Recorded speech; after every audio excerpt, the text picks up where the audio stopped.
Second of all, we also would tend to introduce the autopsy report.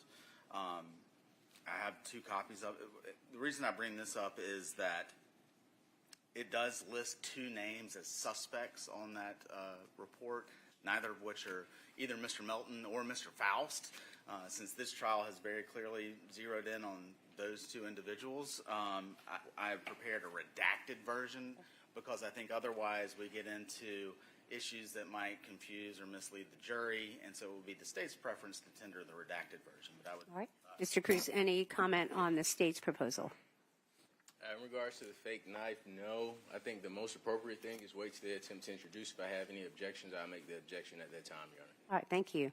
All right, I'll allow you to introduce the redacted portion since there's been no objection. All right, anything else from the state before we bring the jury in? No, I reserved my objection. I didn't say I didn't have any objection. Once they attempt to introduce, if I have an objection, I'll make the objection at that time. You're certainly entitled to do that, but for now, in terms of allowing the redacted version in, you haven't made an objection, so I'm going to allow it in. If you want to object when it comes in, you certainly have the right to do that. All right, thank you. Anything from the defense before we bring the jury in? No, ma'am. All right, thank you. You may bring the jury in.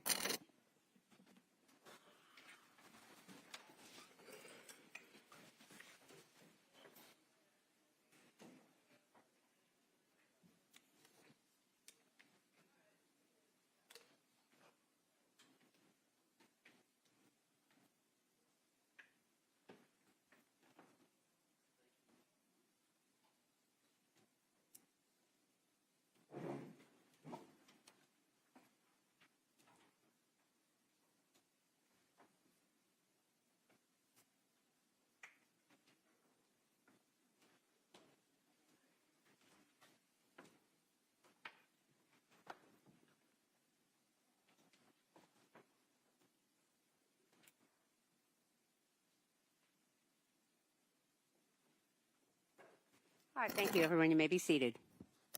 All right, ladies and gentlemen, good morning. Thank you for being here on time. As instructed, we're ready to begin again with regard to the State of Georgia versus Edrick Faust, SU 24 CR 0547. Is the state ready to proceed? Your Honor. Is the defense ready to proceed? Yes, ma'am. All right, thank you. Mr. Bolden, you may call your next witness. Dr. Andrew Falzon. Could you get Andrew Falzon, please?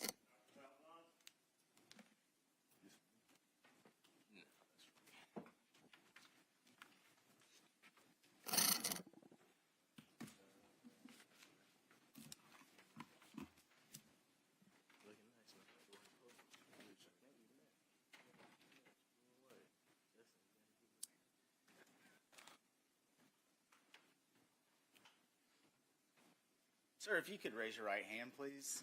Do you swear or affirm your testimony in the matter pending before the court shall be the truth, the whole truth, and nothing but the truth, so help you God? You can have a seat.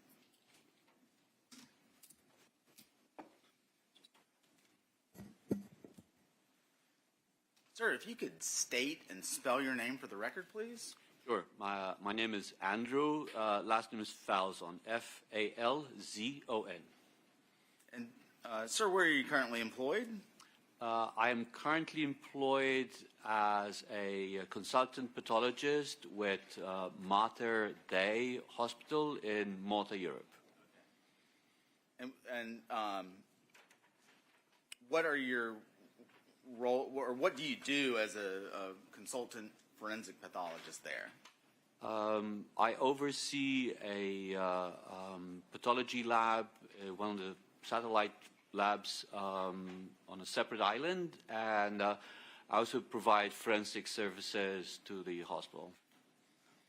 Can you tell the jury a little bit about your prior employment before working at the hospital in Malta? So I started as a associate medical examiner with the state of Georgia, with the GBI in Decatur, Georgia. That was from 1999 to 2001. After that, I was the assistant medical examiner for Middlesex County, New Jersey. And then when my chief retired, I became the chief medical examiner for the county. And I then took over the chief state medical examiner position for the state of New Jersey. Throughout your career, has it been part of your job to conduct autopsies Sure. when requested by law enforcement or otherwise? Yes. Approximately, if you know, over the course of your career, how many autopsies have you performed? Over 3,500 postmortem examinations. Can you speak a little bit to your professional experience? I graduated as a doctor of medicine and surgery from the University of Malta. I did a rotating internship there. I then started a master's degree program at the University of Mississippi Medical Center, and I graduated with a master's degree in anatomy in '92. I then enrolled in a pathology, anatomic and clinical pathology residency program at the University of Mississippi, and following that I did a one-year fellowship in forensic pathology at the University of Alabama, Birmingham. Have you also had an occasion to teach in the area of pathology and forensic pathology? Yes, it did. Can you speak just briefly to that, sir? I usually, whichever locality I'm working at, I teach forensic pathology to various classes, usually undergrad classes. Do you serve on any boards, sir? As the Chief State Med Examiner, I served on the Domestic Violence Fatality Near Fatality Review Board, and also the Child Fatality Review Board, both the State Board and the Suicide Subcommittee. I still serve on the Suicide Subcommittee of the Child Fatality Review Board. Again, briefly, do you have trainings and certifications in the area of forensic pathology? Once I completed my training in pathology, I took the American Board of Pathology certifying exams. I am board certified in anatomic, clinical, and forensic pathology. Have you spoken at conferences related to the area of forensic pathology? I've presented at mainly at the National Association of Medical Examiners meeting, you know, on any research that myself or the office was conducting. And have you previously testified in court before as an expert in the area of forensic pathology? Yes, I have. Do you know how many times? Over 100 times, mainly in the state of New Jersey, but also in the state of Georgia. Your Honor, at this time, the state would tender Dr. Falzon as an expert in the area of forensic pathology. All right, any objection by the defense, or would you like to voir dire the witness? No objection, Your Honor. All right, thank you. This witness is declared an expert in the area of forensic pathology. You may continue. Thank you, Your Honor. Dr. Falzon, I'd like to turn your attention back to January the 20th of 2001. Just to be clear, where were you working at that time, sir? At that time, I was working with the Georgia Bureau of Investigation in Decatur, Georgia. And on that date, did you have the occasion to perform an autopsy on the body of Tara Baker? Yes, I did. Can you describe briefly the condition in which the body was received? The body was received enclosed in a black body bag, and the body, to my recollection, was that she was unclad, she didn't have any clothes on her, and it was extremely charred. Do you take steps to ensure that the person you are performing the autopsy on matches the, I guess, submission from law enforcement, I guess? Yes, I do. Okay.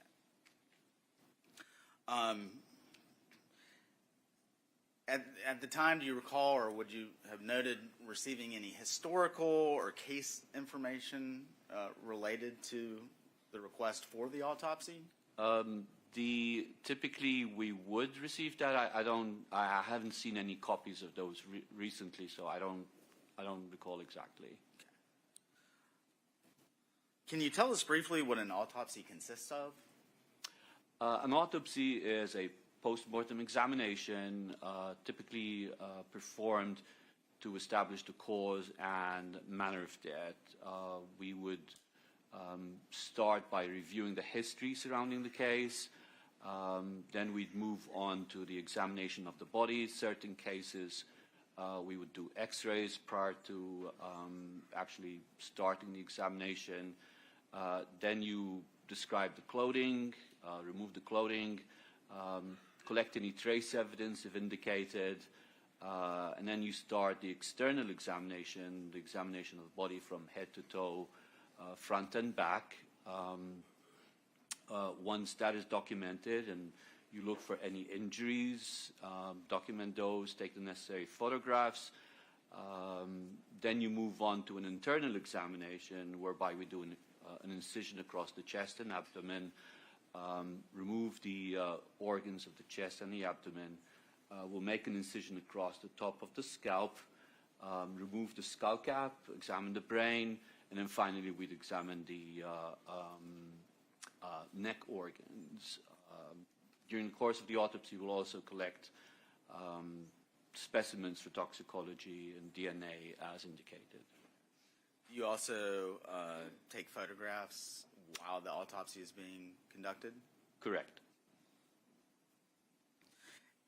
And is it common practice to reduce the findings of your autopsy in the form of a written report? Yes.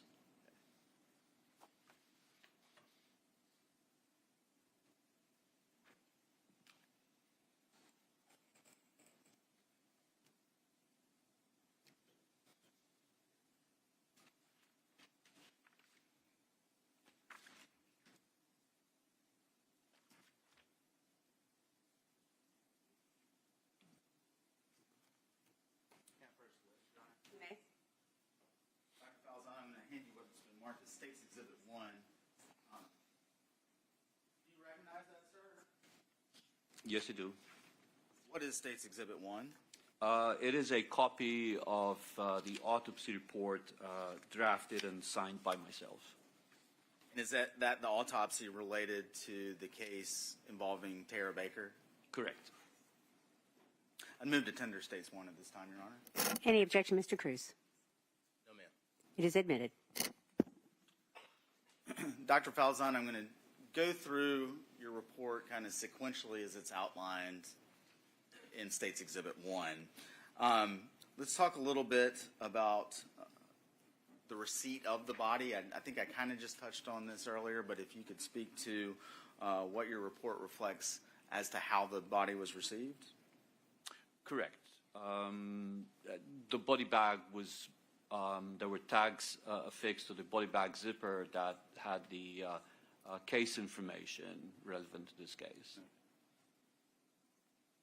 Can you speak generally to, you mentioned an external examination. We're going to try and take it in order. What was the first thing that you did with Ms. Baker as it relates to that external examination? Photographs would have been taken, and then overall assessment of the body, the charring, the degree of rigor mortis, and the stiffening of the muscles that happened post-mortem, any lividity, the settling of blood in the dependent areas, general observations. Let's talk a little bit about the injuries that you noted to Ms. Baker's body, starting with those on the head and neck, sir. Can you describe those in general? The injuries on the head and neck were mainly in the form of blunt force injuries. When we describe injuries, there's three main categories: blunt force injuries that are caused by a blunt instrument, whether that be a fist, a piece of wood, a hammer. Those are all blunt force injuries. There's sharp force injuries that are caused by objects with a cutting edge. Could be a knife, could be a shard of glass.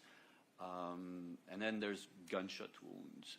In the case of Ms. Baker, she had multiple blunt force injuries, mainly in the form of bruises around the eyes, the right and left sides of the head, and on the neck. She also had, on the neck, she also had a stab wound on the right lower front of the neck, and she had a ligature mark that surrounded the neck. Okay. Specifically as it relates to the stab wound, can you describe in a little bit more detail what you observed? The stab wound, like I said, was on the right lower front.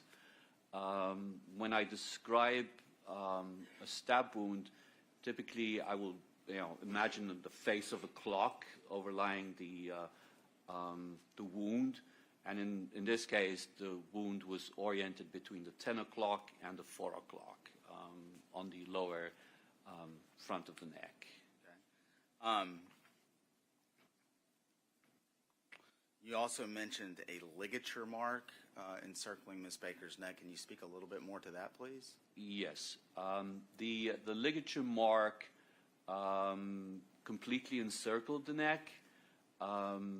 It had one mark on the back of the neck and two marks on the front, which indicated that the ligature had been wrapped around the neck, crossed over in the front, and the ligature held on the sides.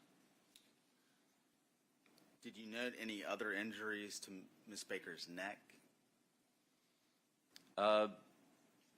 She had some blunt force injuries to the neck. Not sure if there was something specific here. If I may look at the report.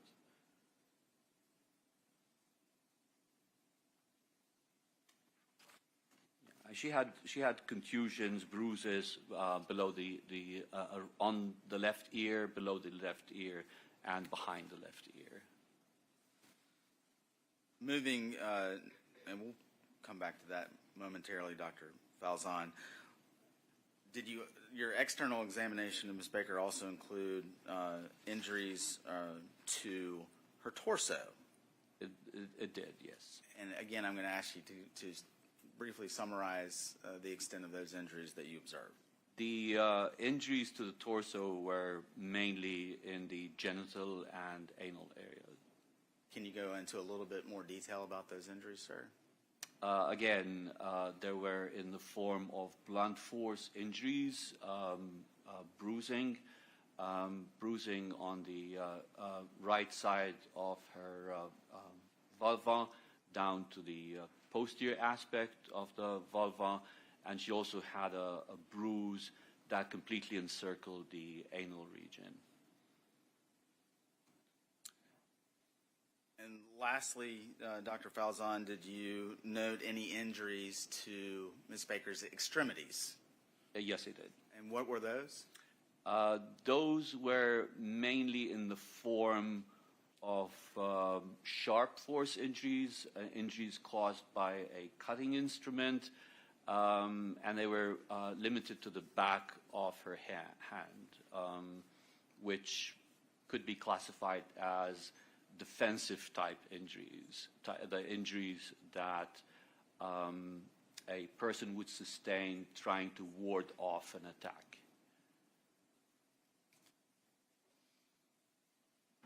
Did part of your internal examination of Ms. Baker include examination of the organs of the neck? Yes, I did. And particularly, what, if anything, did you observe in that part of the internal examination of Ms. Baker? As part of the examination of the neck structures, we look at the bones and the cartilages that make up the neck. One of the bones that we have in the neck is called the hyoid bone. It's a C-shaped bone that sits above the larynx. With cases of strangulation, we often see fractures in the hyoid bone. In the case of Ms. Baker, there were fractures on both the right and left sides of the hyoid bone. And based on your training and experience, sir, what, if any, significance did you attribute to your observation as it related to Ms. Baker's broken hyoid bone? That was part of the strangulation process.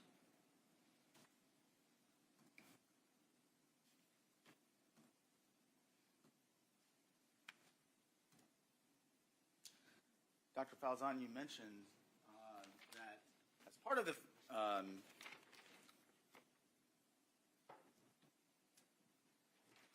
autopsy, you do take photographs. Correct.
Bear with me just a second, Dr. Falzon.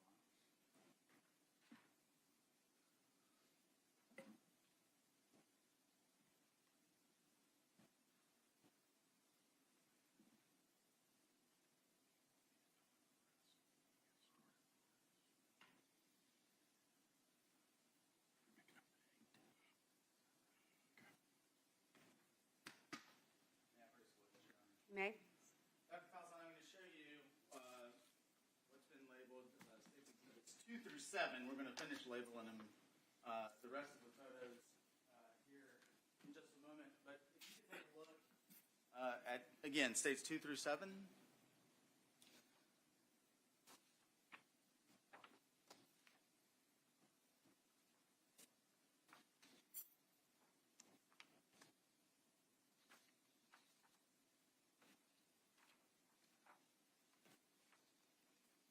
Do you recognize those, sir?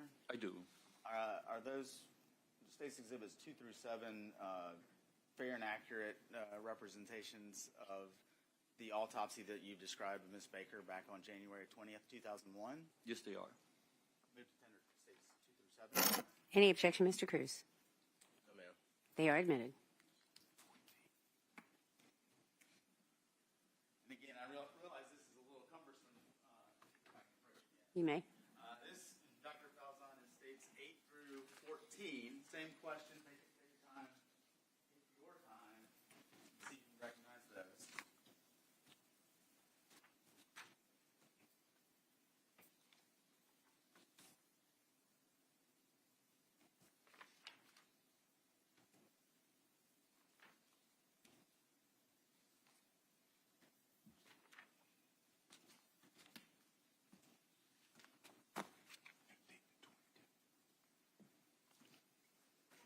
And then one last group. You may. This is States 15 through 22.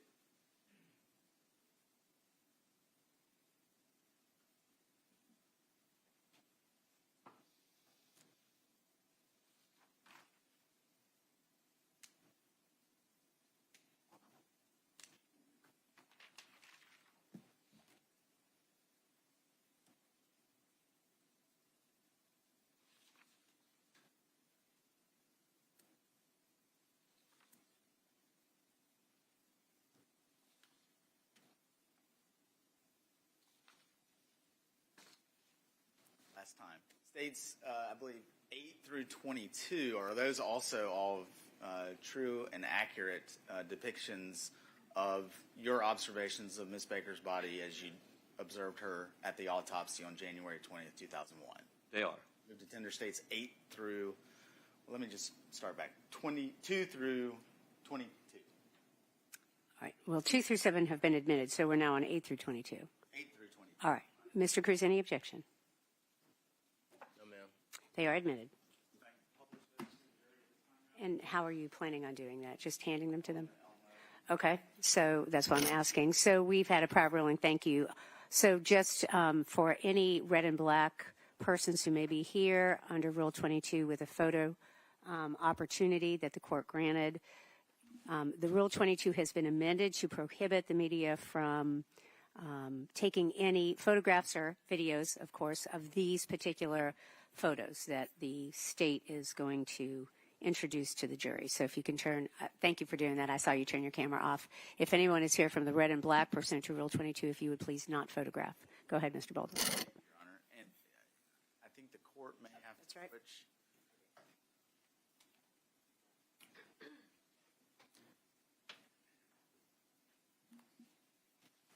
So, Dr. Falzon, you should have a monitor down there to your right.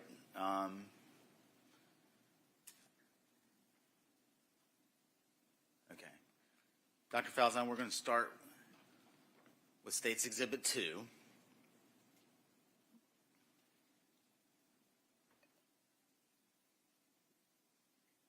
What is State's Exhibit 2, sir?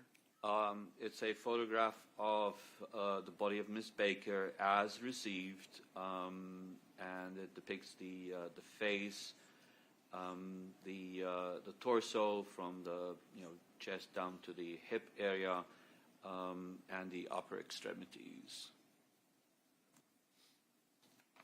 State's Exhibit 3, same question. This would depict the lower aspect of Ms. Baker from the upper chest, including the lower extremities, and you can see the charring of the body in this photograph. State's Exhibit 4. What do we see here, sir? This is a photograph of the face of Ms. Baker, showing a degree of charring and also the blunt force injuries that I alluded to prior, notably the bruising around the eyes.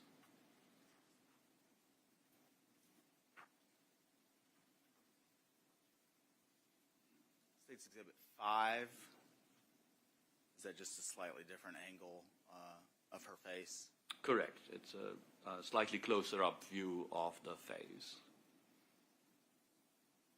Same question as it relates to State's Exhibit 6. Again, closer up view, focusing mainly on the right eye.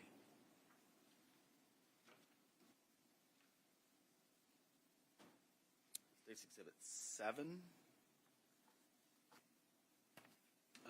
This depicts the left side of the face, and there's, again, charring, and you can see there's a braided laceration, kind of like a U-shaped, inverted U-shaped lesion on the left side of the chin.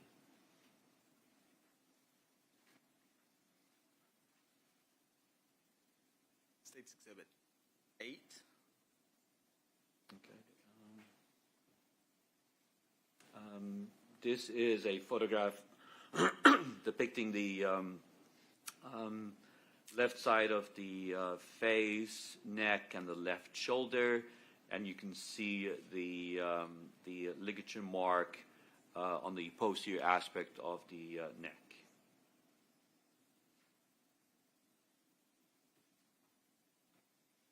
State's Exhibit 9. Is that just kind of a closer up photograph of what you just described?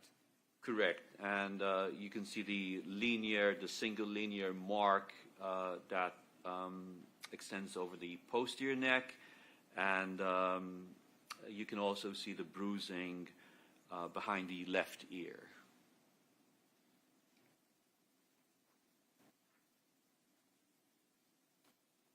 This is State's Exhibit 10.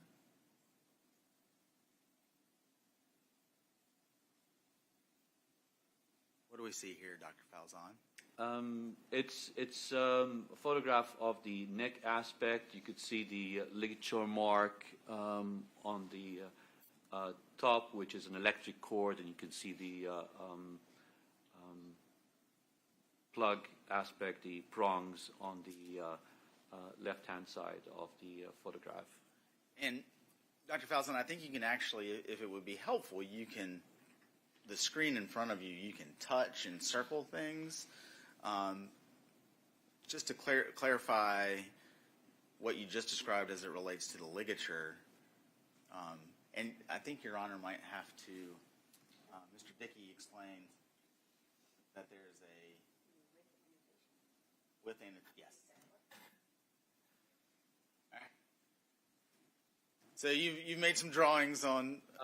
The U-shaped, I need to erase that. Okay. But so I'm marking here the cord, and that's the prong aspect and the plug attached to the cord there. In this photograph, is the stab wound that you previously described also identifiable in this photograph? That would be... Right. Thank you, sir. State's Exhibit 11.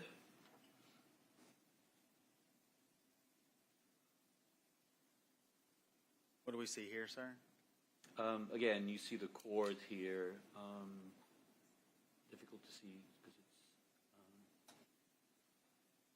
And the circle at the end, is that the That's the end of the plug to the plug, yeah.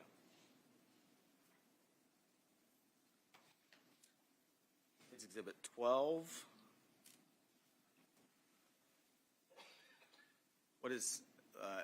What are we seeing here, Dr. Falzon? It's the front of the neck. Again, there was extensive charring, and there was a lot of smeared, dried blood on the skin. But you could see the stab wound, and the stab wound had what we refer to as the blunt edge and the sharp edge. When you have a knife, obviously you have a cutting edge of the knife, and the back, the non-cutting part of the blade, and they both leave kind of distinct characteristics. But this would be the blunt end there at the back. So you see the blunt end on the, I guess, on the right-hand side of the body, with the sharp edge more directed towards the middle of the body. We'll come back to that later, Dr. Falzon, but I'm going to move on for now. This is State's Exhibit 13. Is that just a slightly different angle of the stab wound that you just described? Correct.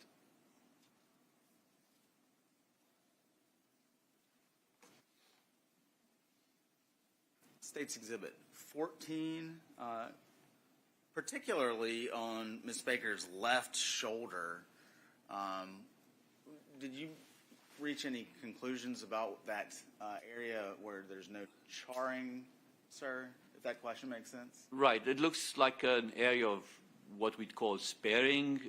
There's no soot and charring on that area, and most likely that was where the plug was resting, kind of like protecting the skin from the soot deposition.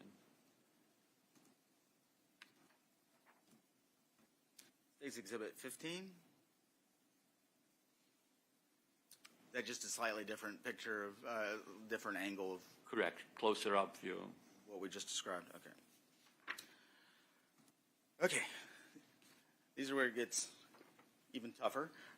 State's Exhibit 16, Dr. Falzon, what is this photograph?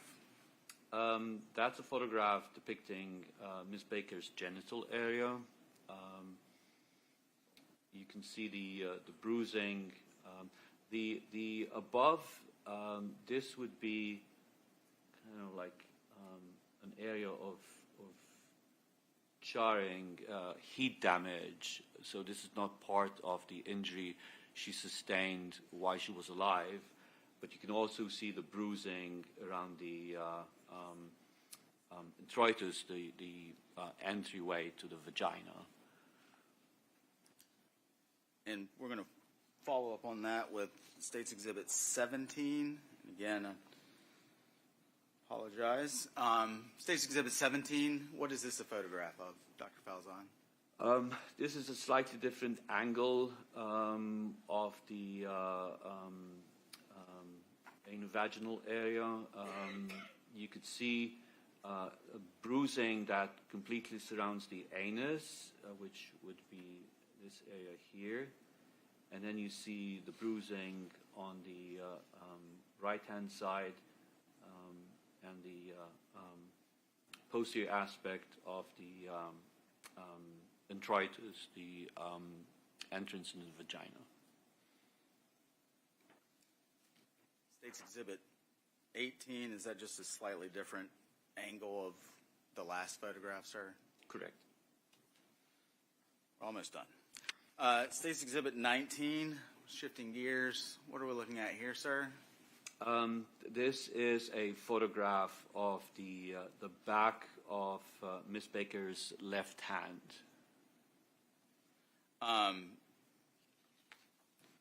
State's Exhibit 20, is that just a slightly different viewpoint of that left hand? Correct, and it's showing what we refer to as an incised wound. With sharp force injuries, you can have stab wounds where the knife is actually penetrates, the blade penetrates into the body, or you can have an incised wound where the cutting edge is dragged along the surface of the skin.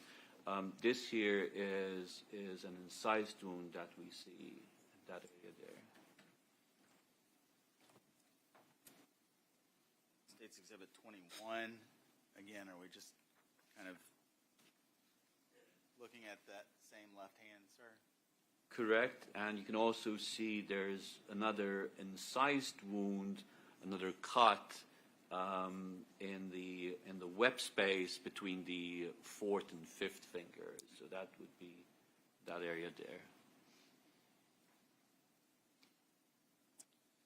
And then finally, State's Exhibit 22. Is that just a picture of the ligature that you previously described after it had been removed from Ms. Baker's body?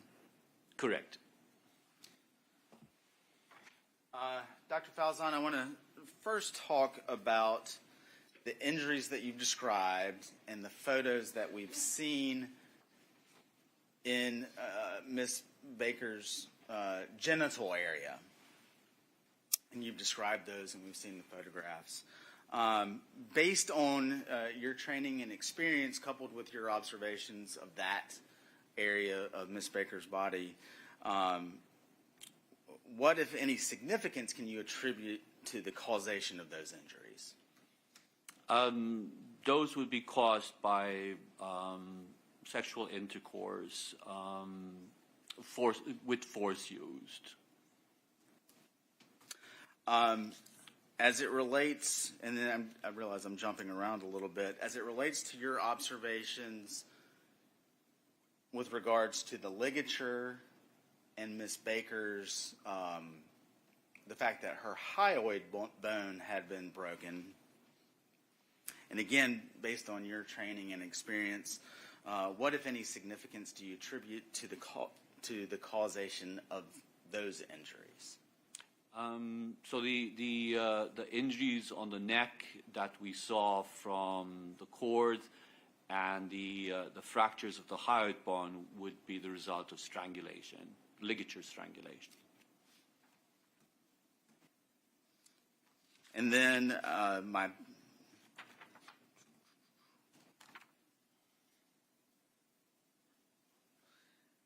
Dr. Falzon, as it relates to your observations of the stab wound that you've previously described on Miss Baker's neck and the wounds, which I believe you previously referred to as defensive type wounds to her left hand, do you have, and again, based on your training and experience, do you have an opinion as to the mechanism by which those injuries may have occurred? Those would be sharp force injuries inflicted by a knife.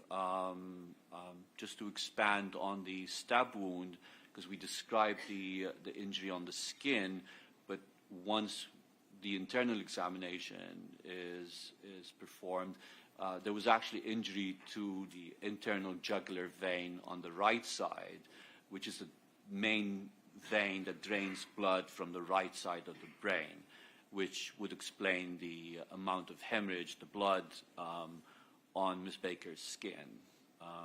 And that would have been caused by a knife. Okay. And did you, were you able to form an opinion as to how that stab wound may have been inflicted?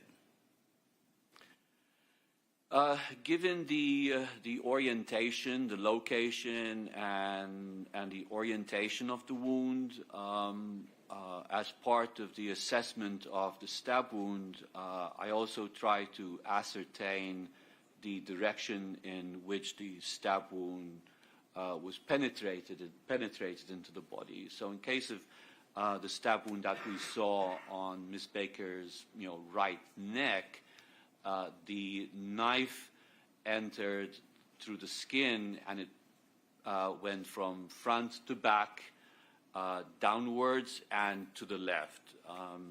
In my experience, that has often been due to somebody being stabbed with the perpetrator standing behind the victim and forcing the knife into the body cavity like that. And again, referring to your observations as to the incised wounds on Ms. Baker's left hand, what, if anything, do those wounds tell you about what you just referenced? Those would indicate that Ms. Baker would have been in the process of trying to protect herself from the stabbing while it was being performed. Would it be helpful to the jury to kind of demonstrate what you just described, sir? Yes. Well, Your Honor, is it okay if I ask Dr. Falzon to step down into the well? That's fine.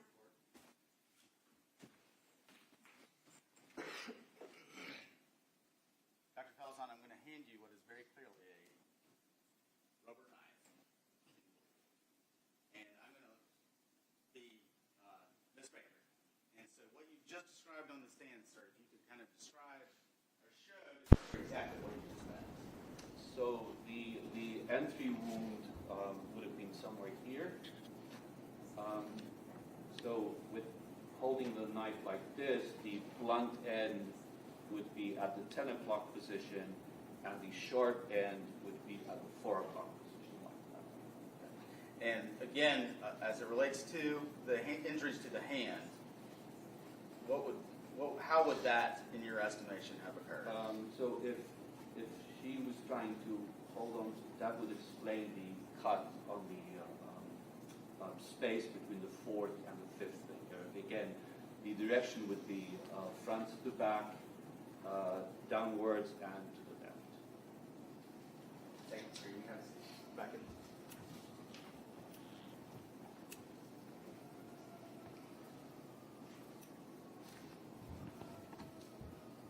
Dr. Falzon, based on everything that we've talked about, well, actually, I want to back up just a little bit.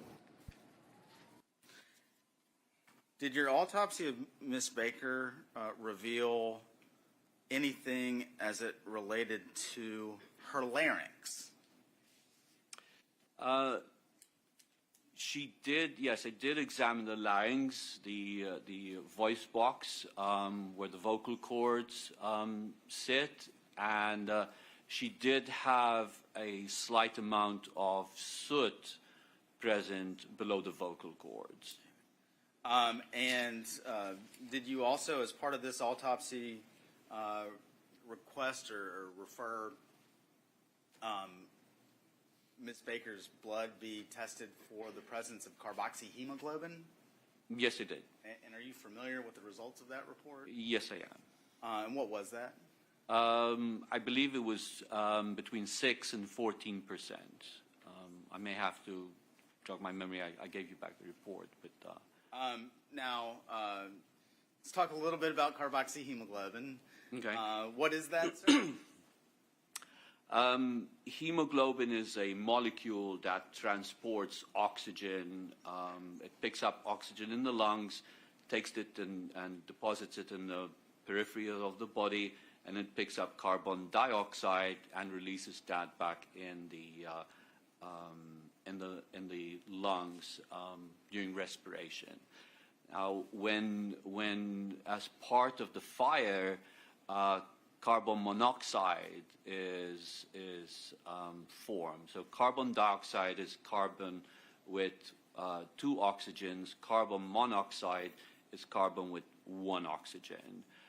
Carbon monoxide tends to attach somewhat more strongly to the hemoglobin molecule, and it actually prevents hemoglobin from transporting oxygen. So when somebody is exposed to a fire, we test the blood for carboxyhemoglobin, which is essentially hemoglobin attached to a carbon monoxide molecule.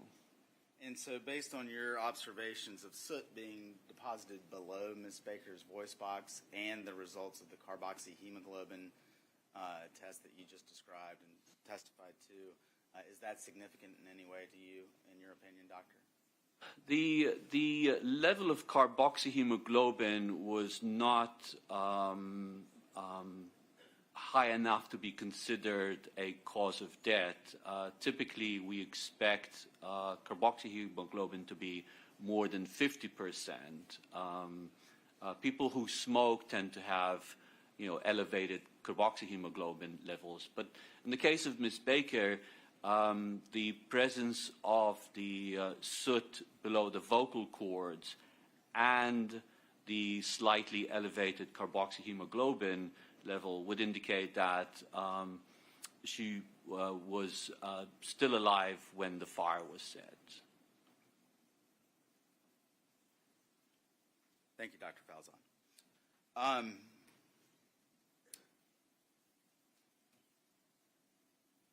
So, again, just to summarize everything that you've testified to thus far, were you able to form an opinion as to the cause of death of Ms. Baker? Yes, I did. What was that opinion? So she died of a ligature strangulation and a stab wound of the neck. I also described the bruising on the head, the blunt force trauma of the head. As part of the internal examination, I did examine the brain, and there was some subarachnoid hemorrhage on the surface of the brain. So the other contributory factor would be blunt force trauma of the head. Did you rule the manner of death, Ms. Baker's death, a homicide? Yes, I did. Overruled. Dr. Falzon, you mentioned that part of a autopsy may include taking an X-ray or radiograph if there is evidence of a stab wound. Did I understand that correctly? Correct. Why do you do that? When somebody is stabbed, the Yes, sir. Relevance. It's undisputed that Ms. Baker was stabbed. All right, Mr. Bolden, do you care to respond to the objection? Trying to allow Dr. Falzon to testify to everything that was done as part of Ms. Baker's autopsy. I'm going to overrule the objection. You may continue. That's for the same courtesy during our examination, Your Honor.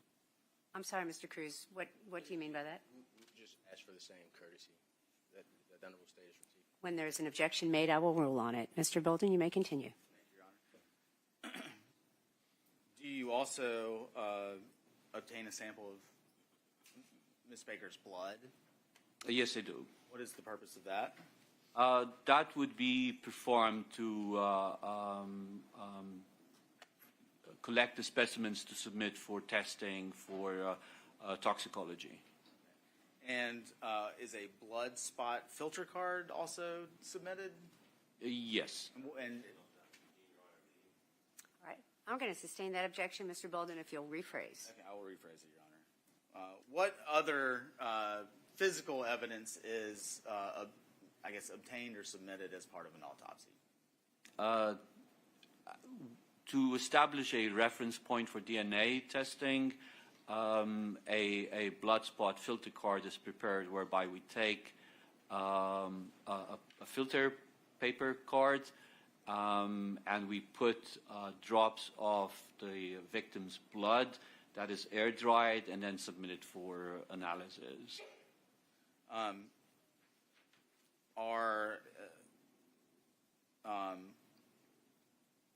Was a sexual assault kit obtained in this case? Yes, it was. Can you explain briefly what we mean by sexual assault kit? A sexual assault kit has various components to it which help in collecting evidence in cases where sexual assault is suspected. It would have swabs to collect DNA. It would have slides whereby we smear the swabs and prepare smears to look at under a microscope. It would have nail clippers to clip nails and envelopes, put those nail clippings in. And it would also have envelopes for head samples of head hair, pubic hair, and pubic hair combings. And I apologize if you mentioned this already, but when you're talking about swabs, from where on Ms. Baker's body were those swabs obtained? Swabs are taken from the mouth, oral swabs, from the vagina, and from the anus.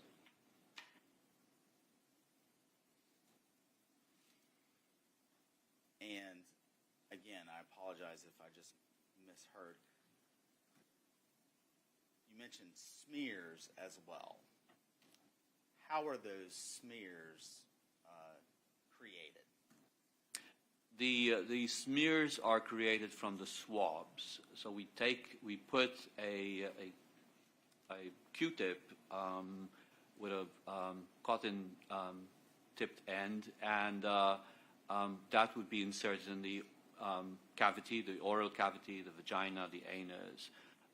Once fluid is absorbed onto the cotton tip, while it is still wet, we would take the glass slide and smear the tip of the Q-tip on that slide to prepare the smear.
Your Honor, we have a motion. All right. Ladies and gentlemen, I'm going to ask that you go into the jury room. Don't discuss the case. This is a good time for a bathroom break. We will be with you shortly.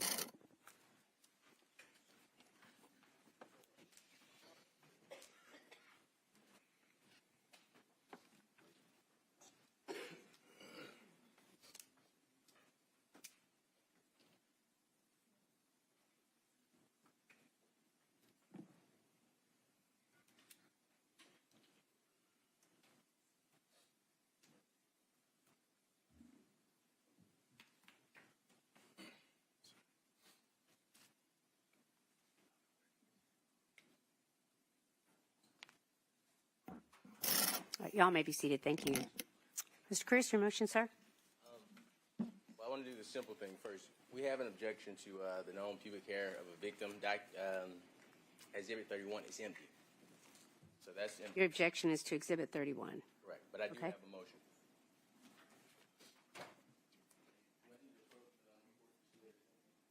No, but I want to hear your objection, and then you can make your other motion. Go ahead. I believe the purpose of showing this to Dr. Falzone is for the purposes of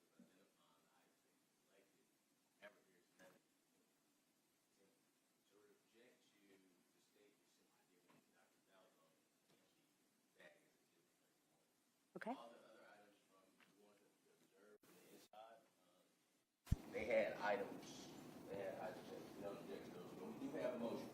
All right, well, let Mr. Bolden respond to your objection on Exhibit 31. Go ahead, sir. Well, Your Honor, I mean, I can show Dr. Falzone, we can open it, and, I mean, I guess the objection is the fact that it's empty, and somehow that makes it inadmissible. I don't know that that's the case. I don't know that I know how to respond to that particular objection. I can make it clear. It's confusing.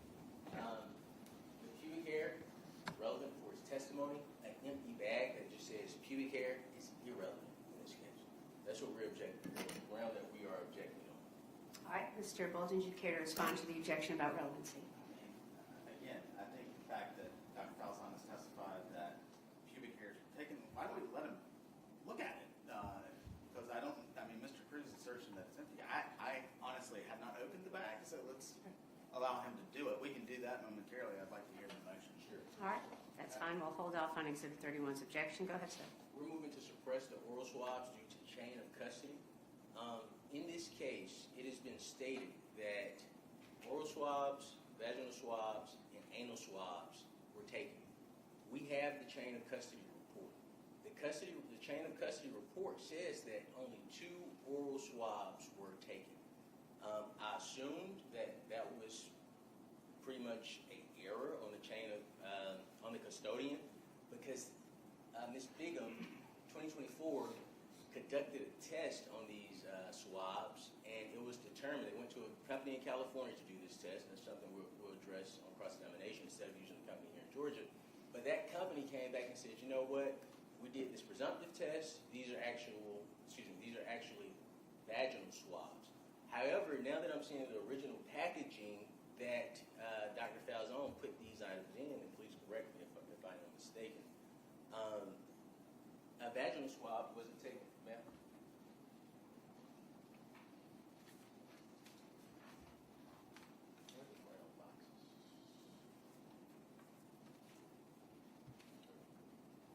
Madam President, I'd like to show the report, State Exhibit 28. State Exhibit 29. I don't know that I need to see the exhibits at this moment. I want to hear your objection about, you're asking the court to suppress certain I would things. ask Tell me the that. court to suppress the, I'm asking for 2 things. Okay? Either I'm asking the court to suppress, I believe it's oral swab B. Let me confirm which swab it is, Your Honor.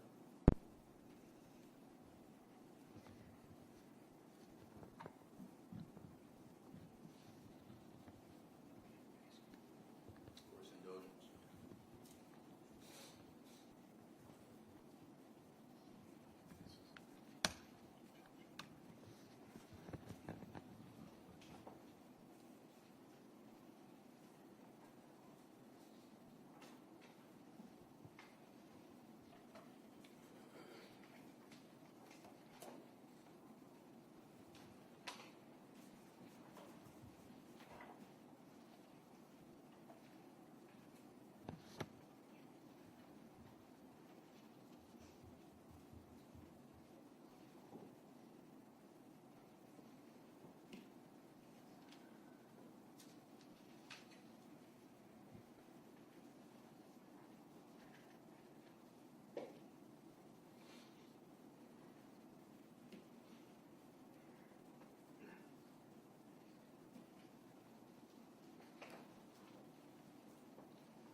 labeled as item 2J, as in joy.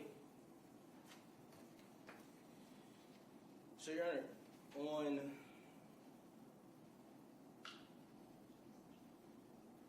November 4th, 2024, and mind you, this wasn't a discovery, by the way. But on November 4th, 2024, Pure Gold Forensics. Okay, hang on just a minute, Mr. Cruz. Let me ask you this question. Are you making a motion to suppress? I am. Okay. But this is based on knowledge I just learned just now going over these exhibits. So this isn't a motion that was untimely because I knew about it 10 days from arraignment. I just learned this here today. All right, let me stop you right there just for a moment. Is there any response to the motion to suppress as opposed to a motion in limine or an objection based on something else? Go ahead. Yes, I would object to this being characterized as a motion to suppress. Mr. Cruz, we've had hearings going back for months. We've discussed making any physical evidence available to him to inspect, and we would have done so at any time. He never asked. He asked in court, but never followed up with that. This evidence we would have gladly shared with Mr. Cruz at any point had he actually asked, which he did not. I don't think what he's asking for this morning, well, again, I don't know a motion to suppress at this point. I don't know on what legal grounds he's asking that it be suppressed. He mentioned chain of custody. I think that argument is more of a weight versus admissibility issue. It's very hard to respond when I don't understand exactly what is being asked of the court. All right, thank you. Mr. Cruz, let me ask you this question. With regard to this motion you're making now, is it, as you stated earlier, about the issue of the chain of custody? Correct. All right. I'm making a ruling right now that that is not a motion to suppress issue. You are entitled to cross-examine this witness or any witnesses with regard to the chain of custody, and I'm not going to allow it. Judge, If you have an objection to something else about the admission of this evidence, I will hear it. Judge, motion to suppress, motion to limit, the phrasing is irrelevant. No, it is not, Mr. Cruz. Well, forgive me, Your Honor. The state, when the chain of custody issue is raised, the state has the burden to show that that this evidence is the same evidence that was collected and that it wasn't tampered with. The issue we have is that both of these items from Dr. Falzone, I don't know Dr. Falzone, both of these items were collected by him and labeled by him. There's going to be testimony in this trial 24 years later that, actually, one of these is a vaginal swab. Dr. Falzone, as you've heard from his testimony, is very careful. He's very diligent. It sounds like he takes his time and does his work the right way. So we're moving for the state to either show a chain of custody for these items, meet their burden to show a chain of custody for these items, and that they were not tampered with, or we ask the honorable court to exclude any mention that oral swabbing B is a vaginal swab, because from what I'm seeing for the first time today in court, it is not. All right, Mr. Cruz, I'm going to overrule your objection, and I'm going to deny your motion, and I'm going to make the statement that the complaint that you're making in the form of an objection and the request to make a motion is certainly appropriately addressed by cross-examination. You have every right to cross-examine any witness with regard to chain of custody, with regard to the issues of tampering, anything that is relevant to the evidence that's being offered. You have every right to cross-examine with regard to those issues. And so that's the reason I'm denying your objection. And if there are any other objections to the admission of that evidence, I want to hear it now. I want to address one more thing before we bring the jury back. Any other objections to the admission of that? I mean, I haven't ruled that admissible yet. We haven't made there hasn't been a proffer. But if you have something that you'd like to object to now that you know about, you can do that. We will stand by our chain of custody motion. All right, thank you. I do want to make a comment, Mr. Cruz, and this is really for all parties, but it's related to the comment that you made a little bit earlier. You did not make an objection, but you stated something to the effect of, we're asking the court to extend us the same courtesy.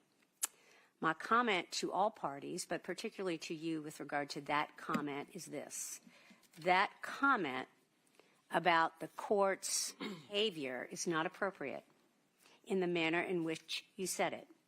The court makes rulings of law, not courtesies. The court extended, Mr. Cruz, you a courtesy this morning when you were 20 minutes late. I knew why you were late, and I extended you that courtesy. That's a courtesy. But in terms of this trial and in terms of making comments in front of the jury, the only appropriate comments to be made are not comments. They are objections.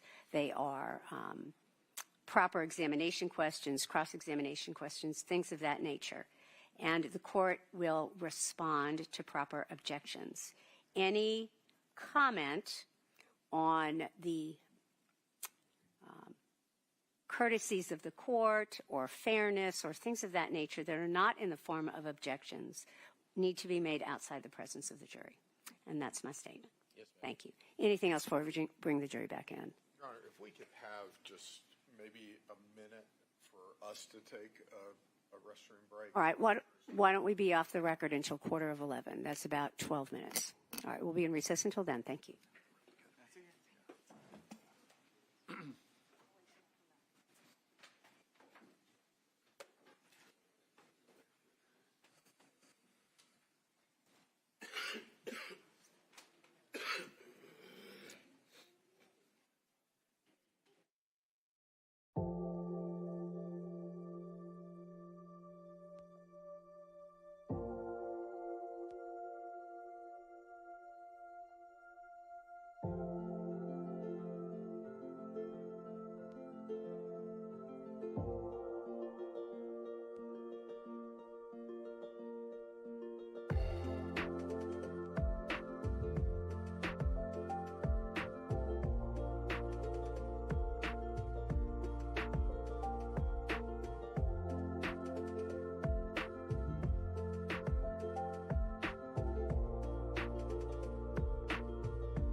All right.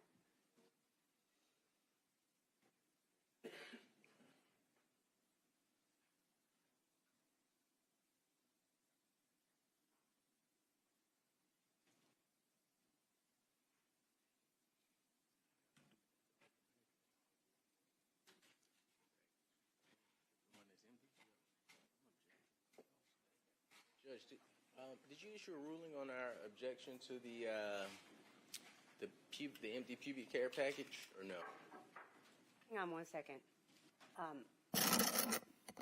I thought that I had said it. I was overruling your objection. Maybe I didn't make that clear. I'm sorry, Mr. Cruz. I'm overruling the objection.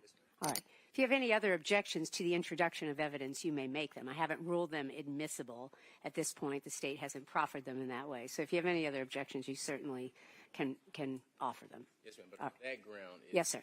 Yes, sir. All right. Thank you. You may bring the jury.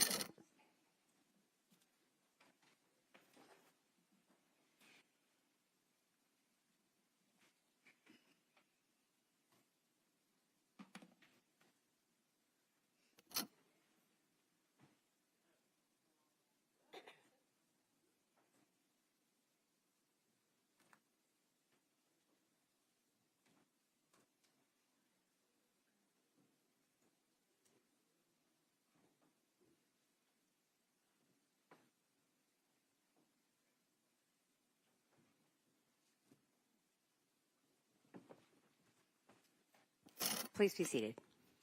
Mr. Bolden? Thank you, Your Honor. Excuse me, Dr. Falzon. I think we were talking about the collection of the sexual assault kit. Is that right? Correct. Okay. I am going to, if I may approach the witness, Your Honor. I think, Dr. Falzon, this is State's Exhibits 23 through 33. That's all right. You want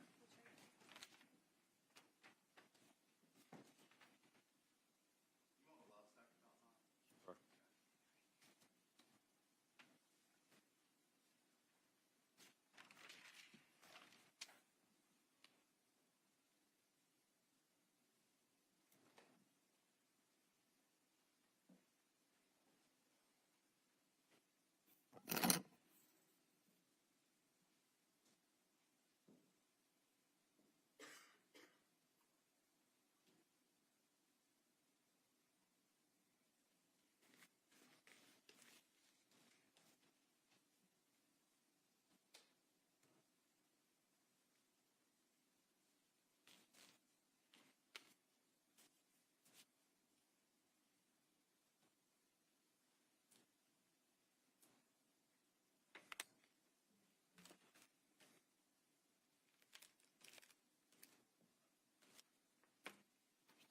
Dr. Falzon, let's start with State's Exhibit 23. Yes. What is that, sir?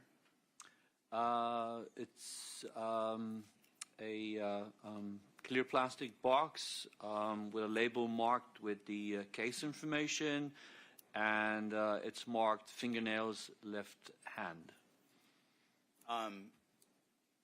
And would that be the fingernail clippings that you took from Ms. Baker's body on January the 20th, 2001? Correct. Move to tender States 23, Your Honor. Any objection? No, ma'am. It is admitted. States Exhibit 24, Doctor, what is that? It's a clear plastic bag sealed with evidence tape. There's two clear plastic boxes, each one with a label with the case information. One is marked toenails right and the other one toenails left. Again, same question as before. Are those related to the autopsy that you've been describing this morning? Correct. How do you know that, sir?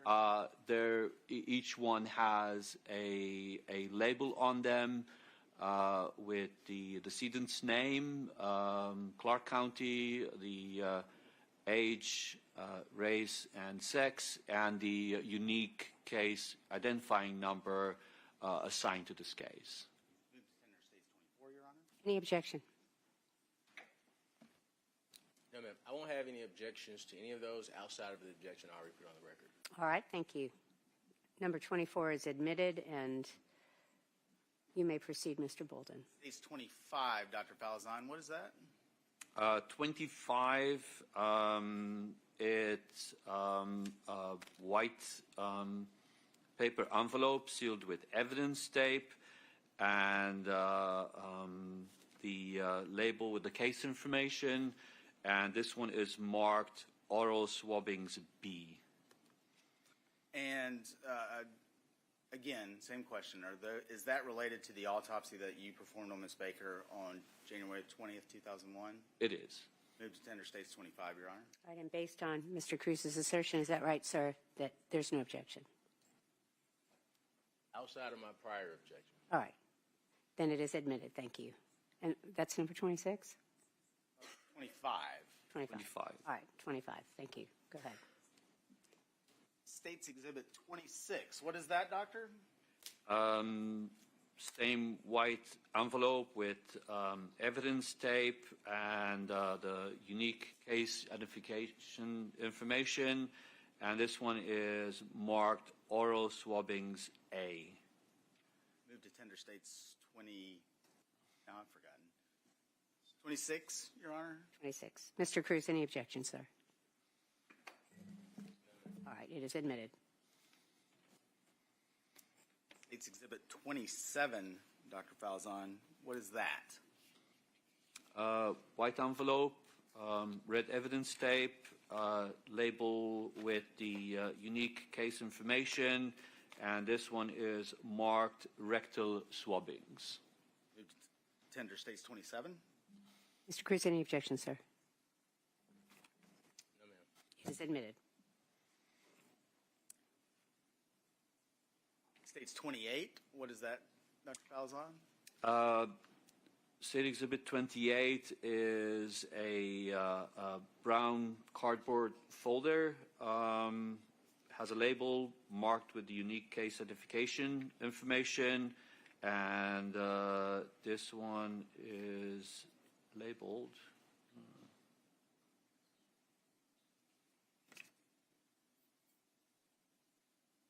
anorectal swab. Move to tender state 28. Any objection, sir? No, ma'am. It is admitted. States 29, Dr. Falzon. What is that? 29, again, is a cardboard folder with the unique identification label, and this is marked oral swab. Move to tender states 29. Any objection, Mr. Cruz? No, ma'am. It is admitted. That was 29, yes. 29, is that right, Dr. Yeah, Falzon? yeah. Okay, good. States 30, what is that? 30 is a white cardboard box,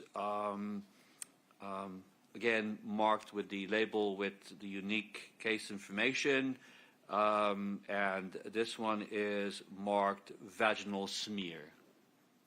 Move to tender states 30. Any objection, Mr. Cruz? No, ma'am. It is admitted. States 31. What is that, Doctor? A clear plastic envelope with the label with the case information, and this one is marked known pubic hair of victim. Move to tender states 31. Any objection, Mr. Cruz? Yes, ma'am. The same objection I put on the record. All right, and thank you. Any further comment by the state? All right, I'm going to overrule your objection. Your objection is noted. It is admitted over objection. States 33. Dr. Falzon, what is that? 33 is a clear plastic envelope marked with the case information, and this is the combings, pubic combings of victim. Move to tender states 33, Your Honor. Mr. Cruz, any objection? No, ma'am. It is admitted. Is that everything that I handed you? Did we do 32? Oh, 32? Did I skip that? I apologize. States 32. I got ahead of myself. What is states 32? Clear plastic bag marked with case information, and this is marked known head hair of victim. Move to tender states 32, Your Honor. Any objection, Mr. Cruz? No, ma'am. It is admitted.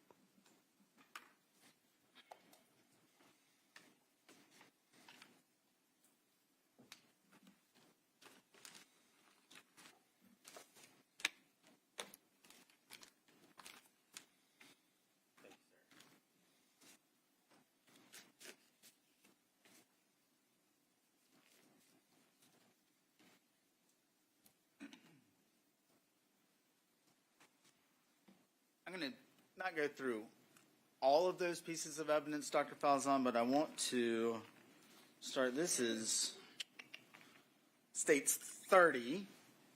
There's the sticker.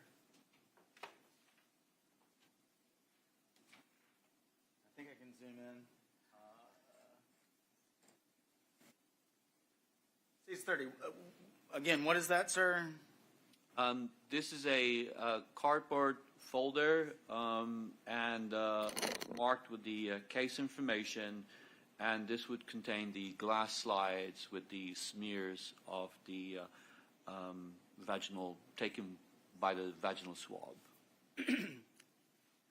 How would or was States Exhibit 30 created? The first we do the swab. So, like I mentioned, you have the Q-tip swab, that we insert into the orifice, in this case the vagina, to collect the fluids on the swab. Once that is removed, we take the glass slide and we rub the cotton tip across the glass slide to transfer cells from the Q-tip onto the smear, onto the slide, and thus creating a smear. Thank you, sir.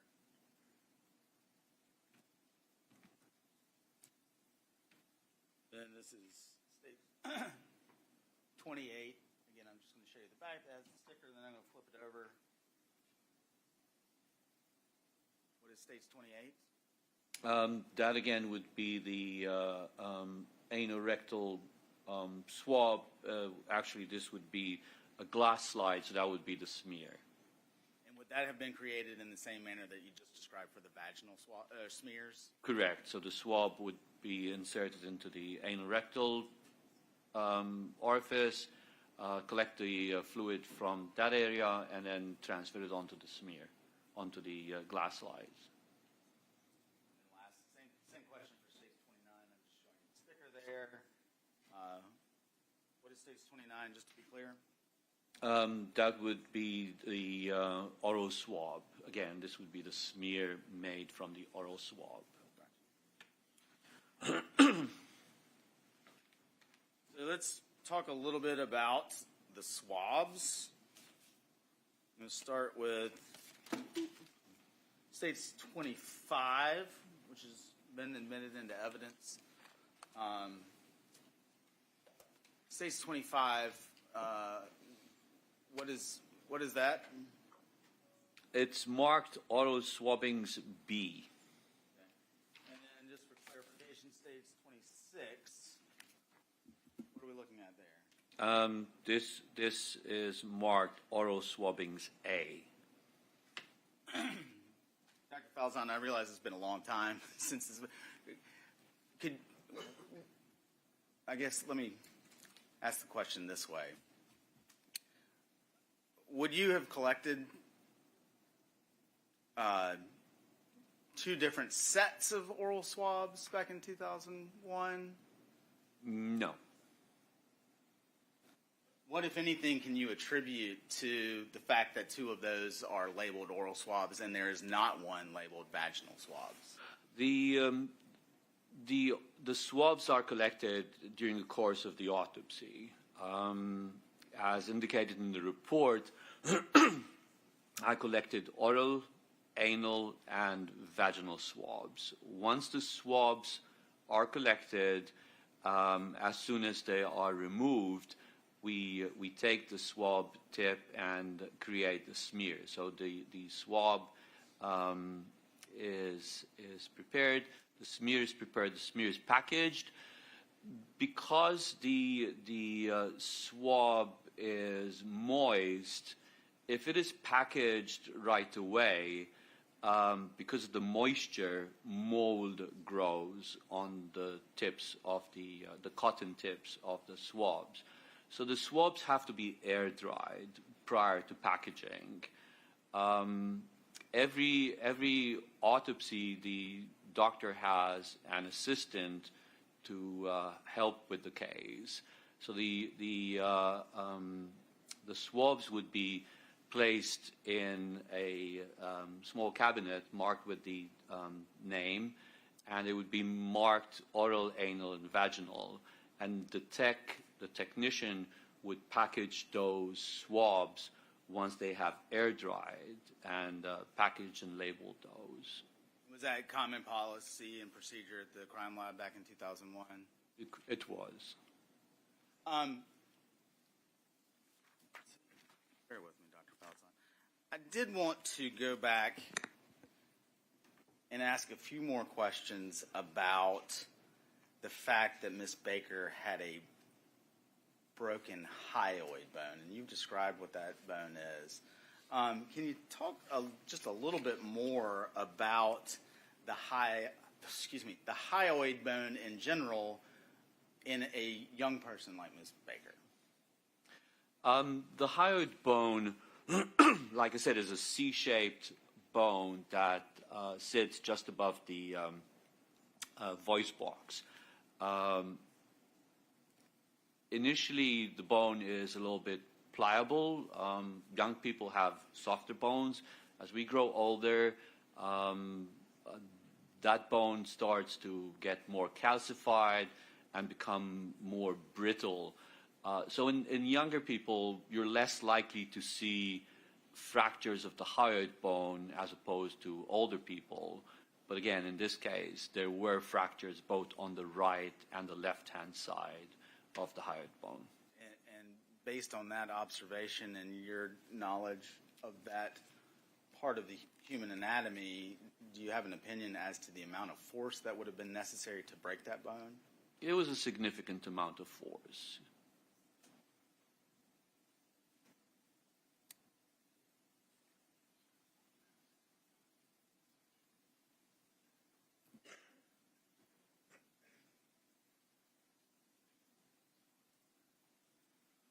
And to follow up on that a little bit more, Dr. Falzon, you've described the ligature previously and the ligature marks on Ms. Baker.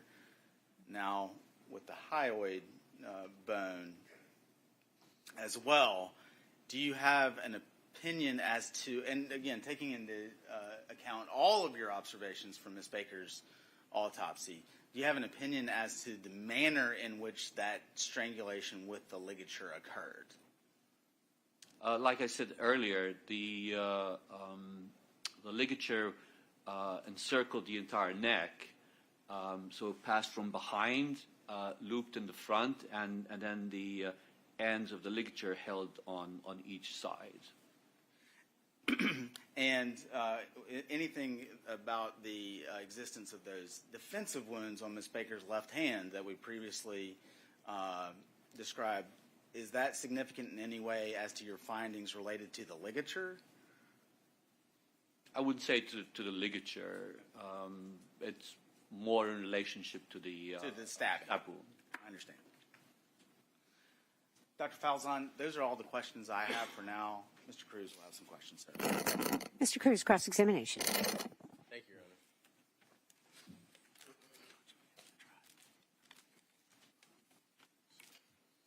May I move the podium, please? You may, absolutely.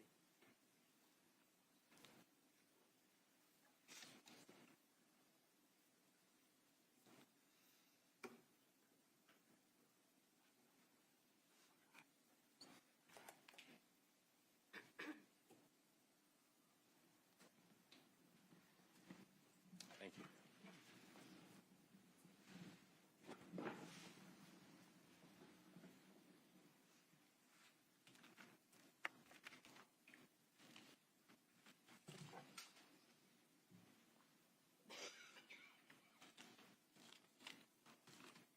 Good morning, Dr. Falzone. Morning. My name is Attorney Ahmad Cruz. I have the privilege and honor of representing Mr. Edrick Faust. Do you recall you and I speaking previously? Okay. Would you agree with the statement that Ms. Baker had a height of approximately 69 inches and weighed 113 pounds? Correct.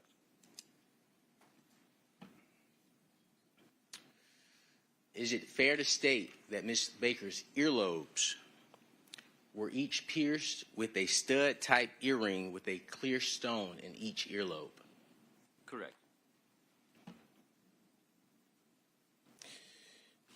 Is it fair to say that Ms. Baker had blunt force trauma to the head? Correct. And you previously admitted that you took photographs of Ms. Baker's condition. Is that fair? Correct.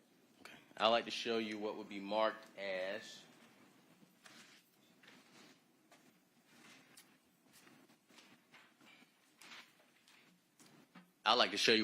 as Defense Exhibit 5.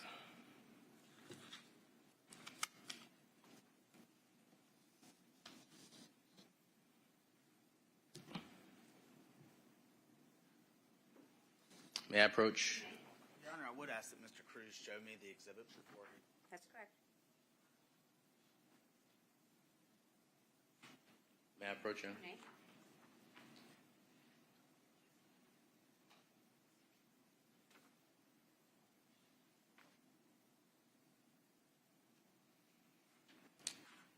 Is that photograph a fair and accurate depiction of Ms. Baker as you saw her? Yes, it is. Okay. Does that photograph, appear to be altered in any way? Not to my recollection. I can't say that I think it's an altered, no. That's fair. Are those injuries consistent with the injuries that you witnessed on Ms. Baker? They are. Okay. Your Honor, I would move to admit Defense Exhibit 5 into evidence. Any objection? No, Your Honor. It is admitted. May I approach Dr. Falzone?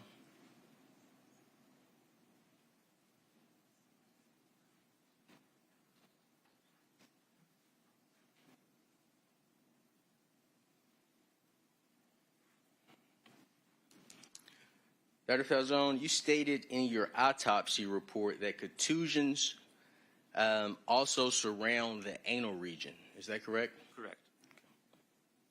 And you identified the contusion as a 4.5 by 7 centimeter contusion that surrounds the anus. Is that accurate? Correct. I'd like to show you what would be marked as Defense Exhibit 6.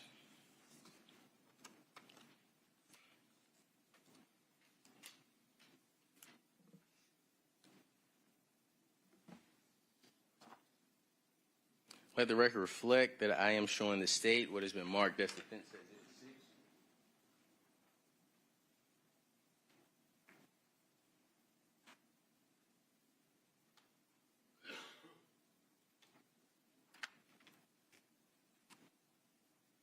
May I approach the witness, Your Honor?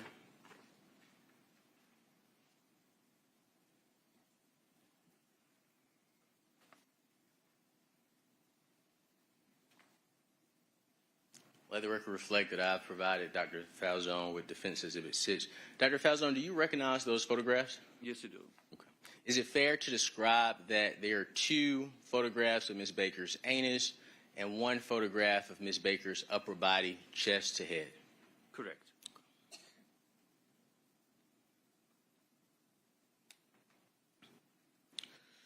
Would you agree that the contusions that surround the anus support that Ms. Baker was sexually assaulted anally? Yes. May I approach? You Oh, and Your Honor, I move to admit Defense Exhibit 6 into evidence. No, Your Honor. It is admitted.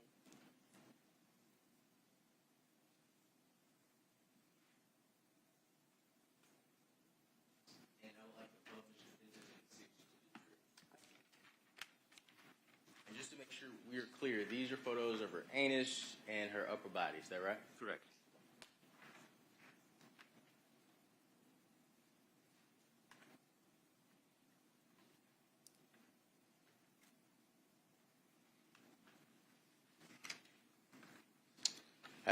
The state spoke with you about the packaging on state's exhibit.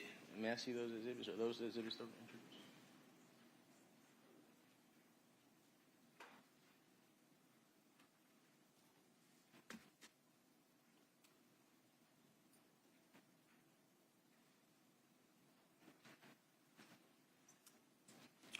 On state's exhibit 25 and state's exhibit 26. And may I approach the witness, Your Honor?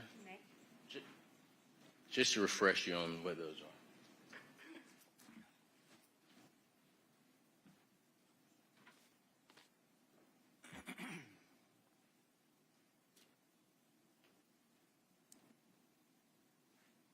And you recognize these from direct examination, correct? Correct.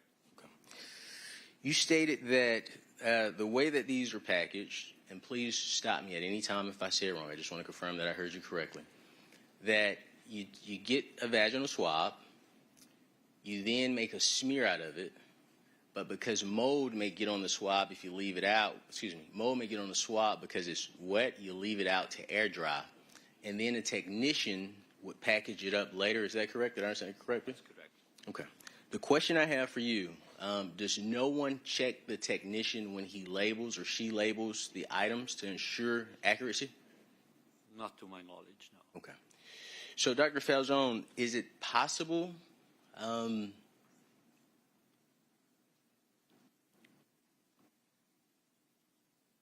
ask you this way. If no one checks, how do we ensure what's in either package? It should have O, A, and V in front of each and every swab, the respective swab. If it's checked. Obviously, it wasn't done correctly in this case. Correct. Are you aware that it is extremely important to collect and store swabs a certain way if DNA is involved? Correct. Okay. And is it fair to say that if it's done incorrectly, it could affect the results of any subsequent DNA testing of those items? Absolutely.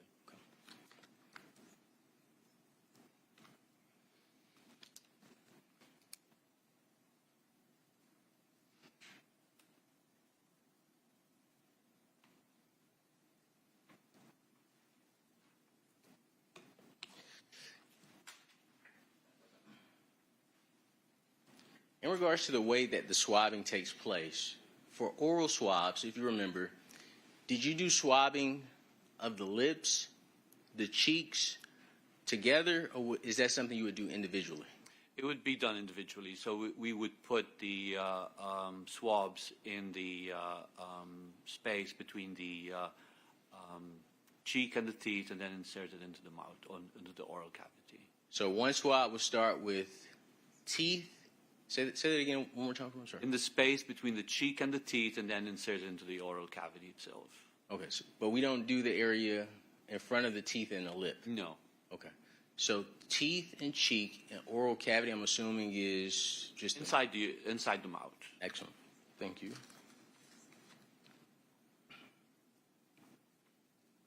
In regards to the stabbing, I believe the state. Can I use your knife?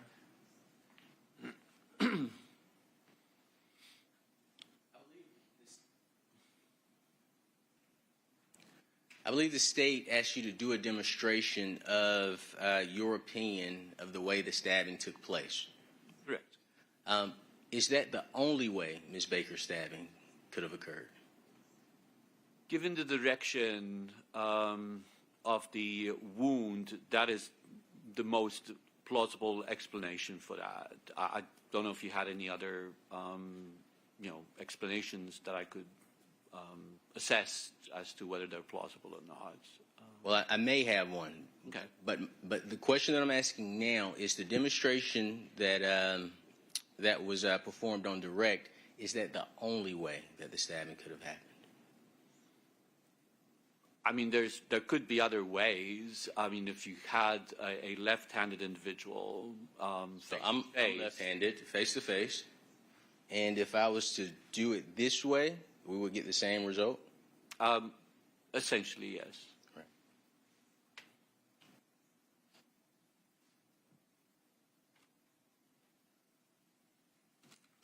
Court's indulgence, Your Honor.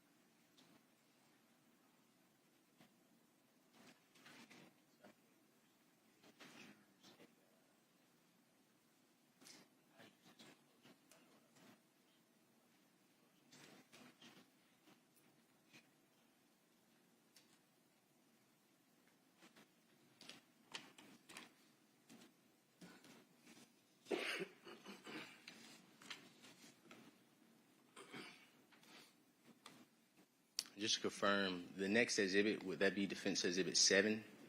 Yes. Okay, thank you. Dr. Falzone, I'd like to show you Defense Exhibit 7 and Defense Exhibit 8.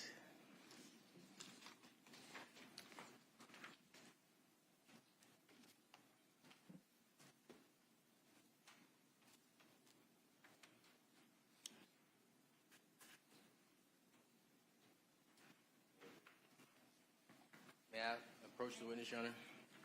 Let the record reflect that I'm showing Dr.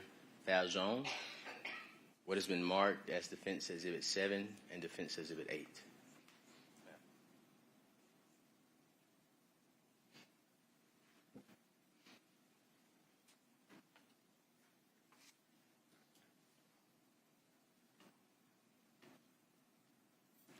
Dr. Falzone, do you recognize Defense Exhibit 7 and Defense Exhibit 8 as additional photographs of Ms. Baker's anus? Yes. Are those fair and accurate depictions of Ms. Baker's anus as you remember? Yes, but it also has the vulva with the burn injuries that I mentioned earlier on the direct. Can I approach? Sure. The burn across the upper. Where's the vulva? That would be here.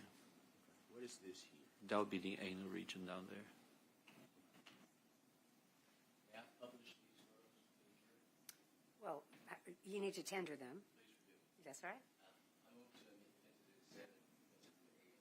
Any objection about Exhibit 7 or 8? They are admitted, and you may publish, Mr. Cruz. Well, that would be the vulva again, different orientation. Mm-hmm. Okay, all right. If the media would just turn their cameras off, we're going to post these pictures. Thank you.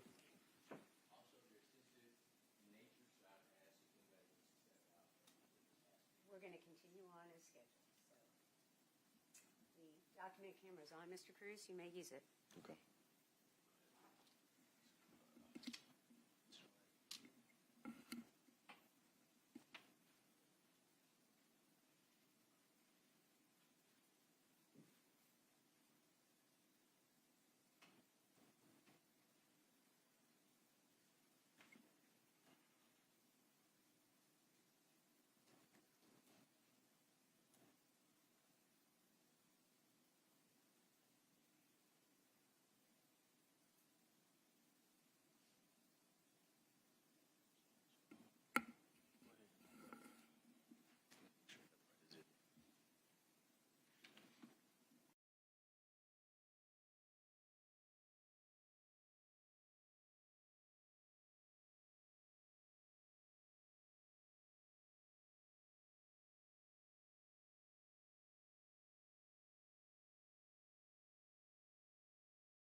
just a tad bit smaller. A little bit bigger. A little bit bigger. A little bit more. All right, about right there. You mentioned that this area was her vagina. Is that right? Correct. Her detritus, yeah, the vulva. Okay. And you said this area here is her. Anus. And this would be above her pubic area where the purple area is. That's a post-mortem burn artifact. Okay. So the question I have for you, and I may need to use another exhibit if you don't see it, is it possible that she would have pubic hair around her anus but no hair around her vagina? Okay. I have no other questions for this witness, Your Honor.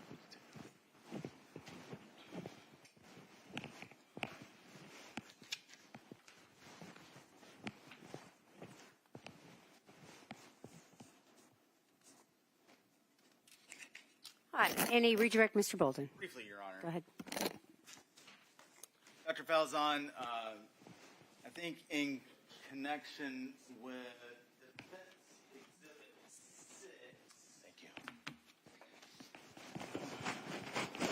When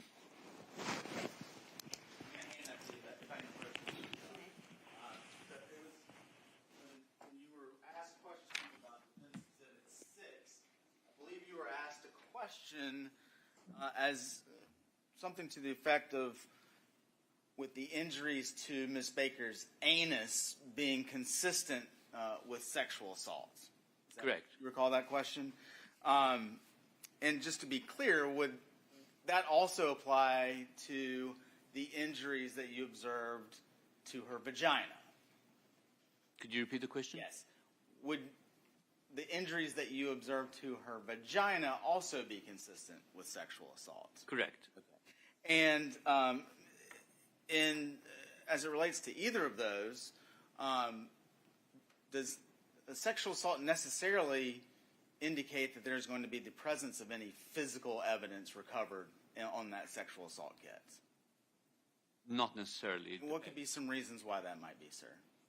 I mean, one would expect to find DNA related to semen, but there may not be semen present there. I mean, the individual may not have ejaculated, a condom may have been used, a foreign object may have been used, so there's multiple explanations as to why DNA may not be recovered. And are you familiar with the idea of, or the, I guess the phenomenon of drainage, sir? Fluids travel by gravity. Okay. So, yeah. That's all I was asking. Thank you. And then also on cross-examination, you were asked if the labeling of the items, the question that I heard was that the labeling affects the results of the DNA testing. My question to you, sir, is could the fact, let me think of the best way to ask this. Does the labeling itself, what is marked on a certain exhibit, have anything to do with the results of any testing of what is inside? It would impact the interpretation of it. Thank you, sir. That's all I have. Any requests, Mr. Cruz? Yes, ma'am. Just Go ahead. one thing with Defense Exhibit 6. May I publish Defense Exhibit 6 to the jury, Your Honor? Yes. How did you want to do that? On your computer? No, I was just going to hand them. That's fine. May I approach you, Dr. Falzon? Thank you. And for the record, Your Honor, Defense Exhibit 6 was identified as Ms. Baker's anus and the upper area of her body.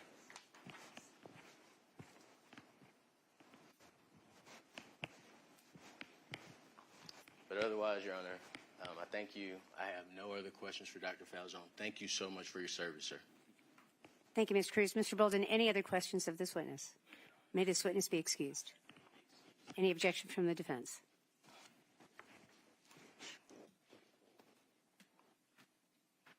No objection, Your Honor. You are free to go, sir. You may call your next witness. State calls Katie Lonstein. Who'd you get? Katie Longstein. Thank you.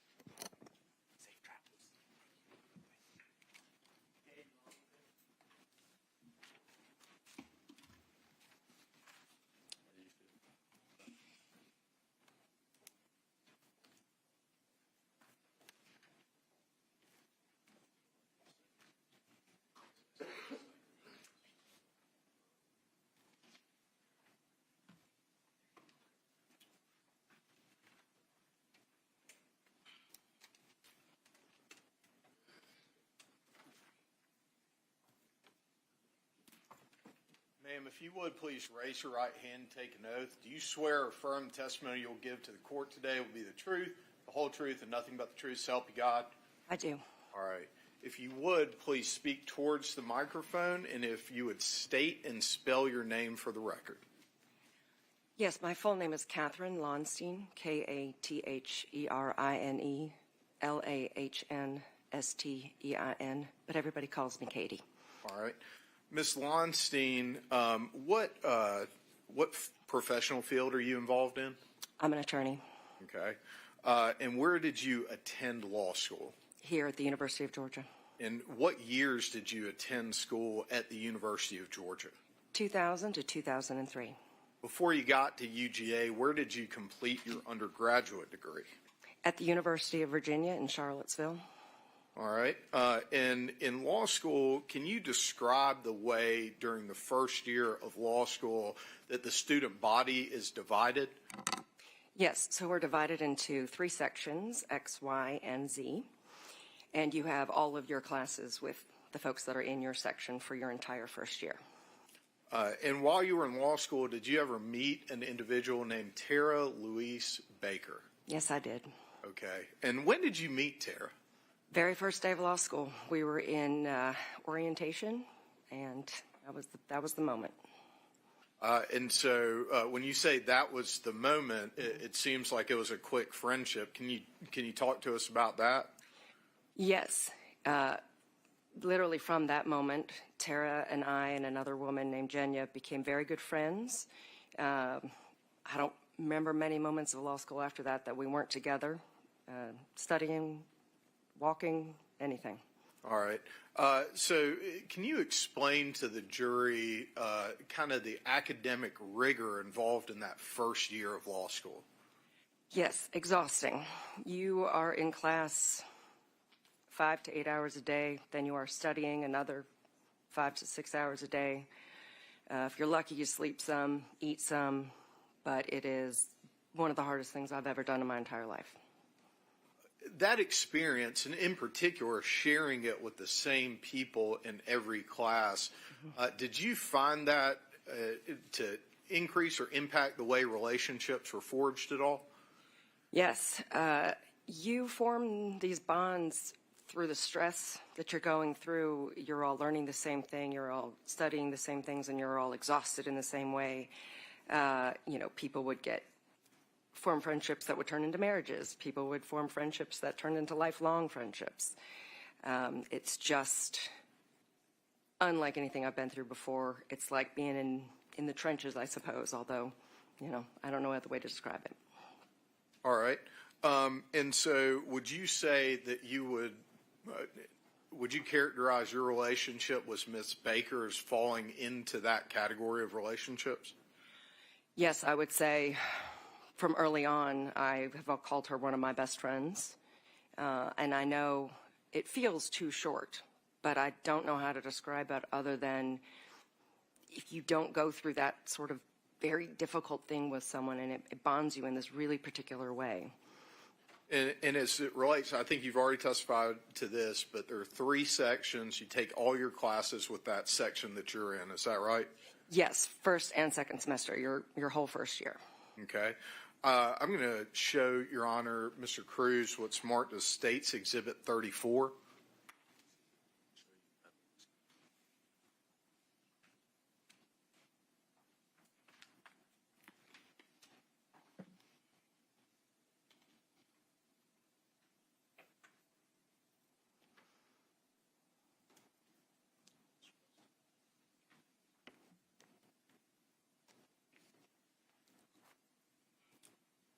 And, Your Honor, I ask for permission to approach the witness and then continue to move freely through the well of the court as I question her. Ms. Lahnstein, I'm going to hand you States Exhibit 34. I'm going to ask you to take a look at that. Once you've had a chance to review it, let me know. Yes, I have seen it. Okay. I looked at it. Do you recognize it? Yes, this is the schedule from our second semester, so in beginning of January 2001 here at law school. Mm-hmm. Does that appear to be a fair and accurate depiction of what your schedule was for that semester of law school beginning in January of 2001? It does. Judge, I move to tender states that are in force at this time. Any objection, Mr. Cruz? It is admitted. And, Your Honor, I'm not going to necessarily ask to publish this to the jury at this point, but I'm going to hand it back to Ms. Lonstein. As it relates to Fridays for y'all, did y'all have classes on Fridays? Yes. All right. And what classes did you have? We had property property, tort, and civil procedure. Okay. And property, was that the first class of the day? Yes. All right. And what time did that property class start? 9:30 in the morning.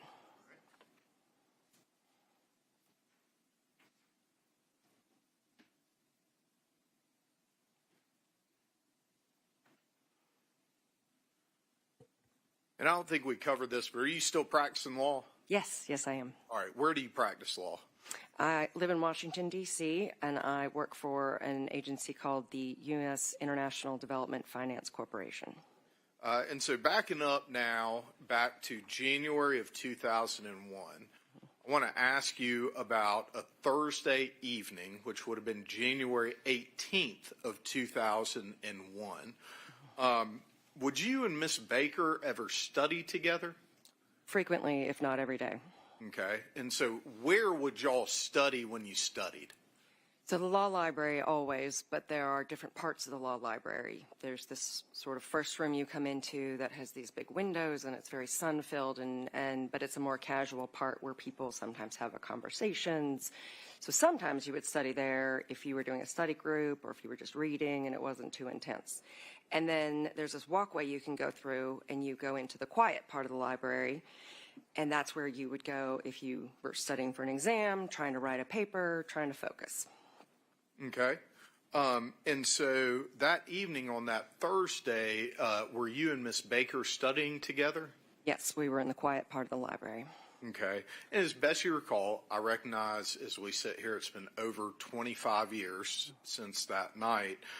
Do you recall about when Miss Baker may have arrived at the law library to study with you? Yes, I think she got there around 7:30. Okay. And do you recall what y'all may have been working on? I believe it was a paper. It was definitely more than just like marking our law books because we both had our computers. So I believe we were writing something.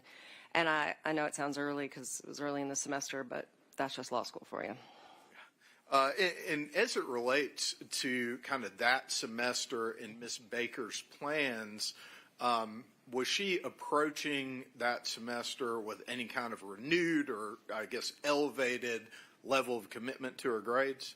Yes, absolutely. In fact, we all were, but she was the most organized, so she had a definite plan, whereas people like me were like, I'll try harder. But the end of our first semester was probably a bit of a shock to all of us. Our, grades are hard. So her plan was to be more rigorous about her time in the library and to sort of make it into a job, like ending time, definite stay for the whole period. And is there any particular ending time that you recall that Miss Baker was committed to? Yes, it was 10 p.m. Okay. So that evening, did you stay till 10 p.m.? I did not. I had been at the library before. She had joined me there. So at that point, I was ready earlier than she was to go home. So I probably left around, I want to say around 9. Could have been a little bit later, but probably around 9. Okay. And so was Miss Baker the type of person who had a lot of concern for the people around her?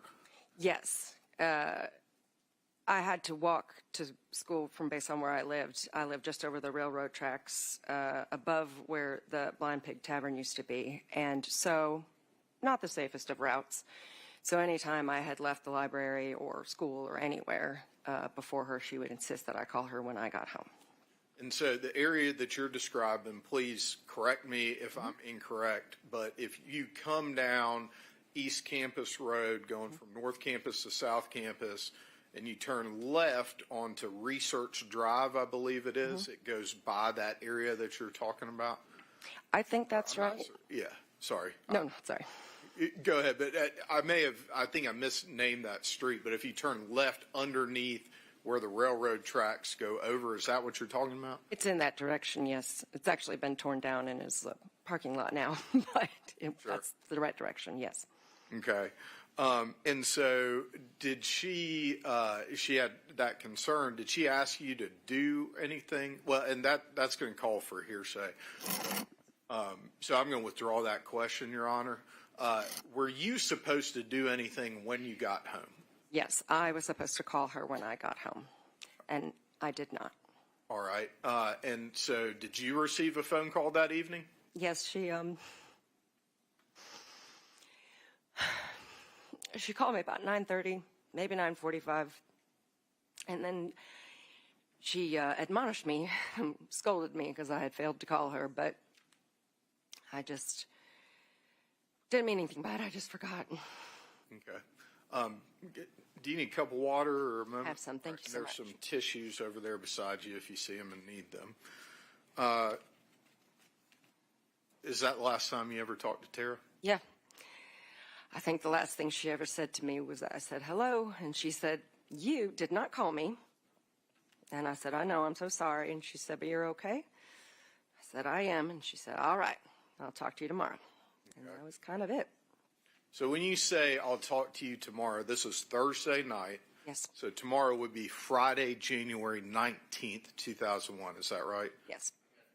I would just object to repeating questions. I've given counsel leeway. I didn't want to just make. All right. I would ask the court to instruct them to ask appropriate questions. All right, I'm going to sustain that objection if you will rephrase your questions to be non-leading.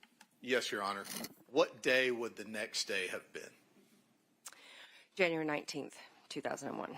And what day of the week would that have been? Friday. Okay. And so on Friday, what would y'all's first class of the day have been? I believe it was property. All right. And I think we already talked about this, but about what time did that start? At 9:30 in the morning. Was Tara in class? No, she was not. Was that something that was unusual for Tara? It was. And we did, I recall my friends and I discussing it, but we thought, well, it's her birthday weekend. Maybe she slept in, Okay. Did she show up for any of her classes after that? No. The same objection. We've had 3 leading questions that the state asked questions appropriately. All right, so the prior 2 questions were leading. I'm going to sustain your objection with regard to that and ask the state to make sure that you rephrase and you don't lead your witness. The last question was actually not a leading question, so I'll overrule your objection with regard to the last question. You may continue. Thank you, Your Honor.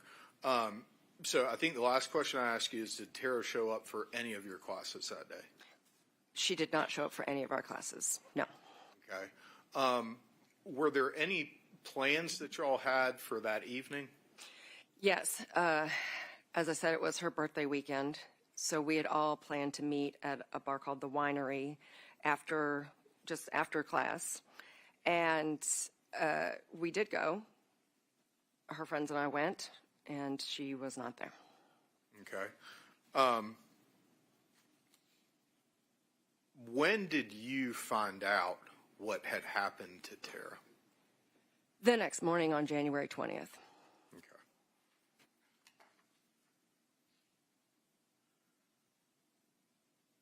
How is it that you learned about Tara's murder? A friend of mine from law school named Jim Davis called me, and he said, Katie, I'm so sorry, but Tara's died. And I yelled at him, and I was very mean. I told him he was not funny, and then I hung up on him. And then I called our friends. We called them the Ericks because they lived in the same house. So I called the Ericks, and one of them answered. And I said, Eric, Jim has said the most insane thing to me. And he said that Tara died. So I need you to go get your paper and tell me he's wrong. And he did. He went out, and when he came back onto the line, he was just very shaken. And he said, Katie, I'm sorry. She died. I don't remember her. Any response, Mr. Yellowman-Shilley, with regard to the hearsay objection? Ms. Lonstein, I think the court's instruction to you would be, and my instruction is that please don't talk about in your answer anything anyone else said to you. Fair enough. Any objection? Continue. I apologize. After that, I asked the friend that I was with to get me a newspaper. So that person did purchase me a newspaper. And then I saw the headline, Student Slain, and then the next thing I remember is I fell down, and then I started crying, and I don't know when I stopped, but that's how I found out. I want to ask you a little more about your relationship with Tara. And I think, Jenya also seems to have been part of this group. Is that right? Yes. Okay. Would Tara share things with y'all that she didn't share with kind of the rest of the law school section and class? That is my perception, yes. Okay. Was there anything related to her last name that she shared with you that she didn't share with the rest of the law school section and class, to your knowledge? Yes. To my knowledge, this was something she kept a little more private. Her name had been Barker. It was the name of the man who was her biological father, and she had changed it pretty close to law school, from my understanding, to Baker, which is the man she calls her daddy, his last name. Okay. Were you aware of whether or not Tara was dating anyone? Yes. Okay. And who is that person, if you know? His name was Chris. I'm sorry, I don't remember his last name, but yes, she was dating Chris, and she'd been dating him for a while, as far as I knew.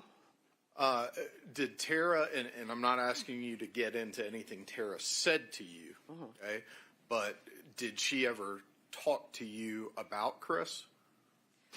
Yes, in a very normal way. We talked about our friends, we talked about our families, we talked about our relationships. I myself was in a relationship with at a time, so we shared stories like that. What was, based on those conversations with Tara, what was your impression of their relationship? That it was good. She was positive. She would smile when she talked about him. No, nothing except for happy. I don't have any other questions. Thank you very much, Ms. Lonstein. Cross-examination, Mr. Cruz. Sorry for your loss, Ms. Lonstein. Your Honor, I do not have any questions, but I would ask if we could approach. All right, may approach.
Ladies and gentlemen, I'm going to excuse you for right now. If you'll go into the jury room, don't talk about the case. We'll be with you shortly. There are some things I need to take up outside your presence. Thank you.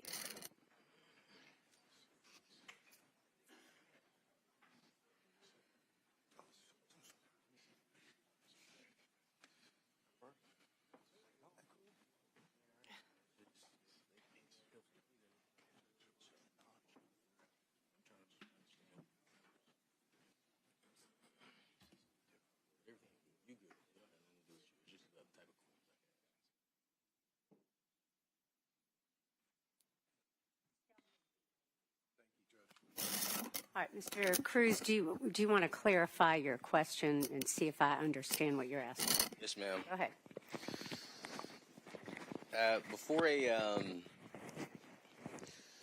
Before our trial, I filed residual hearsay motions. The Honorable Court entered an order stating that I could not ask any witness anything about what Ms. Baker told them until, I believe you prefaced it on, depending on what Chris Melton's testimony was. You said you would make a ruling after, I'm going to paraphrase, you would make a ruling once Chris Melton testified. You instructed me that in opening, I could not mention anything that Ms. Baker may have said to anyone.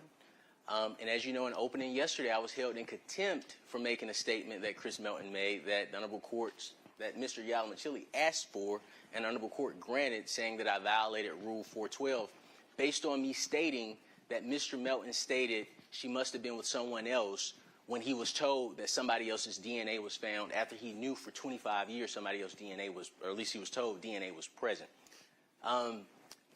Based on yesterday, I said, well, look, I need to be conservative.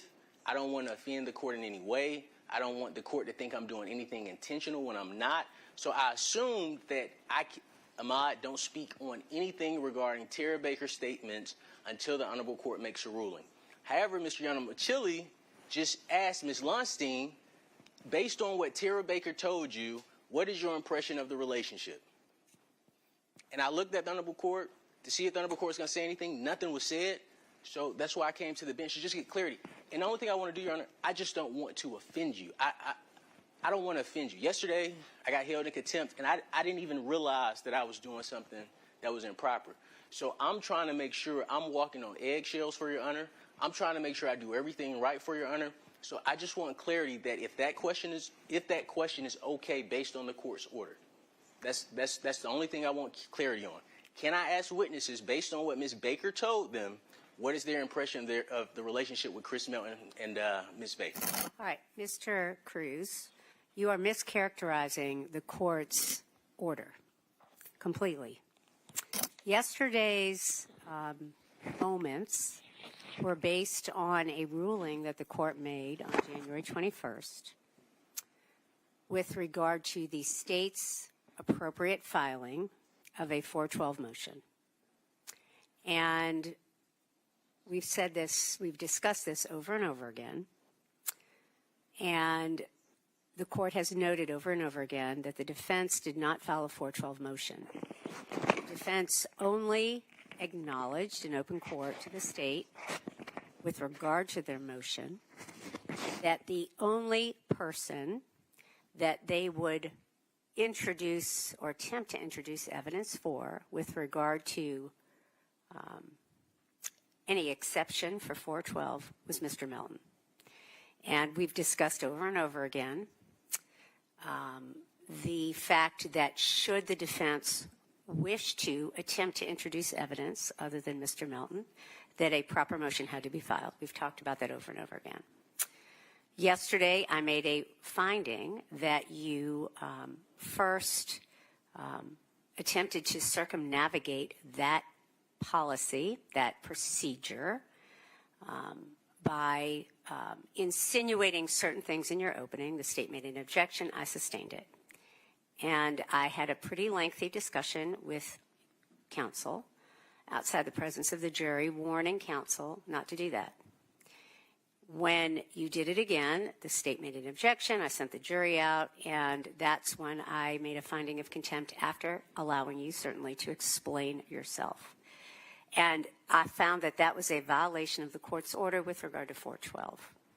And so your characterization for the court about what you're allowed to say and what you're not allowed to say is not,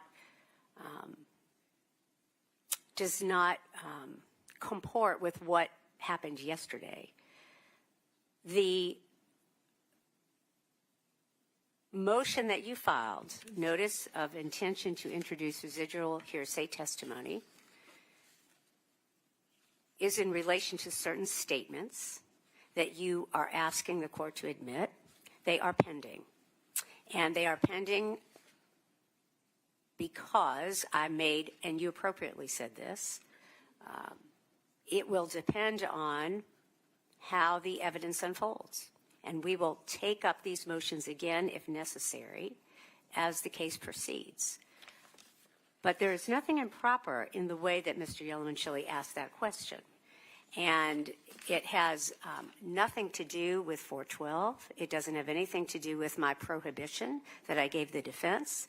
I think the insinuation that the court is being unfair and allowing one side to do something and the other side not to do something is absolutely mischaracterizing my order. And so I'm responding to your comments, Mr. Cruz. If you have an objection to the state's questions, you certainly may present it right now, and I will make a ruling. This is the situation the defense is in. I am handcuffed. Being held in contempt is a very severe sanction against an attorney. It is very severe. So what I have to navigate is being respectful to the court, also following the law, but most importantly, following the court's orders. The state, they have no prohibitions on him. I can't argue consent. The court has said, well, you can't say anything about consent in regards to the DNA. Mr. Yellowman-Chili, who got up yesterday and said, oh, Mr. Cruz is so disingenuous. This prosecution is disingenuous. This guy is innocent.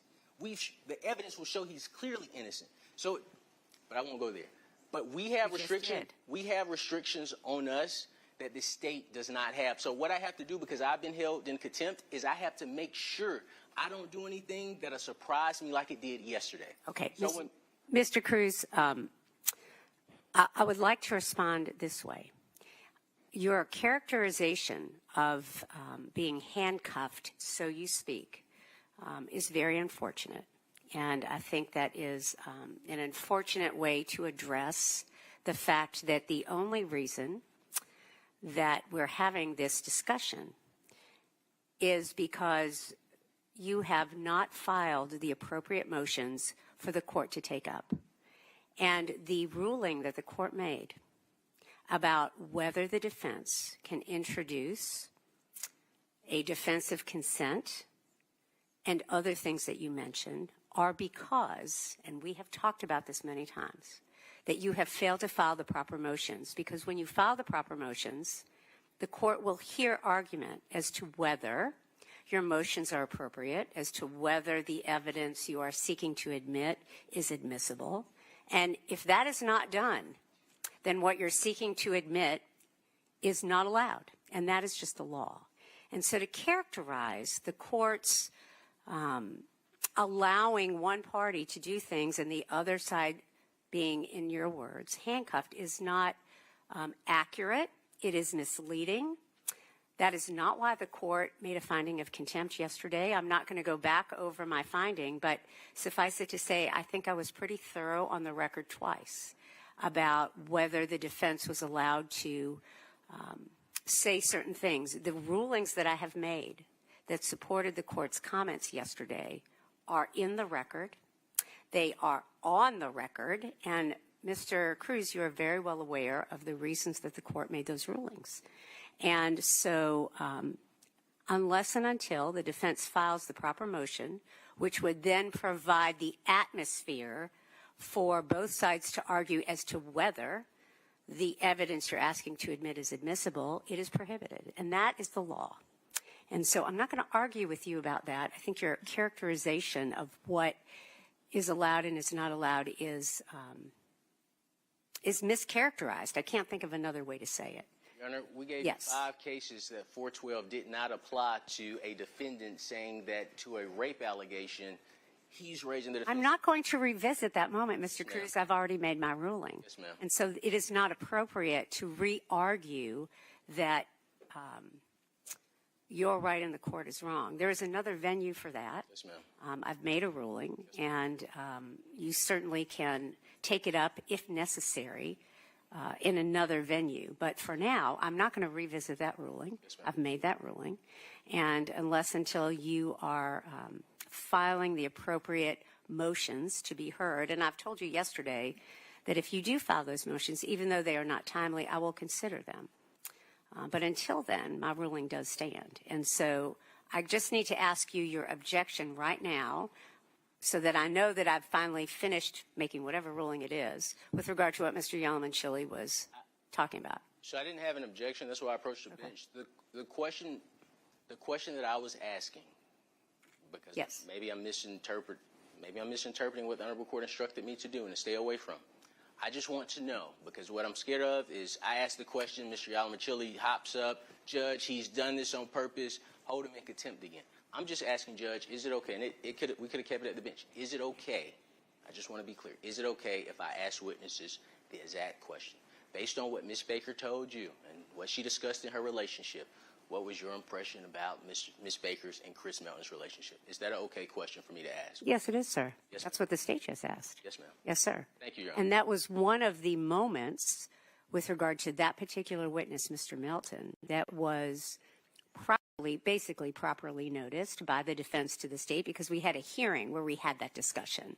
And so even though that notice was an oral notice as opposed to a written motion, we had that discussion in court. My ruling on the 21st was based on that acknowledgement by the defense to the state in proper form. So yes, sir. The answer to your question is yes.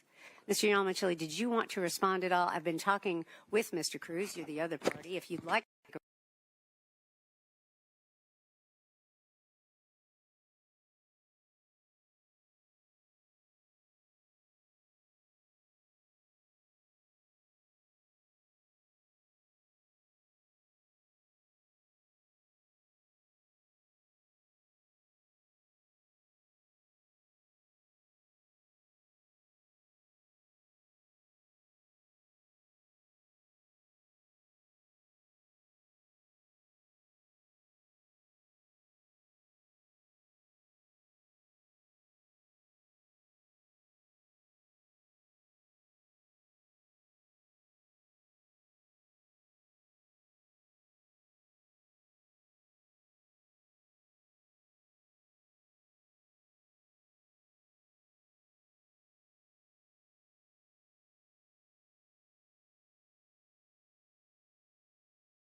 Is there has been testimony from the witness, and some of the predicate requirements may be met about truthfulness, and then the court, obviously it will be in your discretion even to admit or deny the introduction of those statements. But I just want to establish for the record, the state did not elicit any hearsay statement regarding Ms. Baker saying what it was about the relationship. We established foundation that this is a person who had discussions with Ms. Baker about her relationship, and we laid a foundation that they had a close and trusted friendship, and then just asked her about her impressions of their relationship. So I just want to make that clear for the record. And I think that's an important distinction. So, Mr. Cruz, with regard to your question, let's go back to your question. Your question about eliciting information about the witness's impression of any status of relationship between Ms. Baker and Mr. Melton is certainly permissible. The state just asked it. The defense can ask the same thing. What neither party can do right now is elicit hearsay testimony. And let me just rephrase so we're on the same page. Because sometimes these things can get very technical, and I want to make sure that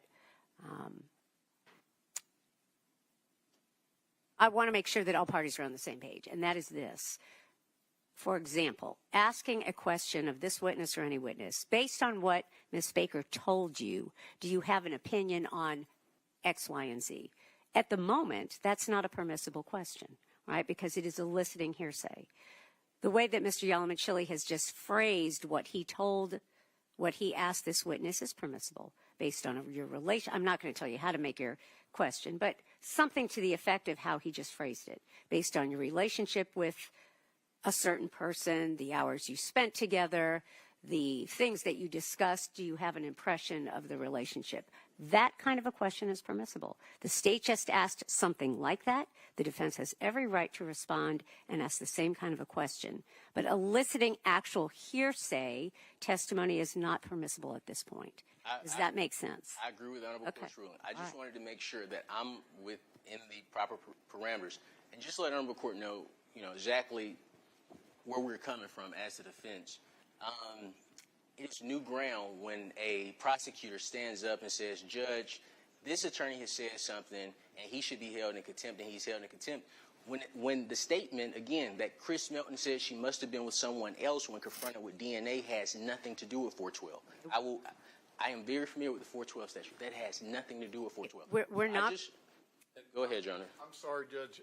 Just because Mr. Cruz has directly referenced statements that I've made, I would just like to say I've never in my career as a prosecutor or a defense attorney, thankfully, until this trial, been put in a situation where I had to make that request, but we were put in a situation where we had to make that request.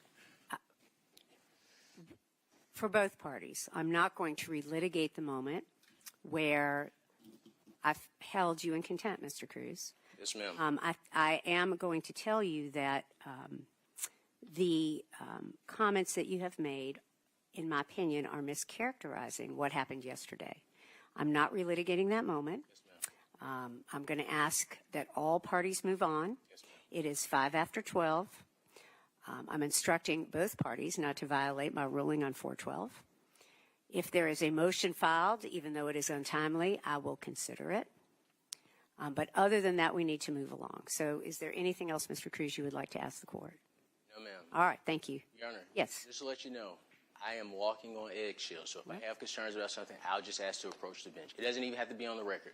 I just want to make sure I don't violate anything that the Honorable Court puts in place. Well, Mr. Cruz, I'm sorry to hear that. Yes, ma'am. I don't know that walking on eggshells is a fair representation of what happened yesterday. I think the appropriate response should be to review the court's rulings and just recognize what they are and not violate them. Yes, ma'am. All right, thank you. If you'll bring the jury up, please. Thank you. Stand up for the jury.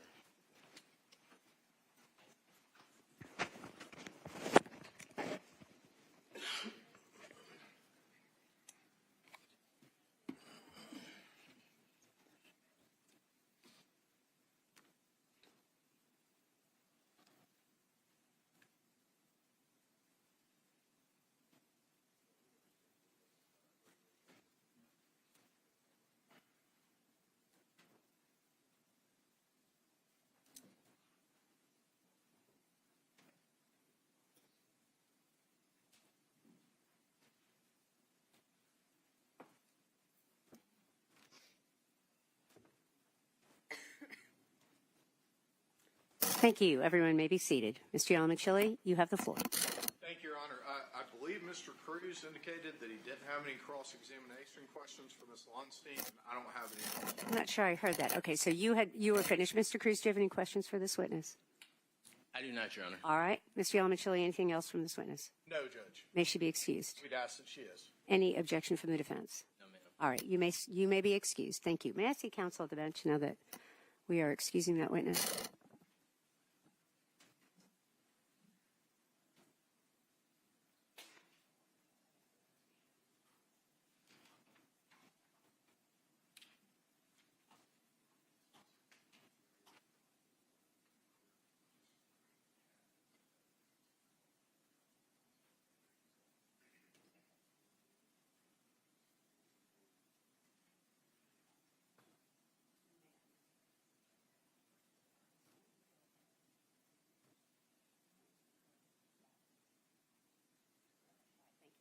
All right, Mr. Yalomachili, you may call your next witness. State calls Ms. Adina Gray.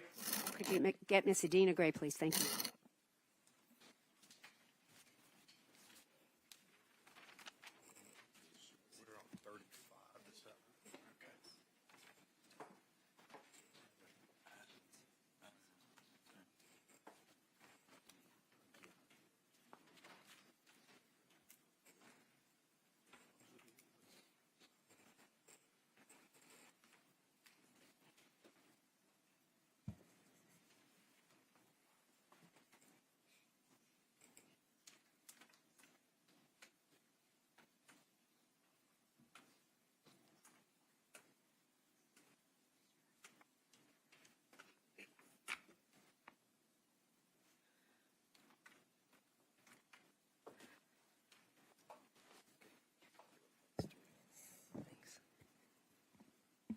Ma'am, if you would, please raise your right hand and take an oath. Do you swear or affirm testimony you'll give to the court today will be the truth, the whole truth, and nothing but the truth, so help you God? I do. All right. If you would, please state and spell your name for the record. Athena Gray, Athena, last name Gray, Gray. And ma'am, where are you currently employed? Athens Clarke County Police Department in the Communications Division. And is that sometimes referred to as the 911 center? It is. Okay. And what does the 911 center do in Athens Clarke County? We process incoming calls for service. And how long have you been working there? About 11 years. What type of training have you received for your current position? I am post-certified as a communications officer with the state of Georgia. I have received training for communications training officer, communications officer, senior communications officer, and several supervisory skills management courses. And what is your current title? I'm the 911 training coordinator. Okay. And when someone calls 911, is there a document produced? That's correct. When someone calls 911, we get anti-alley information. That means automated number information and automated location information. What that means is if someone calls in from a cell phone, then we get the latitude and longitude of the GPS coordinates that the cell phone tower is bouncing off of. We also get the phone number and we get the provider. So whether it's AT&T or Sprint, if it's calling from a landline, then we get the subscriber information, whether it's a business or a residence. We also get the phone number and the address that it's registered to. Now, in order to create a call for service, we need to know two things. We need to know what the address is, and we need to know what the problem is. Once we get that information, then we can create a call for service in something called CAD. CAD is an acronym for Computer Aided Dispatch. It's a system that we use to create the calls for services. As the call taker is gathering the information, they can enter that into the CAD system. And another person in the room will dispatch it out for service. You hit on the next couple of questions I was going to ask, so you gave me a chance to skip down a little bit. Is information entered by the call taker and logged into CAD? Objection. Leading. Sustained. If you'll rephrase, Mr. Yellowman, don't leave your witness. Well, Judge, I was going to ask a question that was about the testimony that she just gave. She just testified that the call taker enters information into CAD. And so my question was about that answer. All right. Well, that wasn't a question at all. Okay. All right. So I'm just going to sustain the objection in the manner in which you asked it. I certainly will allow both parties to provide context to their direct examination questions or their cross if they choose to, but just make sure you don't lead your witness. Thank you, Judge. Is the time that information is entered recorded in the CAD? It is. Okay. And is the CAD maintained? Objection, Your Honor. Leading. I'm going to overrule that objection. Is the CAD maintained in the normal course of regularly conducted activity by the 911 center? It is. Okay. And is that part of the regular practice of the center? It is. Are you familiar with the system that is used to record and maintain information for 911 calls? I am. And Judge, I'm going to show Mr. Cruz what's been marked as State's Exhibit 35.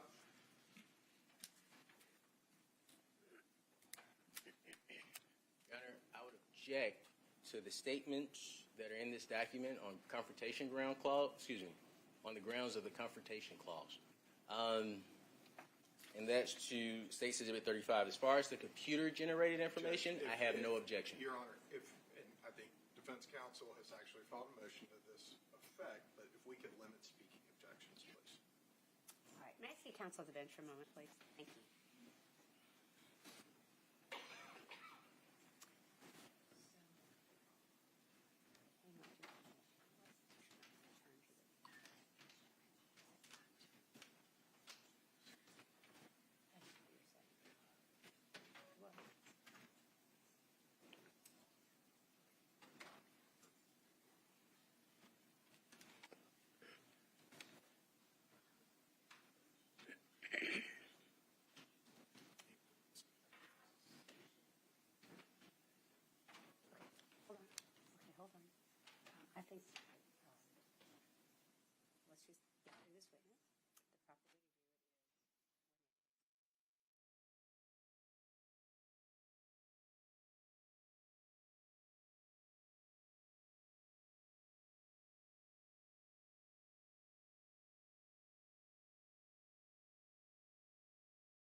It's a CAD fire report. Okay, and is there any address associated with that? It is Okay, what's the address associated with it? 160 Fawn Drive and 175 Fawn Drive.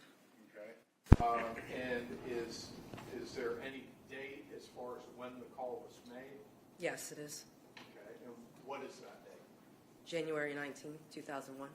Okay, and does that appear to be a fair and accurate depiction of that fire CAD? That's correct. Judge, I move to tender 35 at this time. All right, Mr. Cruz, any objections, sir? No objection, Your Honor. All right, it is admitted.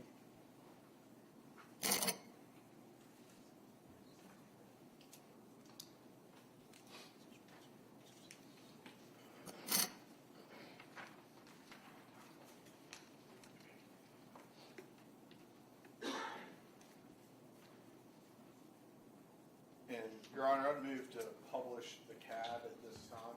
You may do so. You want to do it on the computer? I mean, on the screen? Yes, Judge.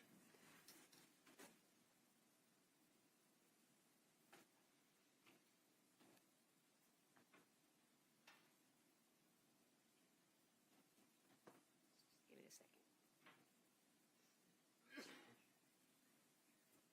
I have the blue light on over here, which, That's one over here, too.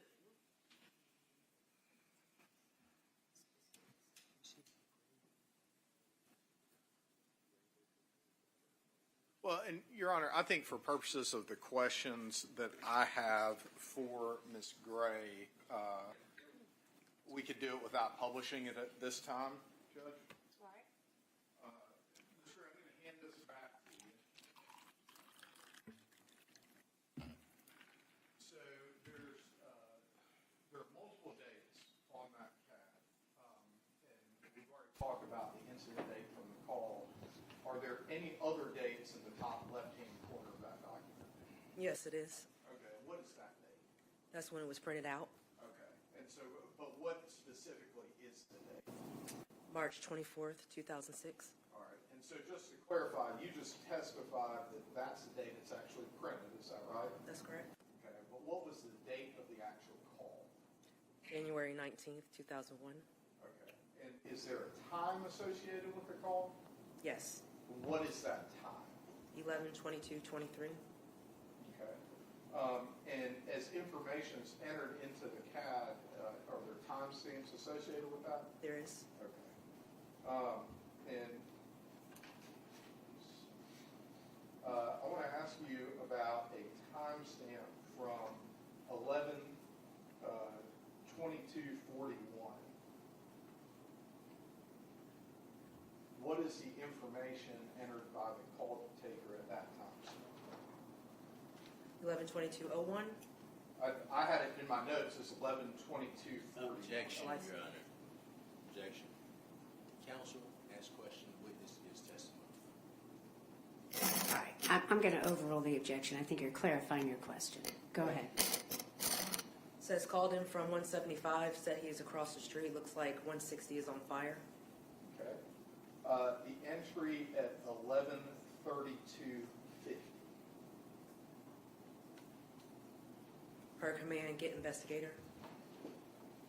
At 11/33/36. Command advise victim in structure. And then at 11/34/36. Command advise need forensics. Okay. And that, those times that are noted, is that AM or PM? AM. Judge, I don't have any other questions for Ms. Gray at this time. All right, Mr. Cruz, cross-examination. I have no questions for you, Ms. Gray. I just want to thank you for your service. Mr. Yelman-Chili, can we excuse this witness? I'd ask that you be excused, Judge. Any objection from the defense? No, ma'am. You are free to go. Ladies and gentlemen, we are going to take our lunch break right now. I'm going to give you the same instructions I've given you this entire time that we have met. Please don't discuss the case with anyone. Please don't do any independent research, of course. Don't go on the internet in any way and look up anything you may have heard today or before today. And other than that, enjoy your lunch. I'd like for you all to come back here by 1:30. We're going to start testimony again, so it's about an hour and 10 minutes. Enjoy your lunch. We'll see you all at 1:30. Thank you.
suppliers who advertised with us for forensic-related equipment and supplies.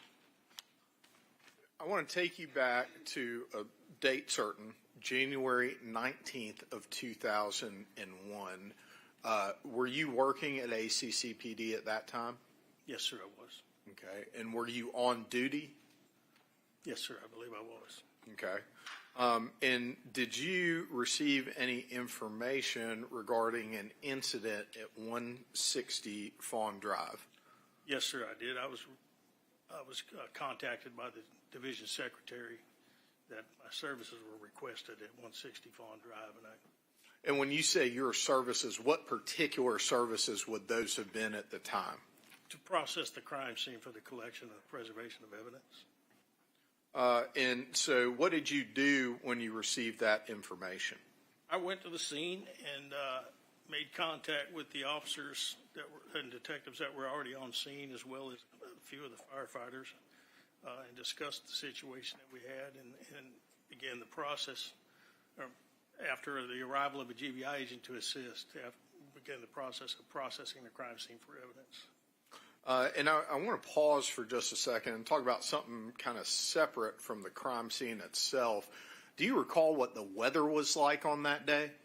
It was kind of cool and rainy. We'd have sections of heavy rain to mostly light rain, but I believe it's in the 50s, mid to low 50s, up to as much as 60 degrees. Okay. And so when you arrived on scene, well, let me ask you this question first. Is there a typical process that you go through when you're about to prepare to process a crime scene? Usually the first thing I'll do, I'll take video if it's necessary. We didn't do it on all crime scenes, but on the major ones we did. And then I would do photographing of the scene before anything was moved or disturbed. We would try to document the scene through photographs and video. And so I'm going to hand you what's been marked as State's Exhibit 36 after I show it to defense counsel. Your Honor, may I have permission to approach the witness and move freely through the well of the court? Granted. Thank you.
State's Exhibit 36.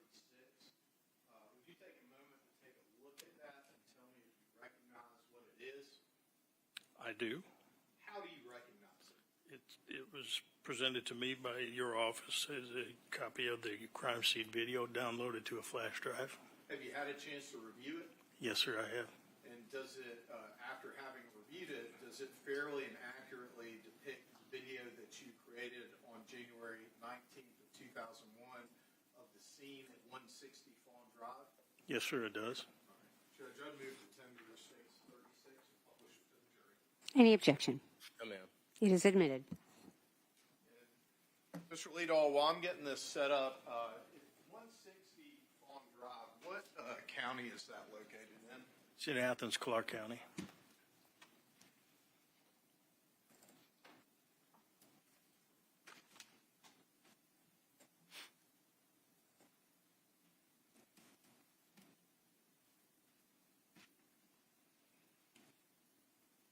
Is that better?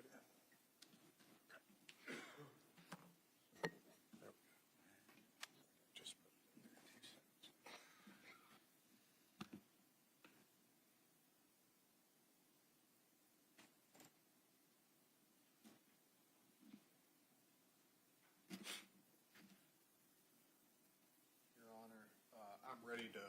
publish states 36 at this time. Warrior left on. I'm assuming that that's what happened. There we go. Yep. Okay.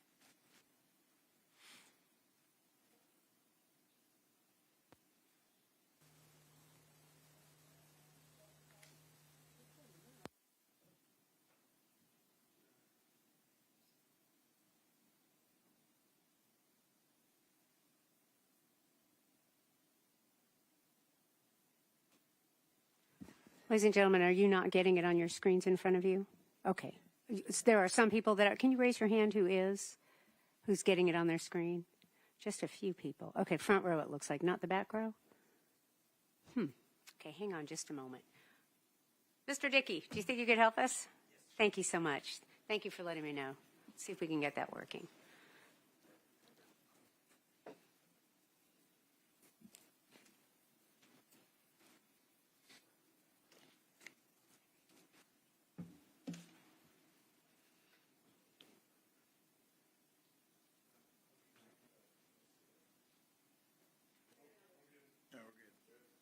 Everybody has it on their monitor now? Excellent. Very good. Thank you, sir. You may proceed. And, Your Honor, just for the record, I've started the video back over at the beginning. And so I'm publishing states 36 from the beginning. Thanks.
about to mislabel it as 36 number 2.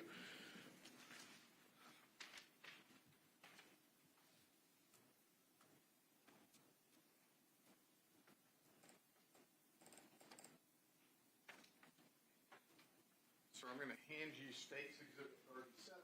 Please review it and let me know when you've had an opportunity to do so. Yes, sir. Do you recognize State's 37? Yes, sir, I do. And what do you recognize that to be?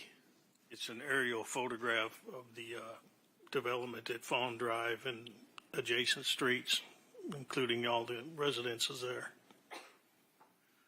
All right. And are you familiar with that area of Athens during that time period? A little bit, yes. Yes, sir. Do you believe that is a fair and accurate depiction of that area during the relevant time period? Yes, sir, I do. Judge, I move to tender States 37 at this time and publish it to the jury. Any objection, Mr. Cruz? No, ma'am. It is admitted. Your Honor, for the record, hand Mr. Cruz States 38, 39, 40. May I publish this using the Elmo, Judge? You may. All right, thank you. All right, counsel, we're going to take a 5-minute recess. And so, jury, please go into the jury room. Don't discuss the case. We'll be with you shortly. Thank you.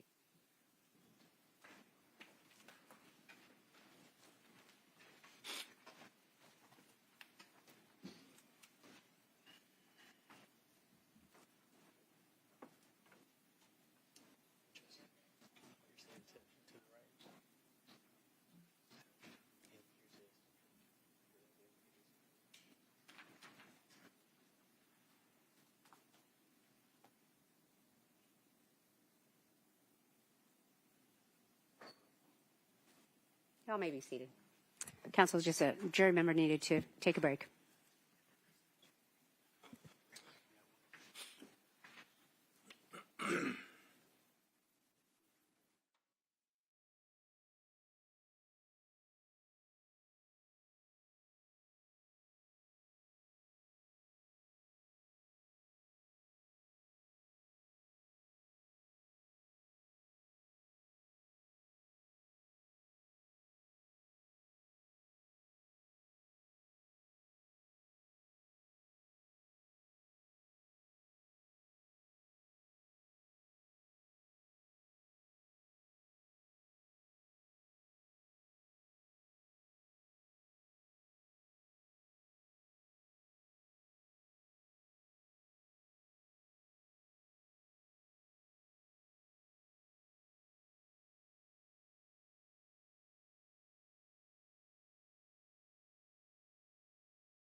Yes, sir, I do recognize that. And starting with State's Exhibit 38, what do you recognize that to be?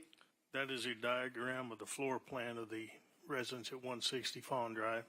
Who created that diagram? I did. All right. And is it a fair and accurate depiction of the diagram that you created?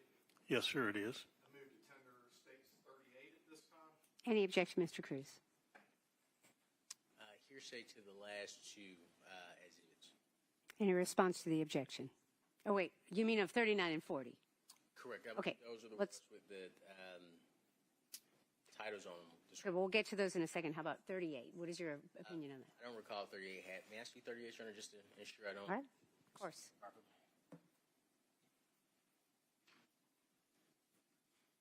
No objection to 38. Right, it is admitted.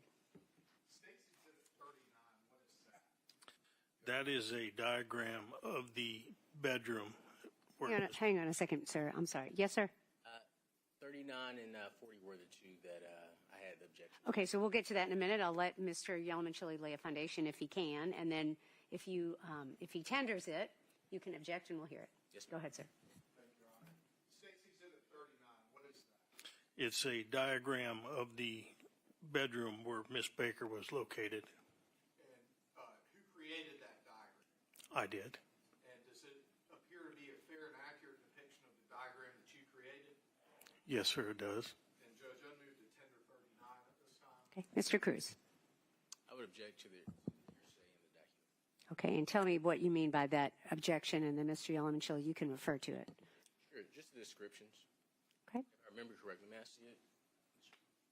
Yeah, just the descriptions, that's all. Mr. Yelman-Chili, any response? Judge, I think that the descriptions suggest that this is a demonstrative aid and it was created by Lieutenant Leadall to depict the bedroom that he was in. It's not hearsay, it's his statements as testified witness about what each of these things in his document are. I'm going to overrule the objection and admit it over objection. 39 and 40, Your Honor. We haven't gotten to 40 yet. Yes, ma'am. State's Exhibit 40, Lieutenant Leadall, what is that? That is also a diagram of the bedroom where Miss Baker was found, and it includes measurements to the location from reference points to certain areas on the body, as well as other pieces of evidence in the room. And when you say measurements, who is making those measurements? I did. Okay. And does that appear to be a fair and accurate depiction of the diagram with measurements that you created? Yes, sir, it does. Judge, I move to tender 40. Any objection, Mr. Cruz? Yes, ma'am, just hearsay to the descriptions. All right, anything further, Mr. Yelman-Chili? Same response as 39, Judge. I'm going to overrule the objection and admit it over objection. And may I publish 38, 39, and 40 to the jury? You may. Thank you, Judge.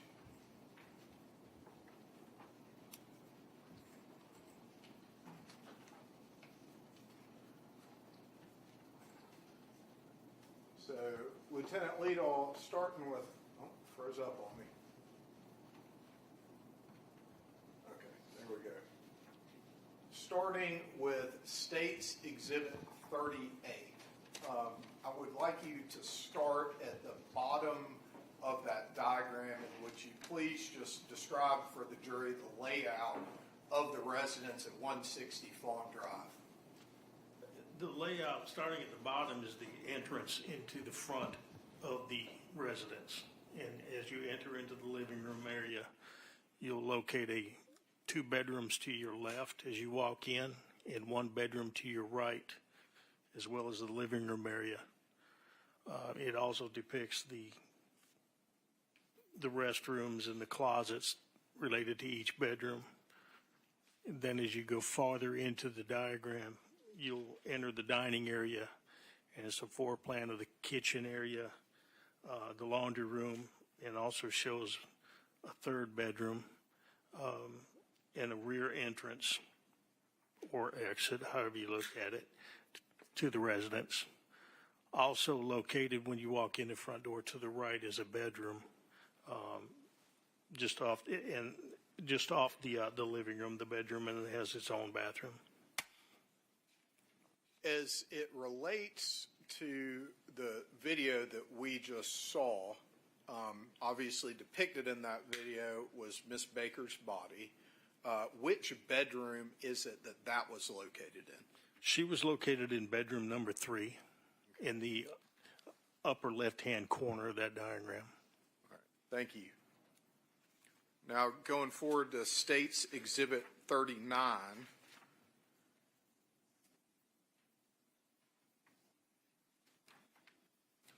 I'm going to point down, obviously, there is a human-shaped drawing here. What is that? That depicts the location of Miss Baker. All right. And then there is an item that appears to be to the left as I look down of her head. What is that? That would be a knife that was found on the floor beside the body. All right. And then moving up towards the top of the document, what is the next arrow pointing towards and identifying? That is the printer cable and power transformer that went from the printer to the body of Miss Baker, and the cord itself was wrapped around her neck. And then as we move up, directly up from there, what is that arrow and what is it depicting? That's showing the footboard of the bed, that it was broken away from the frame of the bed. And then if you continue a little bit farther up there, you'll see the printer where that cable was run to. And then I'm going to go to State's Exhibit 40.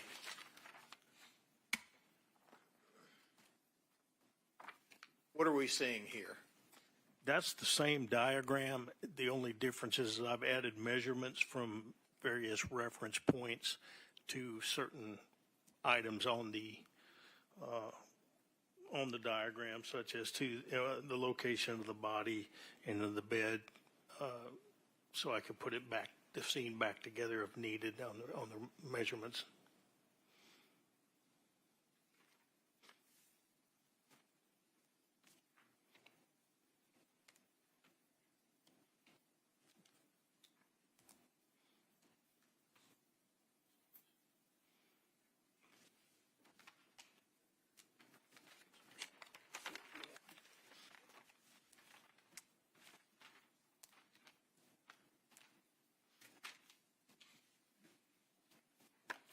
You mentioned taking a video, and you mentioned also taking still photos. I'm going to hand you,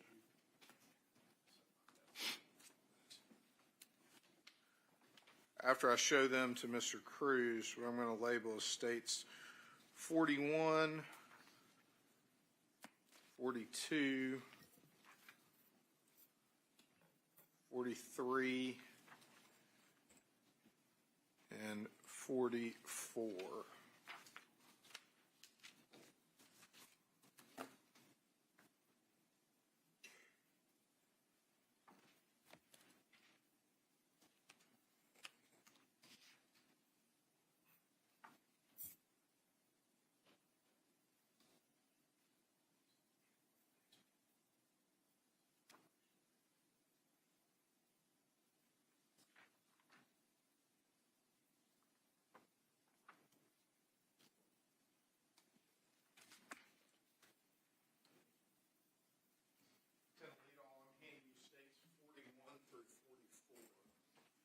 Take a look at those. Let me know when you've had a chance to review them, and then we'll start talking.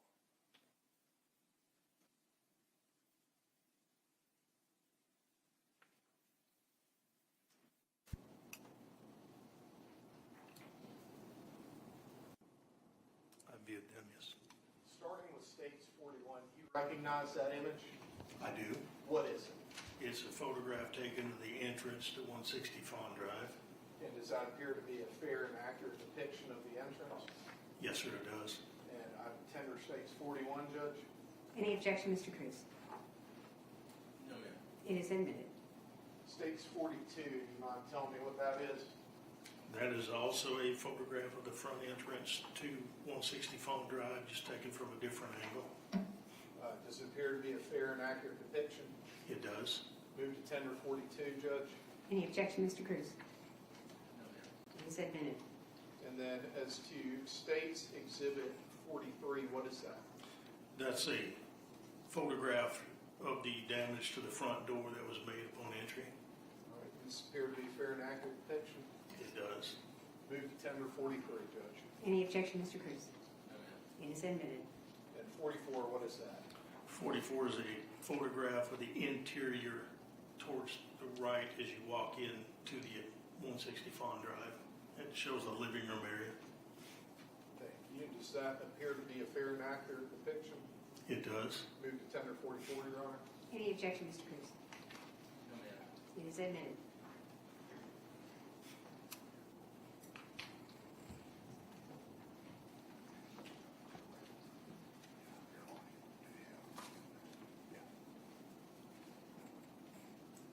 And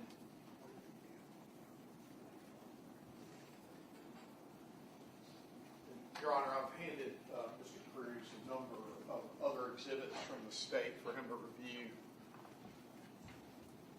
And I would just ask court to be allowed to publish states 41 through 44 for the jury at this time using the element.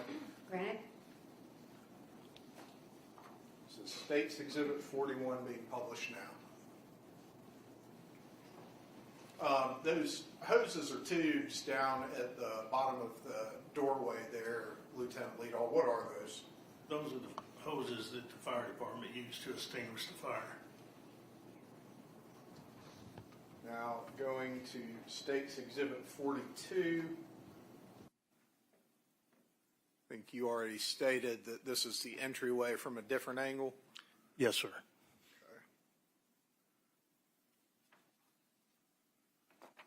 States Exhibit 43, do you mind restating what that is? That's a photograph of the lock and the handle on the front door showing the damage from the exterior side of the door.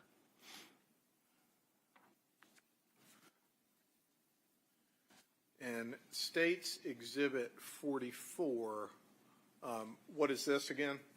That's as you enter in the front door. It's a view of the living room to the right all the way to the rear exit of the residence. Let me see if a little more light might be helpful. Lieutenant Leadall, there on the coffee table, what are we seeing? You see some books, and you also have some, appears to be dust and soot, and possibly some fiberglass insulation on the table. Okay. And so when you made entry into the residence and you were walking through, can you describe for the jury the condition of the residence outside of Miss Baker's room, but the remainder of the residence as you walk through it? It was kept very well. However, it did have a lot of sooting and dusty damage as a result of the fire and the debris from the fire, as well as some water damage, and also showing in this case insulation and some drywall from where the fire department had the open holes into the ceiling and pull some of the sheetrock down to vent up into the roof. And so I'm going to skip around a little bit as Mr. Cruz reviews the other photographs that we're going to be admitting. What is trace evidence? Trace evidence is small pieces of evidence or minute pieces of evidence such as hair, fingerprints, fibers, any very small pieces of evidence, even parts of bullet fragments, anything that's minute. Can environmental factors at a crime scene impact the ability to collect trace evidence? Oh, yes, absolutely. Okay, and how so? Well, like, for example, when you're dealing with fingerprints and you introduce water to an area, that can help wash down fingerprints, or it affects the ability to recover fingerprints, because we typically use a powder to try to recover prints, and the water itself could cause damage to it and prevent you from recovering it. Also, you've got issues where you have, like in this case, the fiberglass insulation, blown insulation falling down. It would make it extremely difficult to recover hairs and fibers and things on the underneath that insulation. And it'd be almost virtually impossible to go through every little piece of fiber insulation to try to determine if there was any trace evidence attached to that. And also you've got temperature can affect, heat and humidity can affect the ability to recover fingerprints, and it also does damage to other items and makes it extremely difficult to recover trace evidence. Did you end up processing this scene for trace evidence? Yes, sir, we did. Were environmental factors, I'm going to use the word factor twice, but was the environment a factor in trace evidence processing in this case? Very much so, yes. Okay. What is a known sample? A known sample is a sample that you get from a known source, such as an individual or, for example, if you were comparing paints, getting a known reference sample of the paint that you're to compare with the paint that you're finding, or something to compare with the item that you're collecting at the scene. Is it important to collect known samples from people who have been at a scene as part of their normal life? Yes. Okay. And why is that important? You can use it for process of elimination, where you can, if you've got known samples of the people that live there, for example, you can use that to compare to the items that you collected at that scene to determine if it belongs to them or if it belongs to an outsider who may not typically have access to that residence or that location. So you would want the known samples to do those comparisons to eliminate some of the evidence that you or trace evidence that you've recovered, to see what you're left with and to compare it as a possible unknown. Would it be expected or normal to find trace evidence from people who had been at a scene as part of their normal life? Oh, yes, absolutely. Okay. I'm going to hand you now state's exhibits 45 through 62. And instead of asking you one at a time, I'm just going to let you go through all of them. Just let me know when you've had a chance to do so.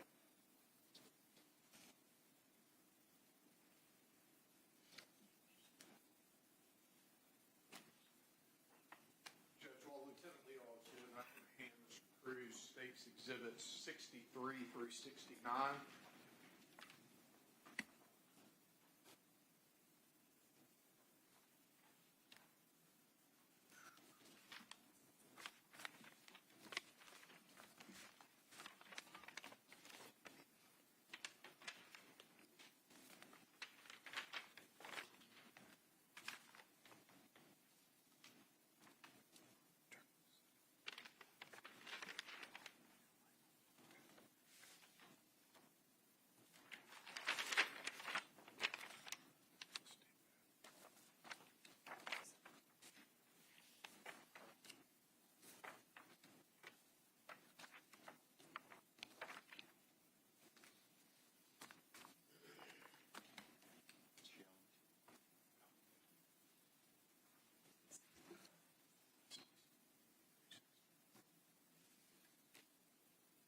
Okay.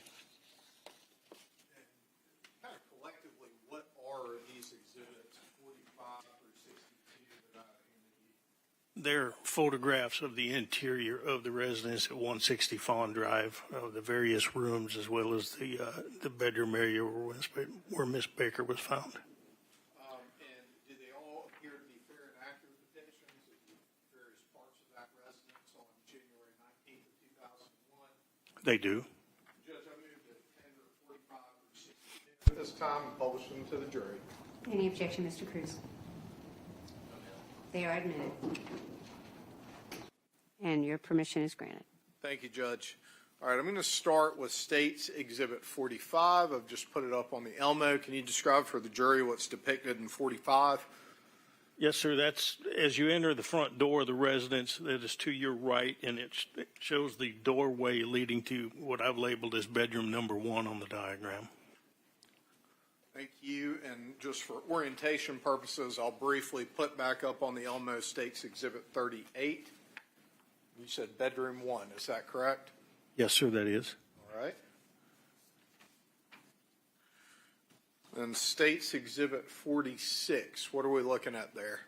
That's a photograph showing taken from the front door area going directly back to the rear of the residence. To your left would be the entrances to bedroom number 2 and bedroom number 3 where Miss Baker was located.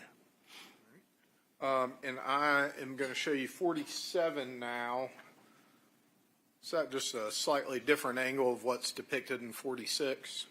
Yes, sir, it is. And 48, can you tell the jury what that is?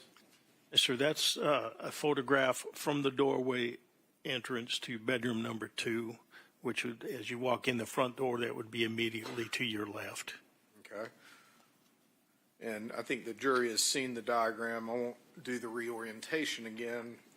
Can we go to States 49? What is that? That is also a photograph of bedroom number 2 showing as you walk in the door of the bedroom, it'd be immediately to your right, and it goes back to the bathroom for that bedroom.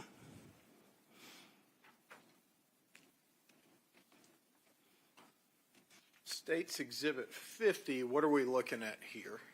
That's a photograph showing the kitchen area and the rear exit or entrance to 160 Fawn Drive. Okay. And in particular, I'm pointing down at the picture to the bottom here. What is that at the bottom of the picture? That is soot and water on the floor of the residence from the fire, as well as the firefighters and other personnel walking on the floor, disturbing that soot pattern. So it just kind of mixed everything up. Would that be something you would consider an environmental factor? Yes, sir.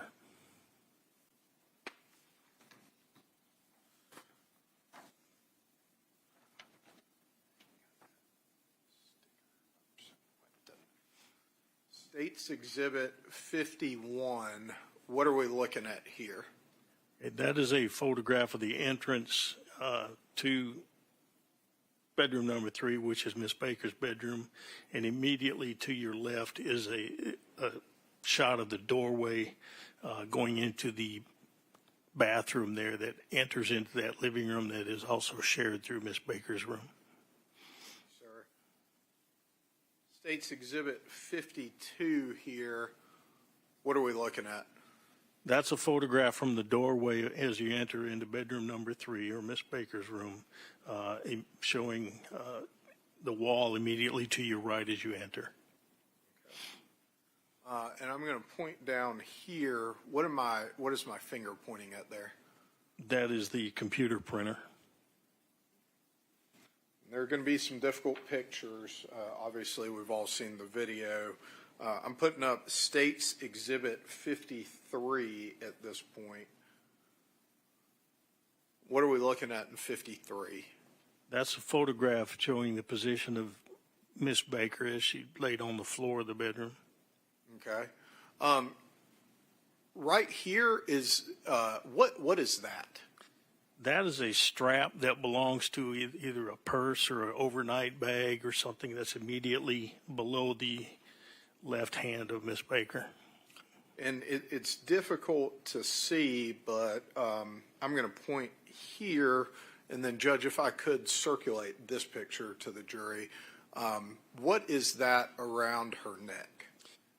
That is the printer cable, the power cable that leads from the transformer of the printer and is wrapped around the neck of Miss Baker. Judge, if I could, just because it is difficult.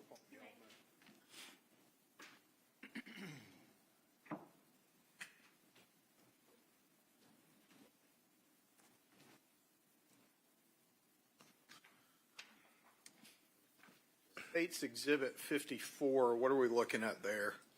That is also a photograph of the printer that's on the floor, and also you'll see the edge of the footboard of the bed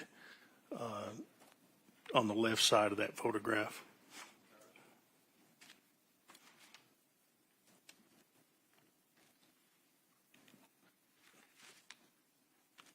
So for orientation purposes, I'm putting State's Exhibit 39 back up.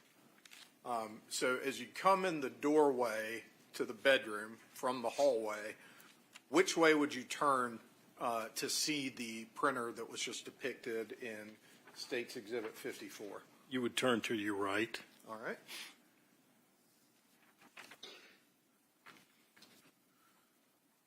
State's Exhibit 55, what are we seeing here? That's a photograph taken from the doorway going straight back to the rear of the room. The door that you see there is the door to the closet.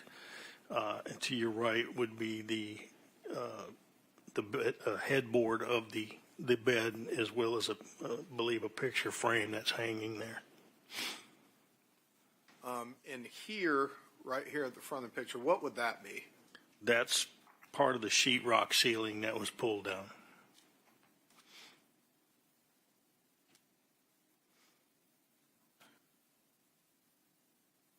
State's Exhibit 56, what are we seeing there?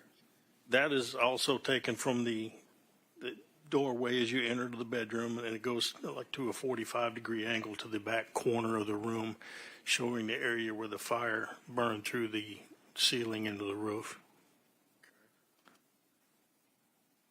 And State's Exhibit 57, is that just panning up a little higher? Yes, sir, that's correct. Okay.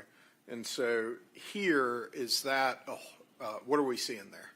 That's the trees off in the distance. It's the shot. It burned through the ceiling, and it's a shot showing the sky.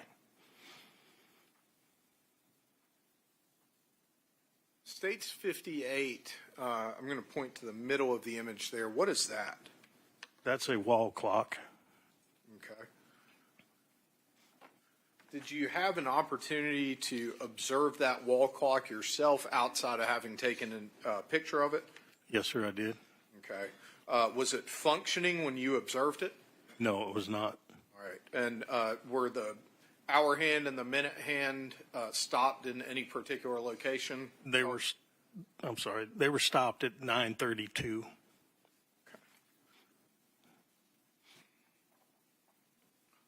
State's Exhibit 59, here in the middle here, what is this?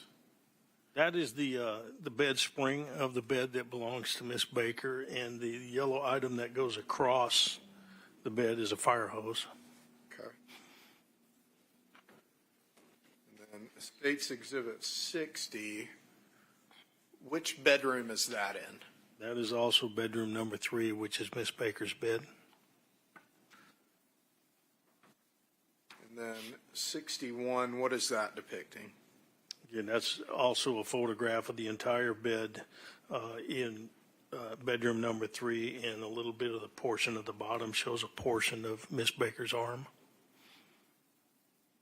And which arm, right or left, would that be of Miss Baker's? It would be her right arm. Okay. State's Exhibit 62, what are we looking at here? That's a photograph showing the public, and I'm going to use the word public entrance to the restroom or the bathroom that conjoins with Miss Baker's room. Sir, I'm going to hand you what's been marked as State's Exhibits 63 through 69. If you would, please take a look at those. And let me know when you've had a chance to review them. In your honor, I'm handing Mr. Cruz States 70 through 76 in this.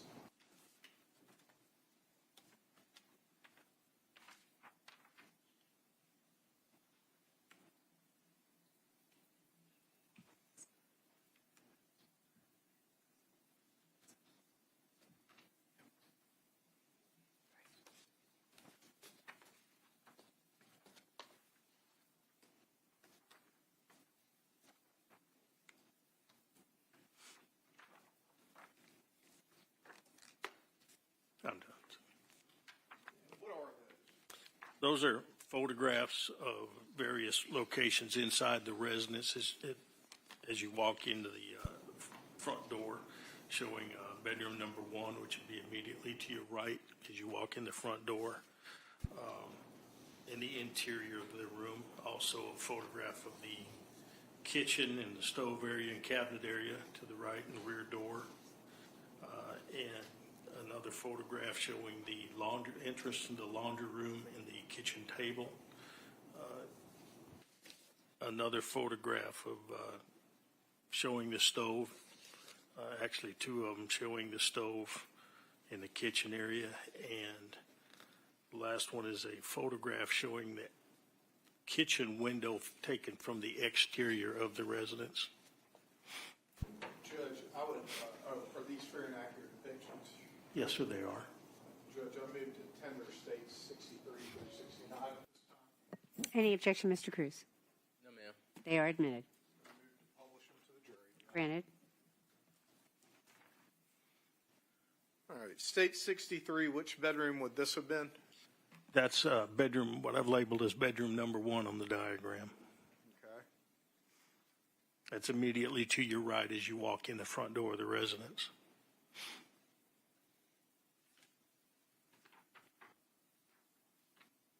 And then states exhibit 64, what are we looking at there? That is a photograph also of bedroom number 1 showing the entrance to the bathroom that's attached to that room. States exhibit 55, we've moved to a different part of the house. Where are we? That I'm standing kind of at the edge of the living room, dining room, showing a photograph of the kitchen area and the rear exit of the residence. And states exhibit 66, what is that depicting? That's a photograph of the kitchen table area and the entrance to the laundry area of the residence. And then states exhibit 67, what are we looking at here? That is a photograph of the stove in the kitchen. Can you see anything around the eyes of the stove? Yes, sir. It's on the front left corner. You can see some charred remains of something on around the eye and along the edge of the eye. It would be the eye on the. I'm sorry. It'd be the eye on the front left corner. So as you face the stove, the front left corner? Yes, sir. Okay. State 68, what are we seeing here? That is a closer shot of the eyes of the stove and also including that front left eye, showing the items that were there. And then states exhibit 69, what is this item? That's a photograph of the rear, taken from the exterior of the building of the window leading to the kitchen of the residence.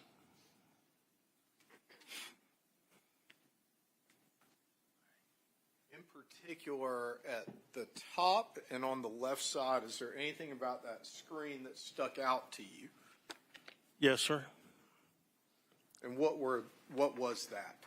The screen appeared to be bent downward along the top and then inward on the side as if someone was put in there to pull it down and away out of the frame.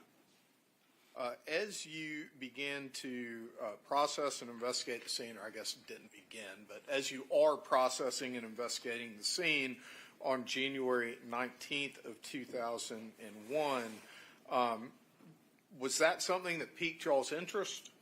Yes, sir. All right. And so what, if anything, did you do to investigate that further? Well, that item was collected. It was taken out of the frame and it was collected to be fingerprinted or processed later because it was wet. It also, we used it to kind of look at how that frame itself was bent and broken. Okay.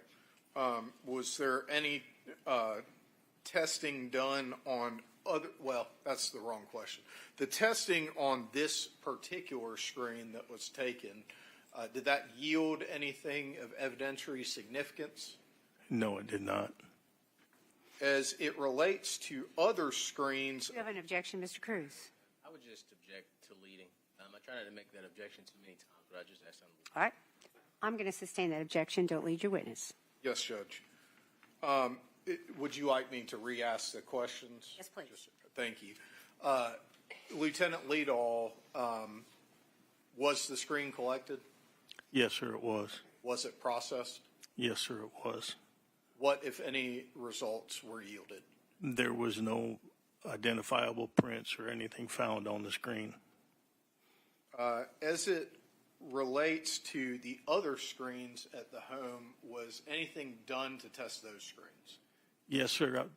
I myself and another investigator attempted to remove the screen from the exterior side to see how it would pull out. And during that testing, we could not remove the screen without fracturing the frame of the screen somewhere because we had to bend it so far to remove it from that window from the exterior side of the building. And so how did the screens that y'all tested out removing them compare to the screen that we just depicted in State's Exhibit 69? They were identical screens made of the same type of material, which I believe was aluminum, and they were approximately the same size from each one of them. And so after you tested prying them out, did that do anything to those screens? Yes, it broke them and bent them. Okay. And how did those breaks and bends compare with the screen that's that we depicted in State's Exhibit 69? Very similar. Okay. And I'm going to hand you State's Exhibits 70 through 76, which have already been shown to Mr. Cruz. Once you get done reviewing them, let me know.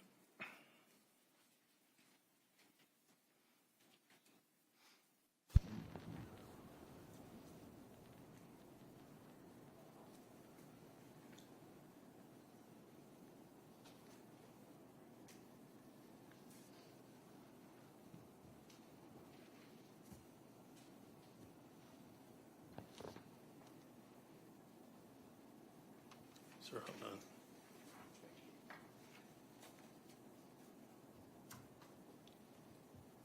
And just kind of collectively, not individually, what are these? Those are photographs of various items. The screen itself is, or the rear window, and all photographs of Miss Baker and the area around her body, as well as the entrance to the bathroom, I believe. Are they fair and accurate depictions from January 19th of 2001? Yes, sir, they are. Judge, I moved to tender States 70 through 76 and asked to publish those to the jury. Any objection, Mr. Cruz? No, ma'am. They are admitted, and yes, you may publish. State 70, what is that? That's a photograph of the upper torso of Miss Baker as she was found. It also includes a photograph of the straps that was found on the bag that matched the bag to the left, her left, as she's laying there. And you see portion of the transformer that belonged to the printer there. States Exhibit 71. That's a closer photograph of the cord that went from the transformer to around the neck of Miss Baker. State 72. That is a closer shot or another angle of the cord as it's around the neck of Miss Baker. And States Exhibit 73, what are we seeing here? That's a photograph of the broken screen from the window as it enters into the kitchen of the rear of the residence. And States Exhibit 74. That's another photograph of that same screen, but that's showing as you're facing the screen, showing the left-hand edge of that frame of that screen. And States Exhibit 75. That's a photograph of the window leading into the kitchen, showing the entire screen as it was found.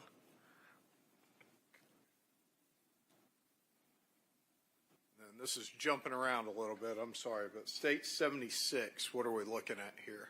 That's a photograph of the entrance to the bathroom.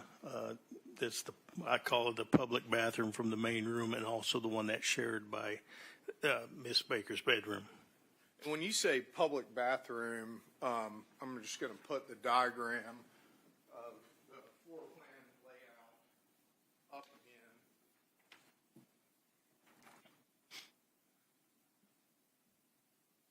You've testified that bedroom 3 is Miss Baker's bedroom, is that right?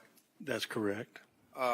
The bathroom in bedroom 3, how many doors does it have? That has two doors. Okay. One that leads from the living room into the bathroom, and then the other one leads, the only way to enter through that one is through the bedroom.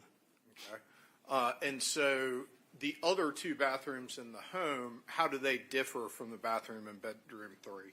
The only way you can enter those bathrooms is by going inside their bedrooms.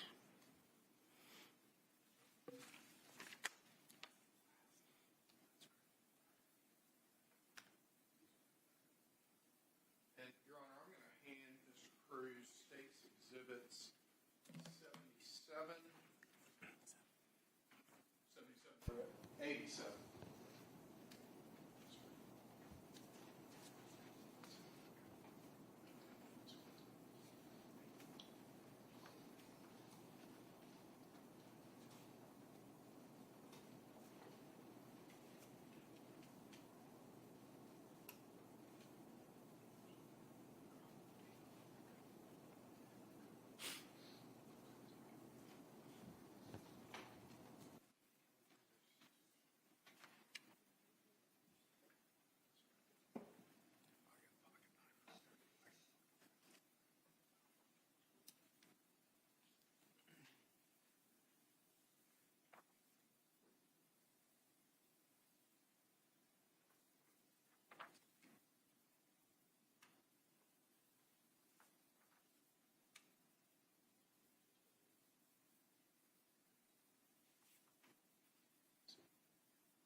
All right, so, I'm sorry, I didn't show these to you.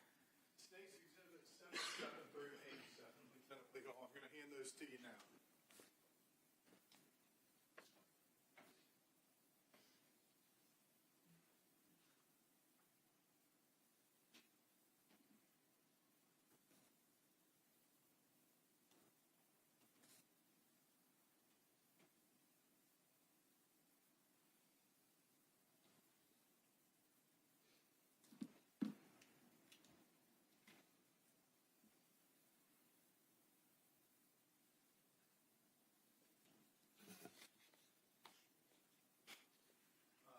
Sir, haven't had a chance to review these. Do you recognize what they are?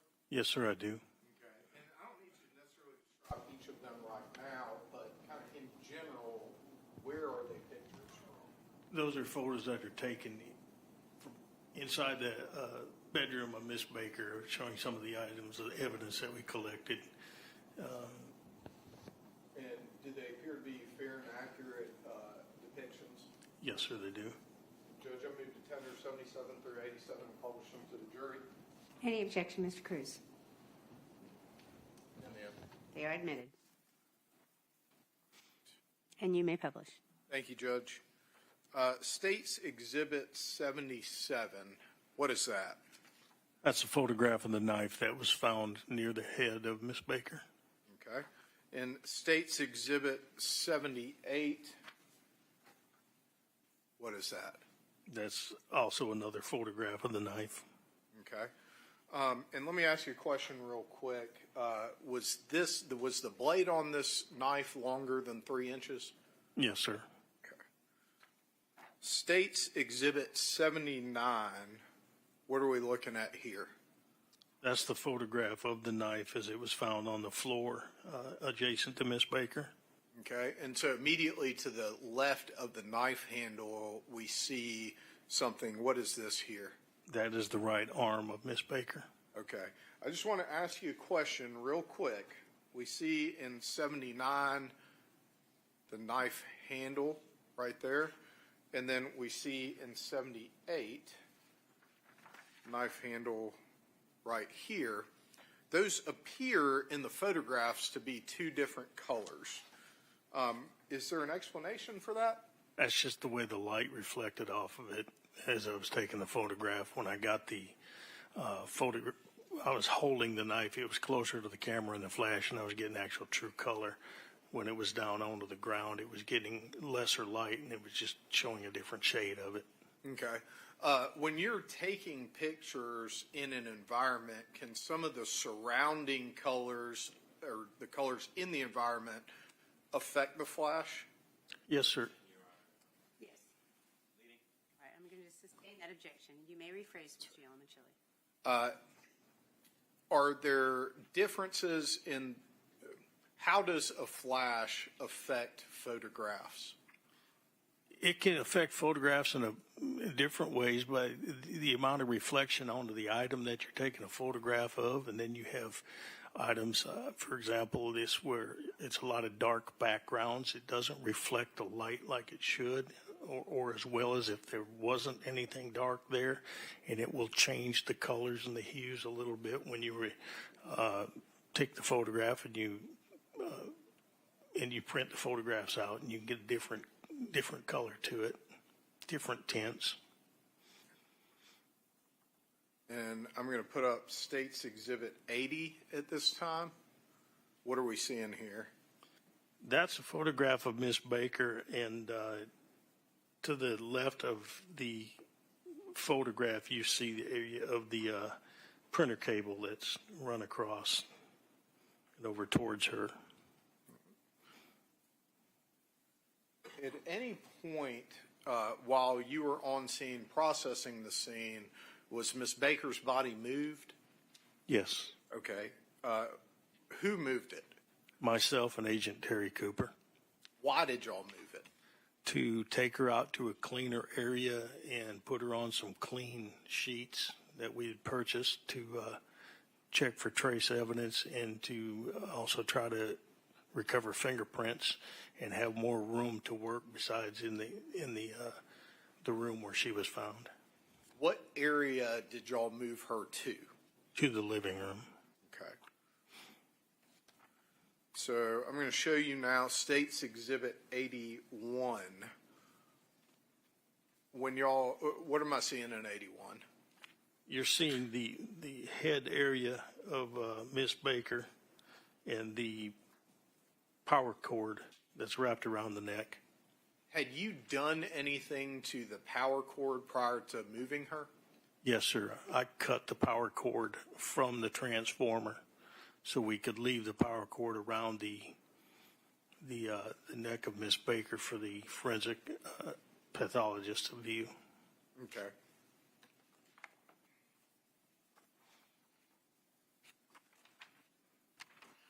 State's Exhibit 82, what is that? That is the right hand of Miss Baker. Okay.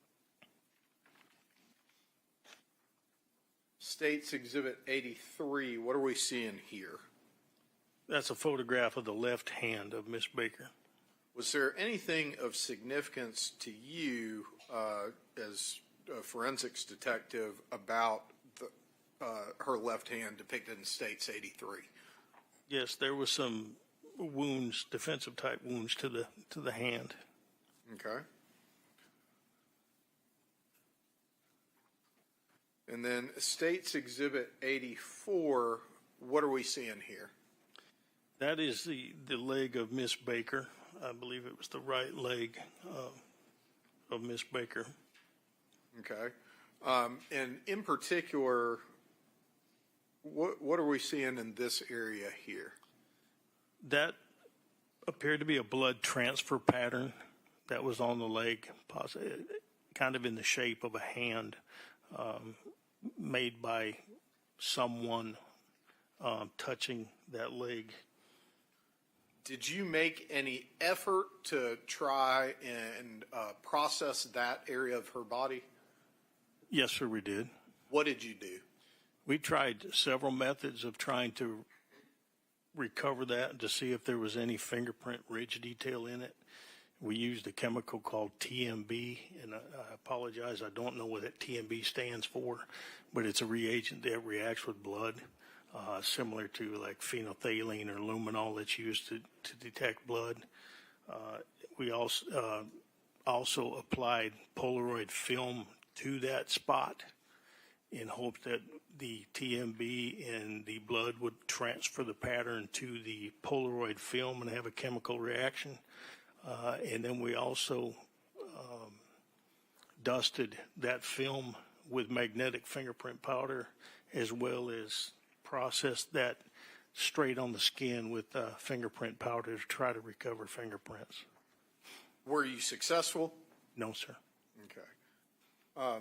We talked about environmental factors earlier. How would the environmental factors at this scene affect, if at all, your ability to process for fingerprints? Well, fingerprints on the body is very difficult to recover. I've only done it once or twice in my life, and that was doing it during testing on myself. It's never worked out on the scene, but it is possible. In this case, we did not have any luck because you also have environmental factors such as the water from the fire, the heat from the fire. The heat made the skin almost feel dry out to like it was leather. Fingerprints are usually left behind by oils and dirts and stuff from the fingers when you touch a surface. In this case, the heat dries that up, and also it absorbs those chemicals and that water and things into the skin because of the heat. You have the fire department putting the fire out. The fact that water's there can wash off any of the oils or trace evidence or things on the skin. But it's extremely difficult to recover fingerprints from a body, but it's not impossible. I'm going to show you State's Exhibit 85, ask you if you recognize that. Yes, sir, I do. What do you recognize that as? That is showing some of the heat damage to the side of Miss Baker. And then State's 86, what are we seeing here? That is the right knee and upper thigh of Miss Baker that was burned. Did y'all process any other surfaces inside of the residence? Yes, sir, we did. We processed the doors and the window areas looking for fingerprints. Was there anything of significance that you noted in your processing of the doors and window areas? We found what appeared to be white marks on the front door near the peephole, as if somebody had taken a cloth of some sort and wiped the area down. We found other areas where you had mostly water damage and things as far as fingerprinting, which fingerprint powder and water, the powder is consistent with baby powder. So when it gets wet, it clumps up and it's completely ineffective in trying to recover fingerprints. So it made it difficult. But we saw areas where it appeared to have been wiped down at some point in time before we added the powders. Okay. Were you able to recover any prints in your processing of the scene? We recovered one print that appeared to be a palm print on one of the doors, the interior doors, but it turned out it was unidentifiable. And I'm putting up what's been marked as State's Exhibit 87. Can you tell us what we're looking at here? That is a fingerprint that was found on the door. I'd have to look at my report to tell you exactly which door it was, but it was one of the doors inside the residence, one of the bedroom doors, if I recall correctly. Yeah, bedroom number 2, which would have been the first door on your left as you walk into the residence from the outside. You made reference to a print being unidentifiable just a moment ago. Are you referring to this print or a different one? to this print. Okay. And I think, I'm sorry, earlier we talked about the APHIS system at the Athens Clarke County Police Department. What involvement, again, did you have with that? Well, I was the project manager that started the program when we first got it, but then I was the APHIS operator for 7 or 8 years before I was promoted and moved on up, and I had other people trained to do it, and I took more of a supervisory responsibility. And could you remind the jury what APHIS stands for? The Automated Fingerprint Identification System.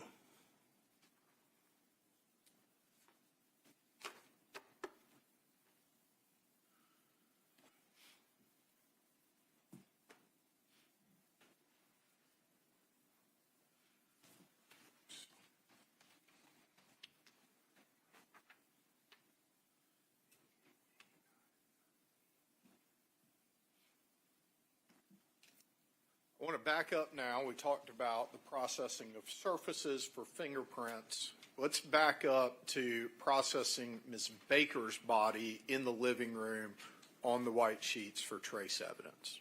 Sure. Were you able to find any trace evidence on Ms. Baker's person? Yes, sir, we did. Okay. When we're using the terminology trace evidence, does hair fall in that category? Yes, sir, it does. Okay. I'm going to show Mr. Cruz what's been marked as States Exhibits 88, 89, and 90.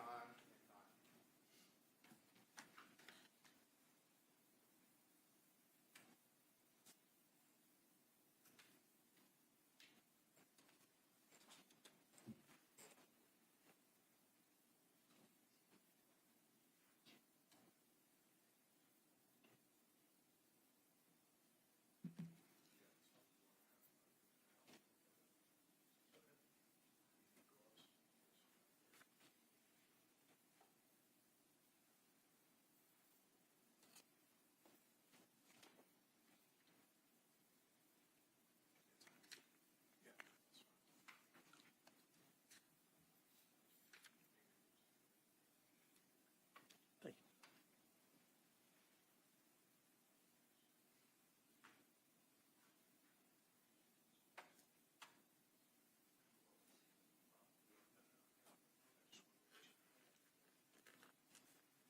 And, Your Honor, if it's acceptable to the court, I was going to hand Lieutenant Leadall States 88, 89, and 90, and then I was going to ask him to open it. I have a pocket knife with me. Is it okay if I hand him that to do that? It is fine. Thank you, Your Honor.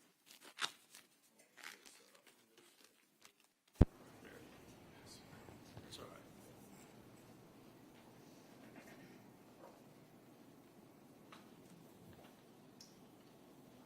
First, I'll let you review 88, 89, and 90.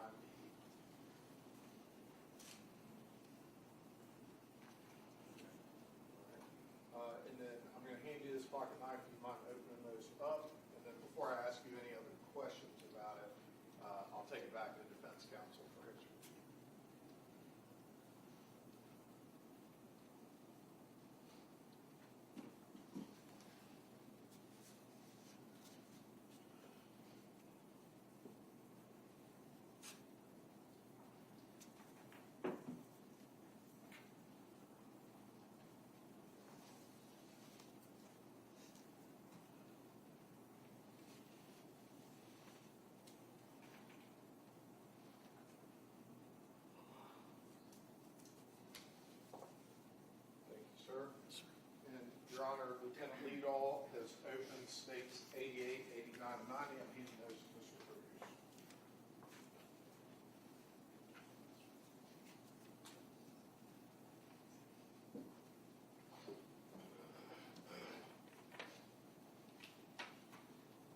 States 88, and let me know what is inside of there.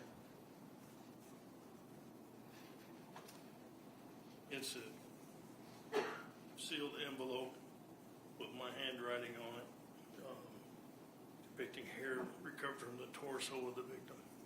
Okay. Does that appear, based on labeling, to be the hair you collected from the torso of the victim? Based on the labeling, yes, that's correct. My seals are still intact, and my initials are over the seals. And Judge, I move to tender States 88 at this time. Any objection? Yes, ma'am. Go ahead. On the basis of authentication. I spoke to the state. He said that on cross-examination, I could go through the process of authenticating what's in the envelope. So I would ask at this time not to admit the items into evidence, but on cross, I will open it up and authenticate it with the witness, and if the other court finds it appropriate, I'll admit it at that time. That's okay. Thank you, Mr. Cruz. Mr. Yelmenchili, any response to the statement by defense counsel?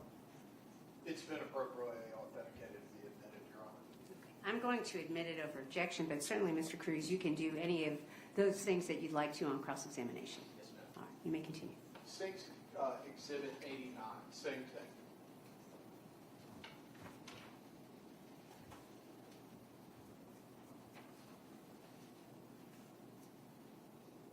That is a envelope, again, that has my initials over the seals. That was sealed in my handwriting, depicting the hair that was recovered from the buttocks area of Miss Baker. And does that appear to be the sample that you collected and sealed in your processing of the crime scene? Yes, sir, it does. And Judge, I move to tender 89 at this time. Any objection, Mr. Cruz? Just an objection mentioned. All right, thank you. I'm going to overrule the objection and admit it over objection. And then States Exhibit 90, same thing.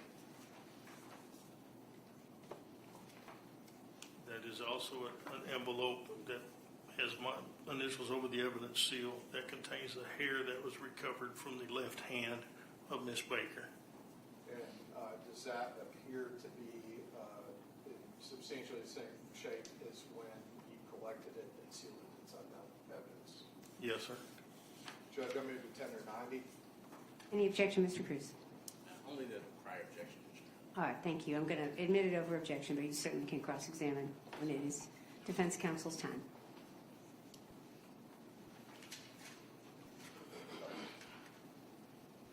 Were those the three areas of Miss Baker from which you recovered some type of hair? Yes. Okay. And as part of your forensic processing, do you test or identify hair? No. Okay.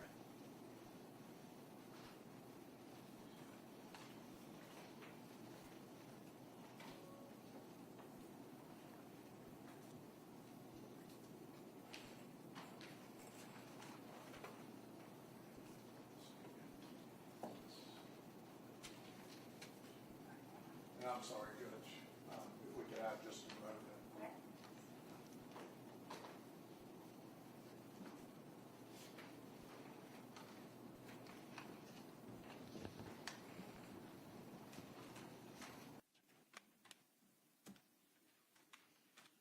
And I'm going to show Mr. Cruz what's been marked as State's Exhibits 91 and 92.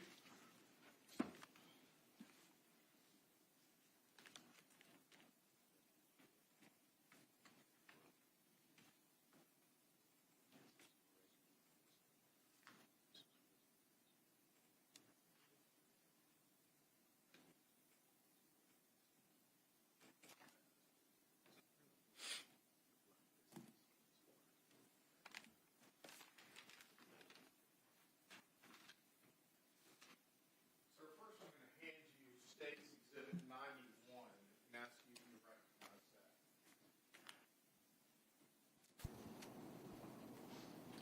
I do. How are you able to recognize it? From the markings on the bag, which depicts what's in it. What is it? It's the electrical cord or the ligature that was taken from around the neck of Miss Baker. And Judge, I move to tender State's 91 at this time. Any objection, counsel? It is admitted. Tracy, I'll hand you States 92. What is that? That is a sealed bag that's containing the residue that was recovered from around the eye of the stove in the kitchen. And how do you recognize it? It's marked on the bag as what it is, and the identification from the police department with our case number. Your Honor, I've moved to tender States 92 at this time. Any objection? No, ma'am. It is admitted. I'm going to hand Mr. Cruz States Exhibit 93 at this time.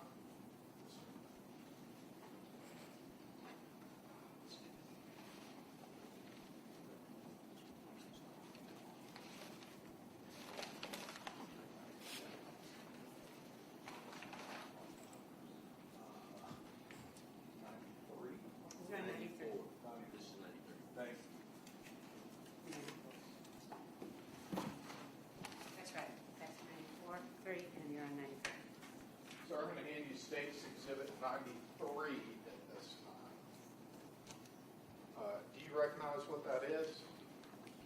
It's a box labeled containing the knobs from the kitchen stove from Miss Baker's residence. Okay. And let me ask you a question about those knobs on the kitchen stove. Where were those knobs when you saw them? They were attached to the stove in its proper positions, the post that they slide onto. Okay. And I'm not going to ask you to say anything that anybody said to you, but was it your understanding that they had been that way when firefighters entered the residence? Yes. Okay. As far as attached or not attached to the stove? Both. Okay. And I don't think we actually labeled this, Judge. I'm sorry. Oh, okay.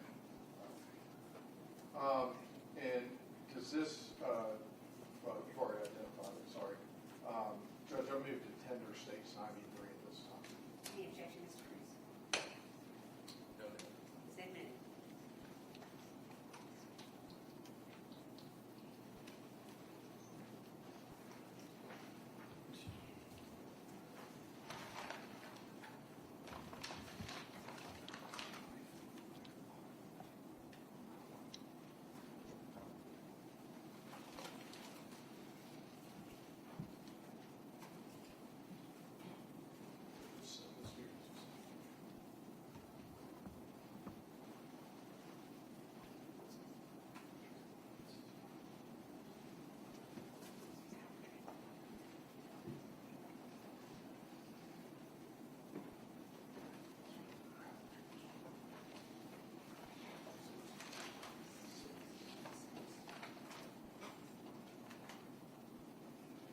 Sir, I'm going to hand you States Exhibit 94 at this time.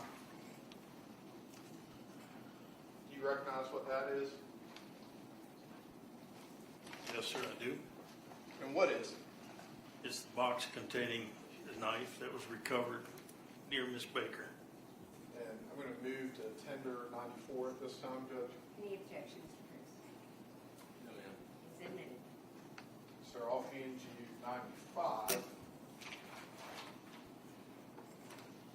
Ask you if you recognize that item. Yes, sir, I do. How do you recognize it? It's got my name on the bag. Is entering it into the evidence room. Okay. And what is it? Sorry. What is it? It contains the wood butcher block holder for the knives that was found on the countertop next to the stove. And Judge, I move to tender States 95 at this time. Any objection? No, ma'am. It is admitted. Sir, when you were processing the scene and collecting this evidence, do you recall the brand or manufacturer of the knife block? If I recall correctly, I believe it was Farberware. Okay. And do you recall the brand or manufacturer of the knife that was found in Miss Baker's bedroom? I believe that was also Farberware. Okay. And Mr. Cruz, did I hand you States 96? I'm handing Mr. Cruz States 96.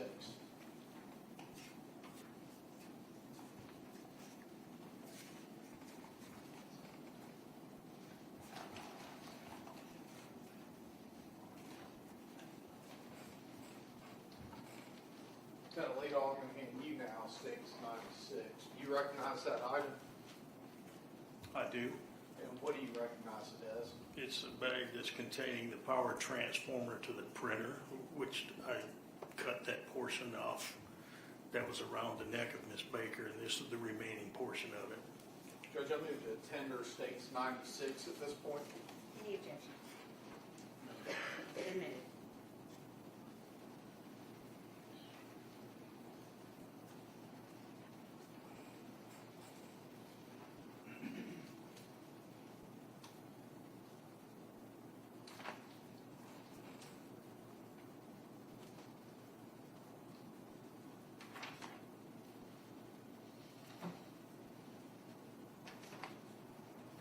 After you finished processing Miss Baker's body for trace evidence, are you aware of what was done with her body? Yes, she was placed into a disaster bag, and she was transported to the GBI crime lab for an autopsy.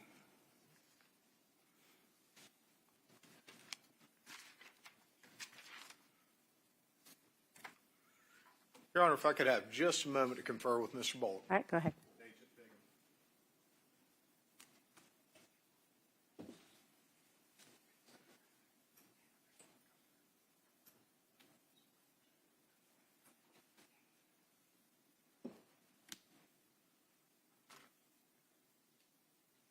Lieutenant Leadall, as you were processing the crime scene and also Miss Baker's body, were there any odors of significance? Yes. And what was that? I distinctly remember the smell of the shampoo that emitted from her hair. I don't know the brand name or anything like that, but I can smell it to this day. Judge, I don't have any other questions for Lieutenant Leadall. All right, thank you. I think before we, Mr. Cruz, we do cross-examination, we're going to take a break. I agree. All right, thank you. So, ladies and gentlemen, we're going to take a break for a little less than 15 minutes. If you'll go into the jury room, there are, of course, snacks there. The restroom, please don't discuss the case. We will be with you at 3:45. Thank you.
Mr. Cruz, Mr. Yalamichili, Mr. Bolden, you all ready?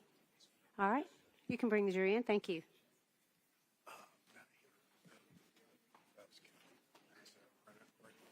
We have a box for you. We left it downstairs, Ms. Satterfield.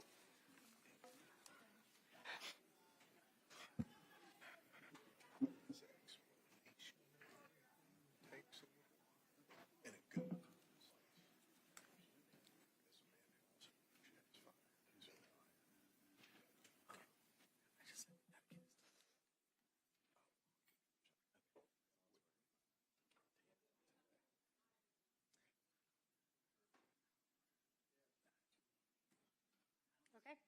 Y'all may be seated.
That. All right. You may let them in. I think they want to come in.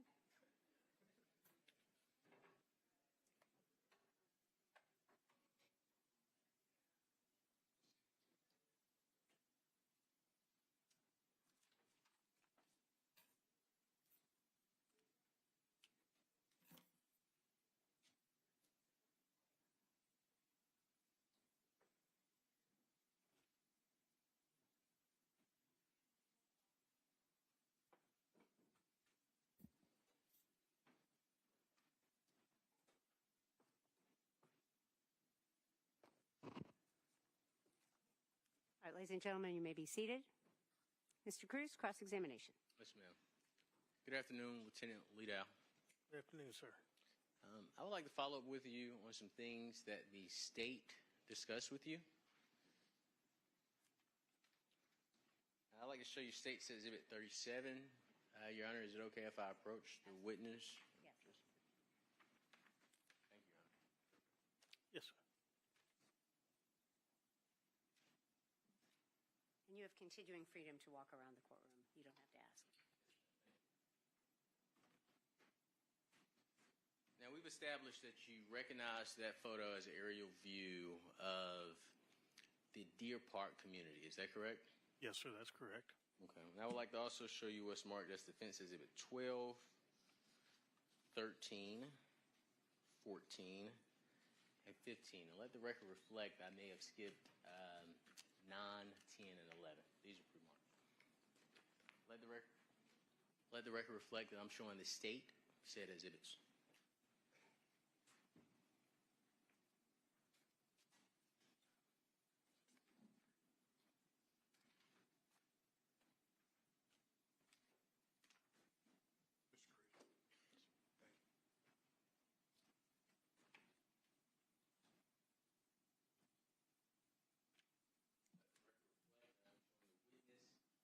Said exhibits. Lieutenant Liddell, take your time, look at those photographs. Once you've had opportunity to look at those photographs, just please look up.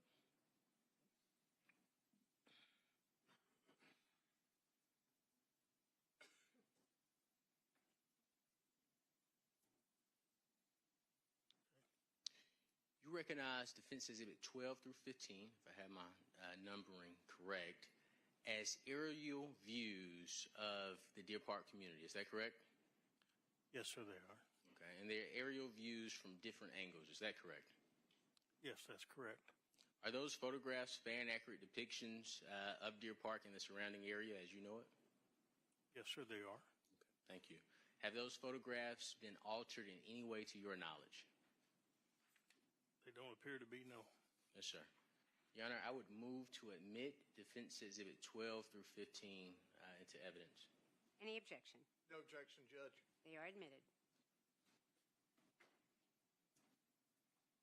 Do you want 37 back?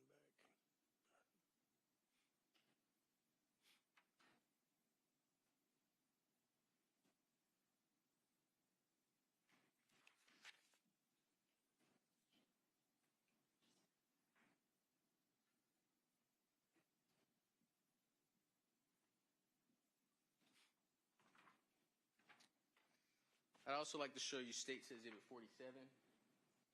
We've established that you recognize State's Exhibit 47. Is it okay if I approach you, sir? Yes, sir.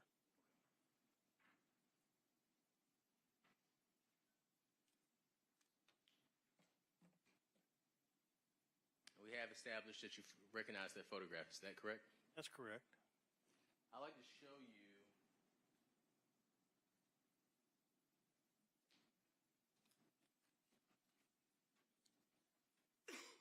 court's indulgence, Your Honor.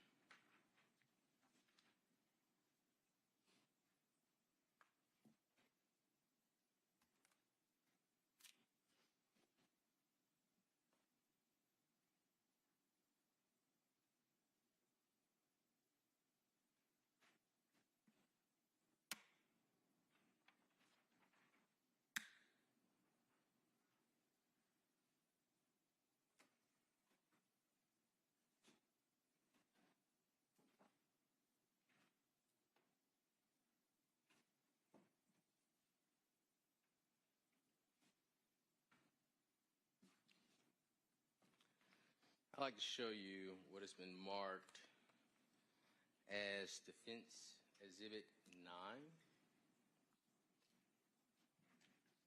Let the record reflect that I am showing the state what has been marked as Defense Exhibit 9.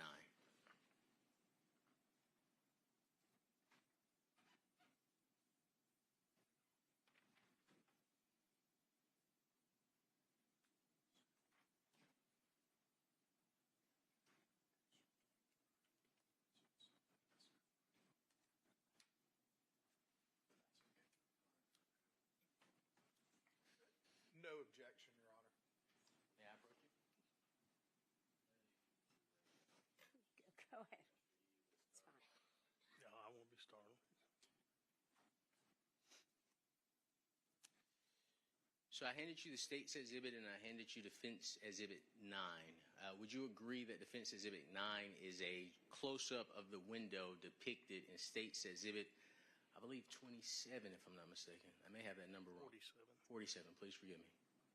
Yes, sir. You're correct. Okay. And do you recognize that photo? Yes, sir. It's the photograph showing the window adjacent to the rear entrance or exit, however you want to look at, to the apartment. Yes, sir. Has that, to your knowledge, or would you have any reason to disagree that that photo has not been altered in any way? I would agree. Your Honor, I would move to admit Defense Exhibit 9 into evidence. Any objection? No objection, Judge. Admitted. Yes, ma'am. And I would ask for permission to publish Defense Exhibit 9 and State's Exhibit 47 to the jury. Thank you.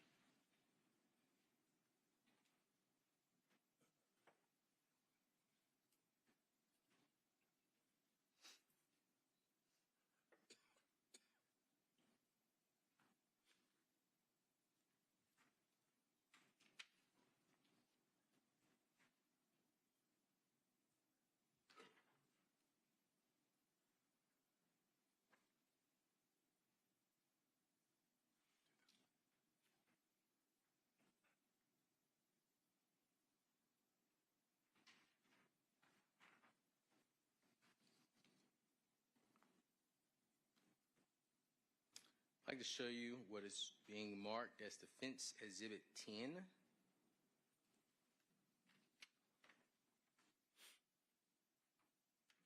Let the record reflect that I am showing the state what has been marked as Defense Exhibit 10.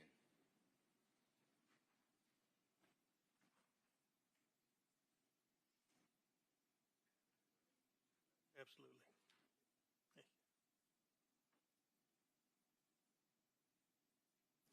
Lieutenant Leadall, do you recognize Defense Exhibit 10? I do. Okay, and you recognize Defense Exhibit 10 as the back door that's depicted in State's Exhibit 47. Is that correct? Yes, sir, it is. And it's just a closer up view of said door. Is that right? That's correct.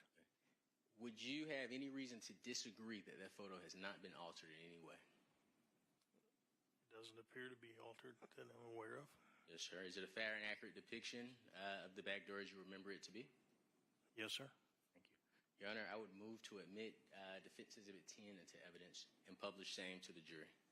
Any objection? No objection, Judge.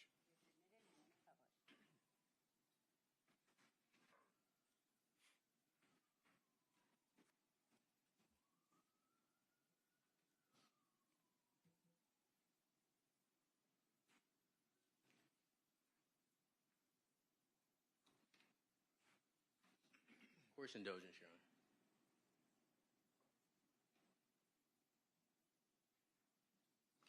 I'd like to show you what's been marked as State's Exhibit 71. All right.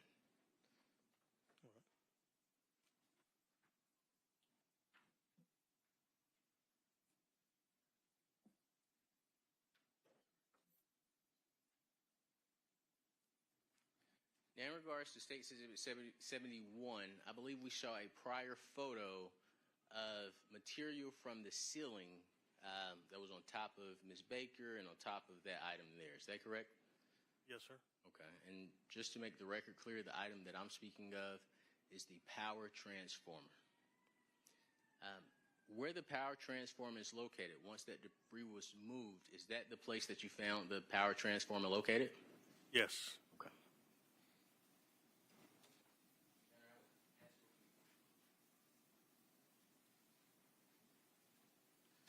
Your Honor, I would ask for permission to publish State's Exhibit 27 to members of the jury. That was already admitted, correct? It was. Granted. Thank you.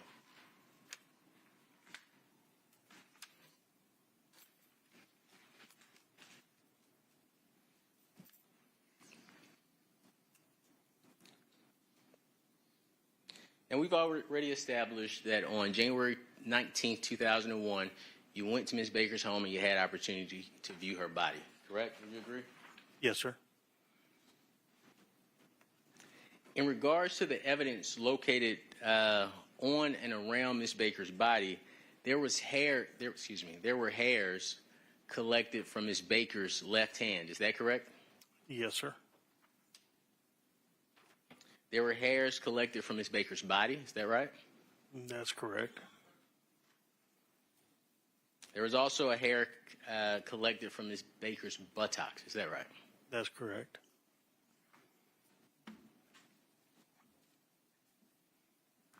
And I'm going to get you another pair of gloves. No, I'm good. Give me 1 second. Court's indulgence.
All right, I'd like to show you what's been previously admitted as States Exhibit 89,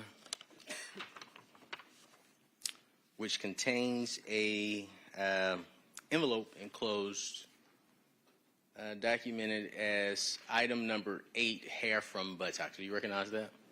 Yes. I'm going to hand you a pair of scissors. I would like you to open item number 8 that was within States Exhibit 89. And I provided you a paper towel for the hair. Okay.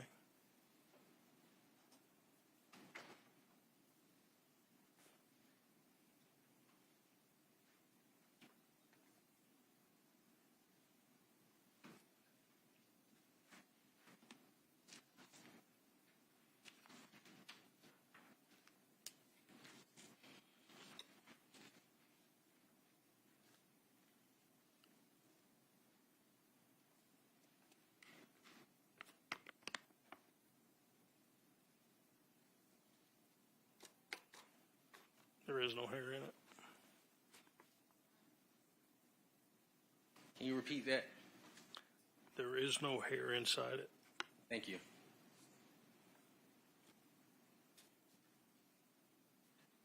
I'm going to place this back in the envelope where I cut it open.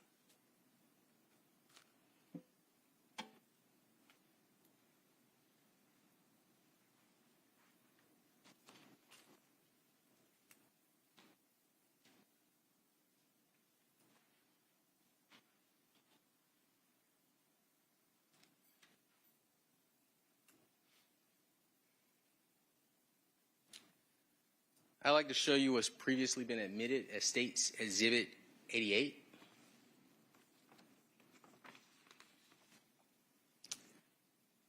Inside States Exhibit 88, there's there's an envelope marked number 9, hair from torso area of victim. Are you okay with opening this for me, sir? Yes, sir.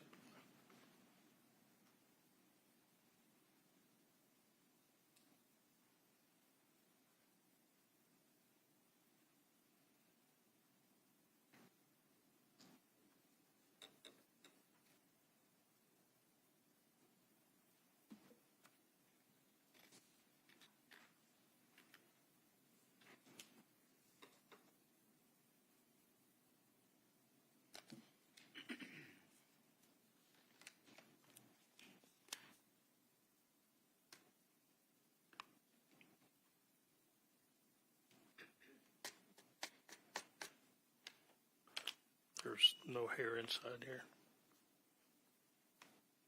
Can you repeat that for the jury, please? There's no hair inside here.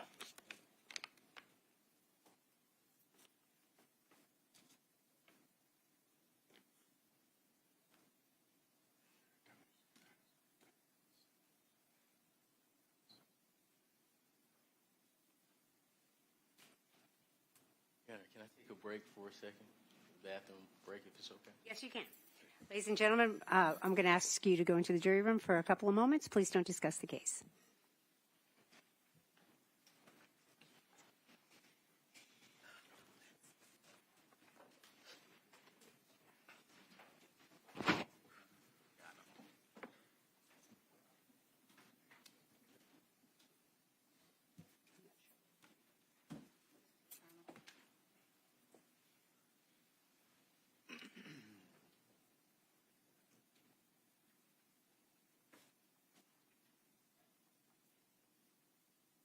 You can go ahead, Ms. Cruz. Sure.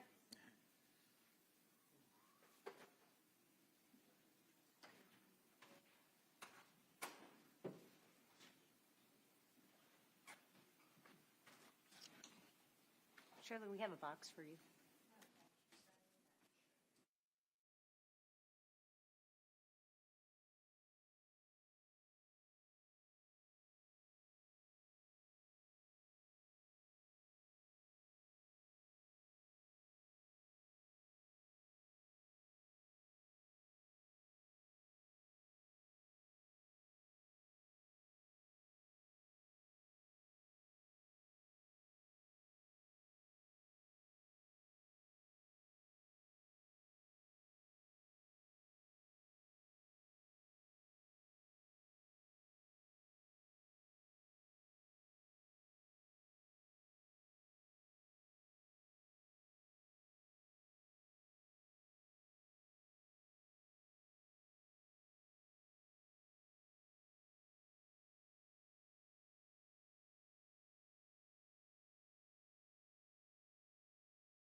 be seated. Mr. Cruz, you have the floor. Thank you, Your Honor. Lieutenant Liao, did you collect hairs and put them in those envelopes? Yes, Okay, so at one point in time, there would have been hair in those envelopes. Is that correct? that's correct. Thank you, sir.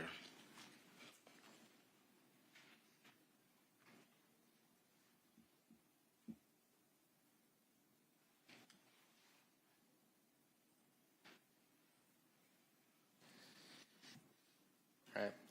I'd like to show you what's been previously admitted as State's Exhibit 90, which is hair from left hand of victim.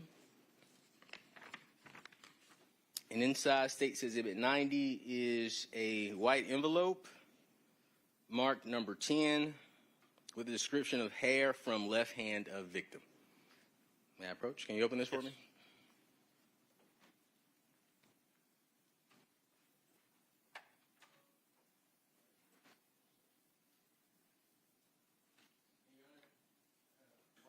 Lieutenant Liedall is looking at that exhibit. I would like to mark empty envelope number 8, which is the envelope that was supposed to contain the hair from Ms. Baker's buttocks, as defense exhibit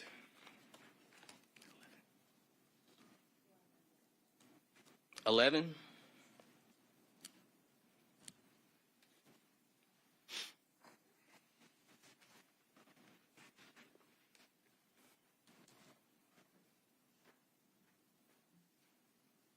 Which I'll separate from State's, I think, 27.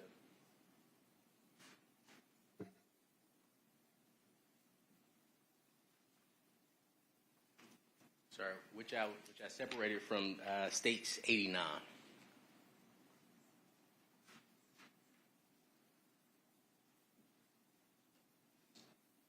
you asking it to be readmitted, or are you just putting a defense number on the already admitted exhibit?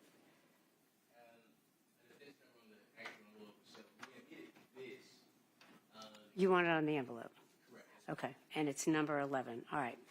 So, any objection, Mr. Yeoman-Chili? I don't have an objection. I think the original larger envelope and its contents have already been admitted. However, I don't have any objection to All right. labeling the interior envelope. I will admit it in that manner. Yes, ma'am. Also, the envelope that was in State's Exhibit 88, which is the empty envelope containing, well, that would have contained hair from the torso of the victim. I am admitting this as defense exhibit 16, Your Honor. All right, Mr. Yeoman-Chili, any response? Just the same response, Your Honor. All right, I will admit it. Okay, the whole package has been admitted as State's exhibit, but I will admit it as defense 16 in this manner, without objection. Lieutenant Liedall, can you tell me the number of hairs that were in State's Exhibit 90? From this, none. There was 0 in here. There are no hairs in State's Exhibit 90? That's correct. Did you put hairs in the envelope when you sealed it up? Yes.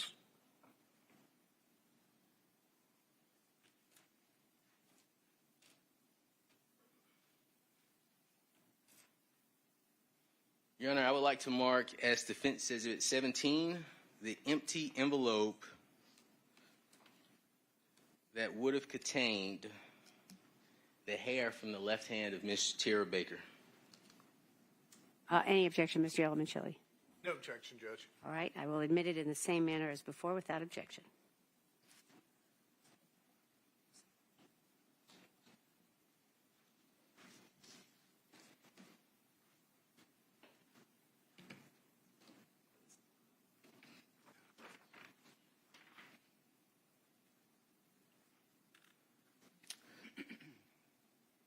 In regards to your observation of Miss Baker's home, is it fair to say that you determined that Miss Baker's front door was deadbolt locked before it was opened by firefighters?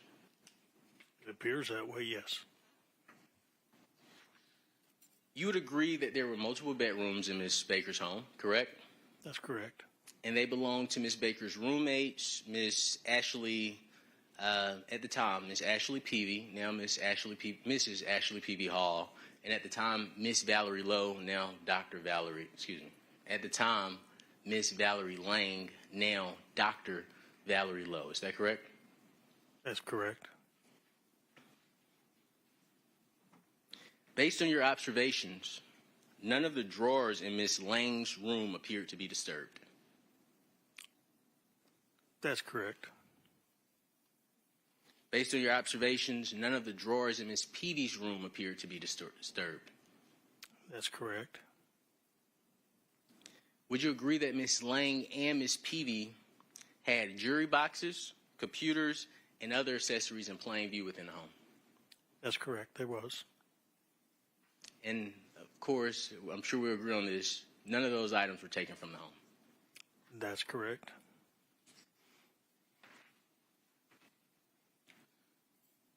You also had the opportunity to walk through the living room and the common area of the homes. Is that correct?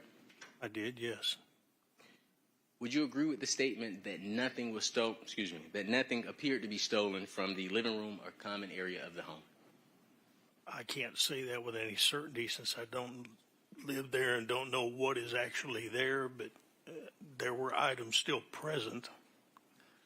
Do you recall writing a report dated January 21st, 2001? I do. You have a copy of that report up there with you? I do, yes. Can you turn to page 3 of 11?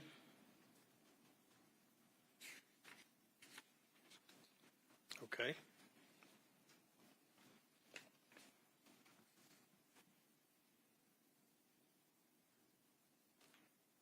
Can you read the fourth sentence? And the first sentence ends in burglaries. So the first sentence you'll see is commonly removed in burglaries. Can you read the third sentence from that period? Some items have been moved after the fire, indicated from markings on the floor. Read the sentence before that one. The living room and common area of the residence contained furniture and a television/VCR. And can you read the next sentence? Nothing appeared to be disturbed prior to the fire. Thank you. So it's fair to say that nothing appeared to be disturbed in the living room and common area. That's correct. Now, you also then had opportunity, and I believe I provided you with an exhibit, the state provided you with an exhibit as well, but we can agree that you had an opportunity to examine the window in the kitchen area, right? Yes, sir, I did. Now, you would agree that the blinds were down on both the window on the door as well as the window in the dining area? Yes, sir, they were. Thank you.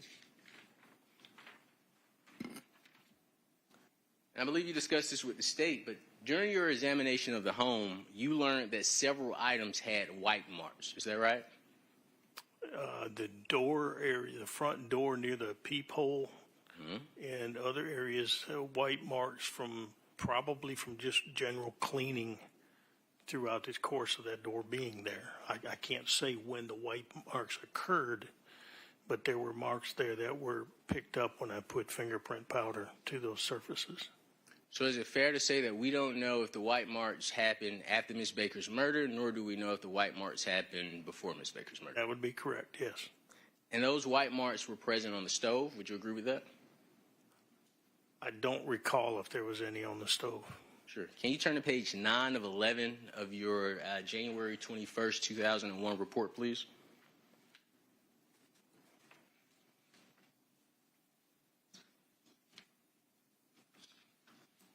And if you will go to the second paragraph,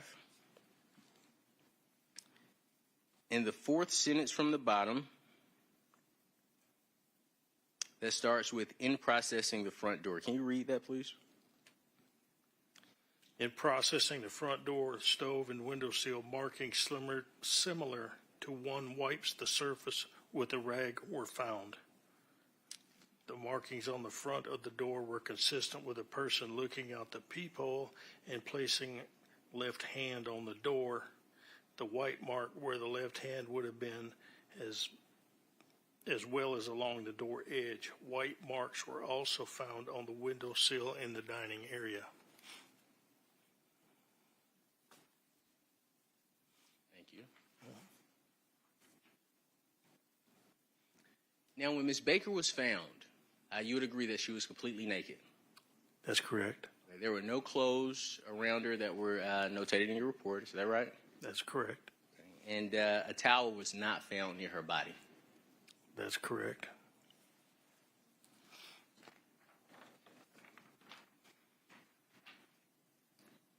Your Honor, I don't have any more questions for Lieutenant Leadall. Thank you so much for your service. Those are my questions. Any redirect, Mr. Yellowman-Chili?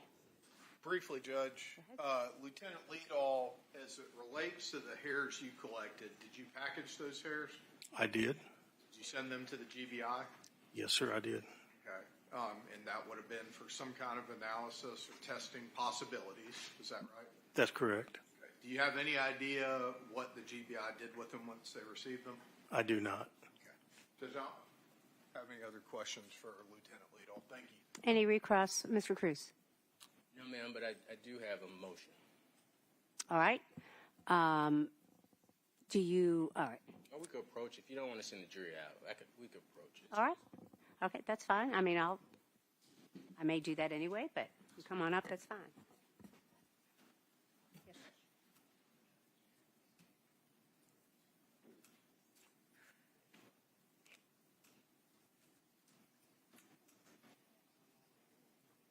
All right, ladies and gentlemen, I am going to send you into the jury room for just a few moments. Don't discuss the case. Be with you shortly. Thank you.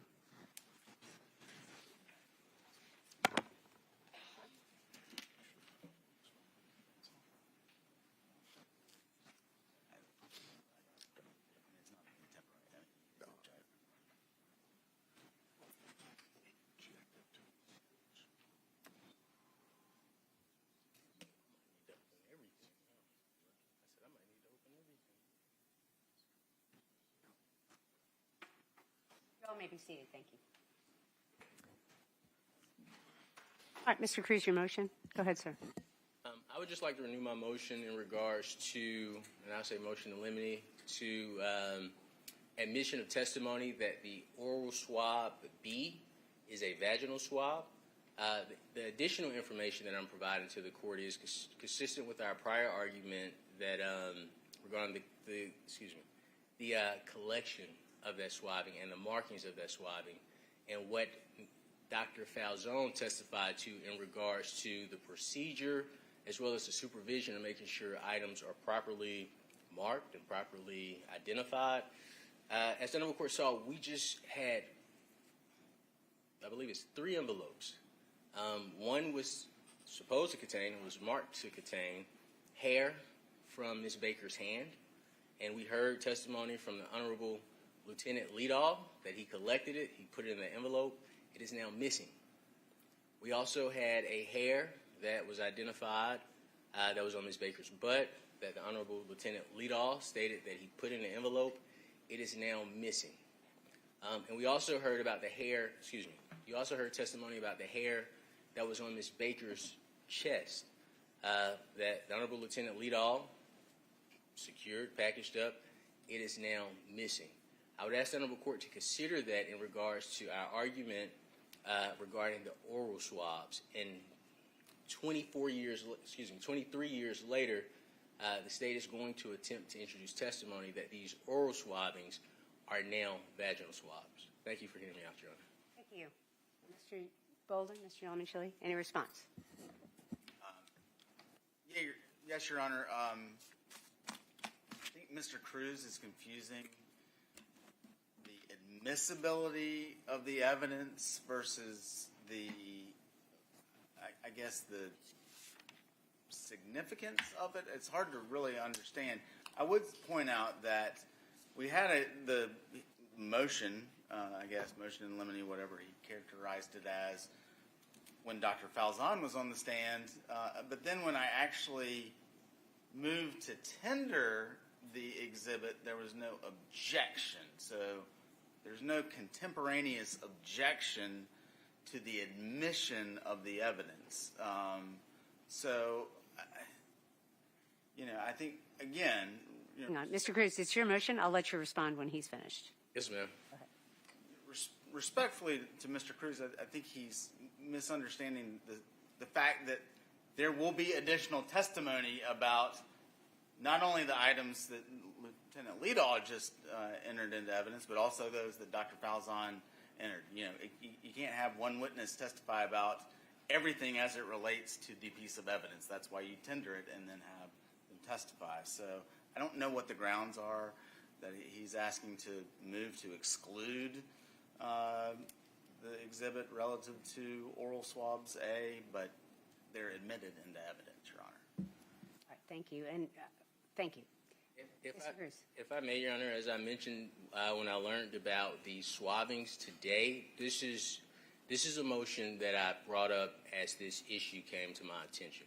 If the Honorable Court is willing, if we come in tomorrow, provide the Honorable Court with cases, and just to clear up Mr. Bowden's, if I misstated anything, so when it comes to chain of custody, the state has to establish an appropriate chain of custody before evidence is admitted. If not, if there's an issue with the chain of custody, and I provide the Honorable the Honorable Court with a case or cases regarding this issue, that evidence is to be excluded.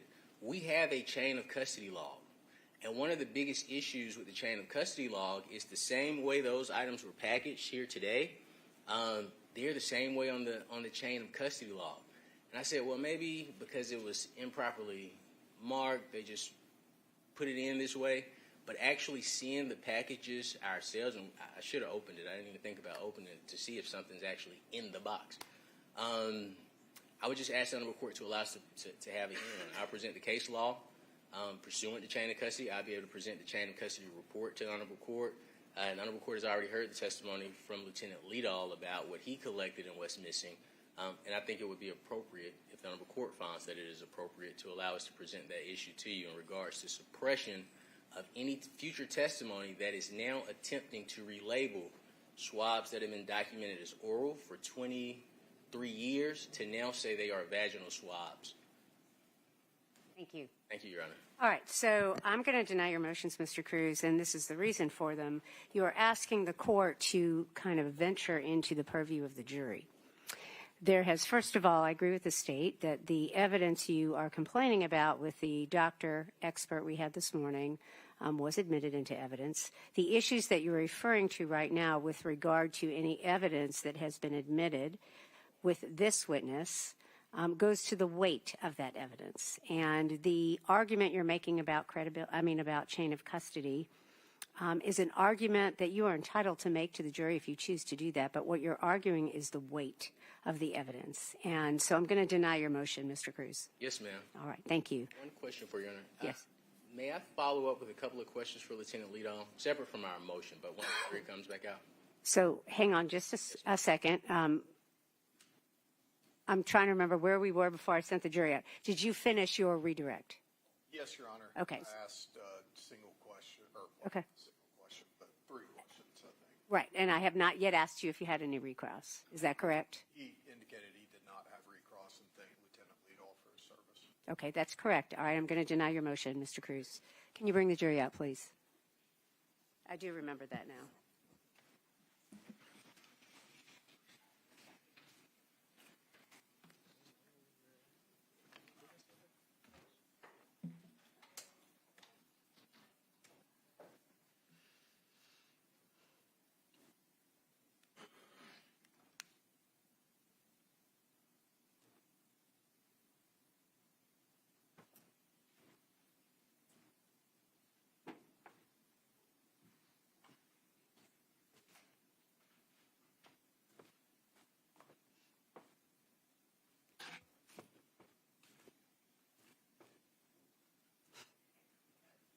Musical chairs.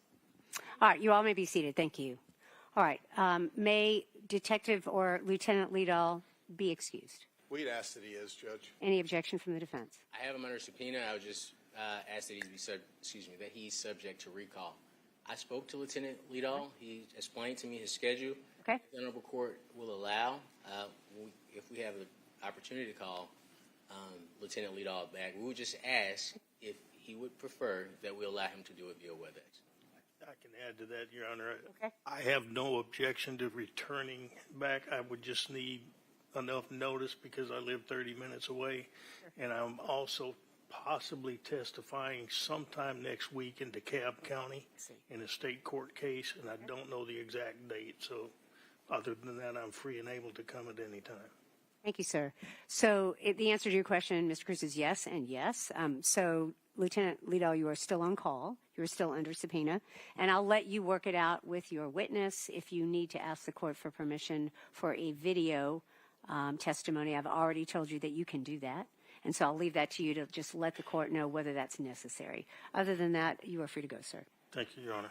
Okay, Your Honor, may I step out to obtain Yes. information? Yes. Thank you.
All right, Mr. Yalman-Chile, Mr. Bolden, you may call your next witness. We approach You may. All right.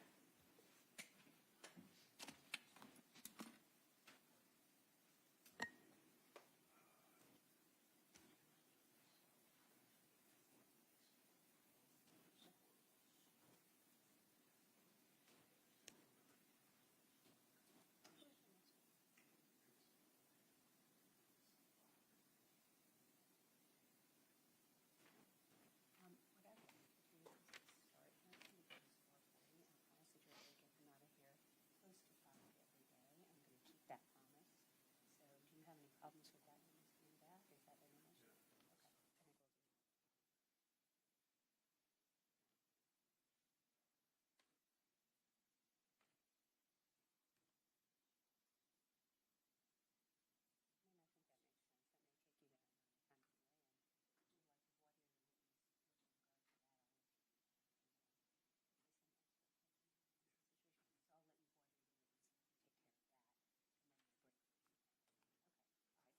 Ladies and gentlemen, we are going to call a next witness, but I'm going to break today at 5 o'clock. So we're going to get through as much as we can with this next witness, and then I'm going to send you home. So I just wanted you to kind of know the plan.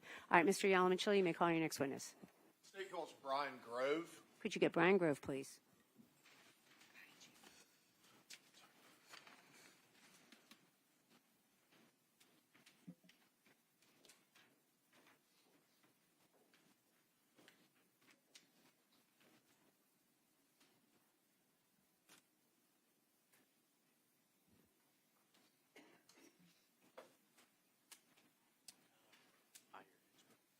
Sir, if you would, please raise your right hand and take an oath. Do you swear or affirm the testimony you'll give to the court today will be the truth, the whole truth, and nothing but the truth, so help you God? I do. If you could, please have a seat and state and spell your name for the record. Brian Grove, Grove. And Mr. Grove, where are you currently employed? I'm a fire protection engineer with the Bureau of Alcohol, Tobacco, Firearms, and Explosives, ATF. And how long have you been working for the ATF? About 26 years. All right. And if you give me just a moment, my computer's not exactly cooperating with me.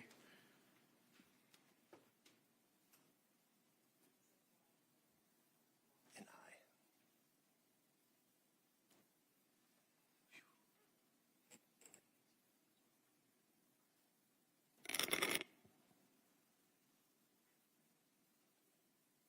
And if you could, please describe your work experience with the ATF. I'm a fire protection engineer, so my job is to help ATF certified fire investigators with the science part of their investigations. What's the, well, you already talked about the role of a fire protection engineer at ATF. What is the field of fire dynamics? So fire dynamics is the science of fire, kind of the physics of fire, how fires start, how they spread, how buildings interact with fire, how people interact with fire, anything really dealing with the physics or the science of fire. And how does your expertise assist fire investigators? So fire investigators are asked to figure out where a fire started, and then if they can do that, how a fire started. So we get involved with those processes, as well as timeline and some other things. And so if we could, starting with your undergraduate degree, do you mind going through your educational background? Sure. I have an undergrad degree, Bachelor's of Science in Fire Protection Engineering from the University of Maryland, as well as a Master of Science, also in the same field from the University of Maryland. And besides those degrees, do you have any licenses or certifications? I do. And what are those? I'm a registered professional engineer in the state of California. And what's required to obtain that designation as a registered professional engineer? So typically you need a 4-year degree from an accredited university, as well as 2 years of work experience under another registered professional engineer. And then you also have to sit for an 8-hour exam that all engineers would take, and then another 8-hour exam that's specific to your discipline. Have you ever been a part of any kind of presentations or written any publications? Yes. Okay. And approximately how many presentations and publications have you been a part of? Publications, probably about 10. Presentations, hundreds. Have you done any teaching in the field? Yes. All right. And what topics have you taught on, and approximately how many times have you taught? So we teach state and local fire investigators, as well as our fire investigators. Those are generally who we teach. Also attorneys sometimes, just on the sort of the science of fire. And how many cases approximately have you worked involving fire dynamics? I've been with ATF for about 26 years, say 20 cases a year, so over 500. And have you previously testified as an expert witness? I have. And in what field have you been qualified as an expert previously? As a fire protection engineer. And approximately how many times have you testified as an expert as a fire protection engineer? Over 20. Okay. Judge, at this point, I don't know if Mr. Cruz would like to voir dire the witness at all. All right, Mr. Cruz, if you'd like to, you may go ahead. No questions. All right, thank you. Mr. Yelmicheli, go ahead. Judge, I would move to admit Mr. Grove as an expert in fire protection engineering. Mr. Cruz, any objection? No, ma'am.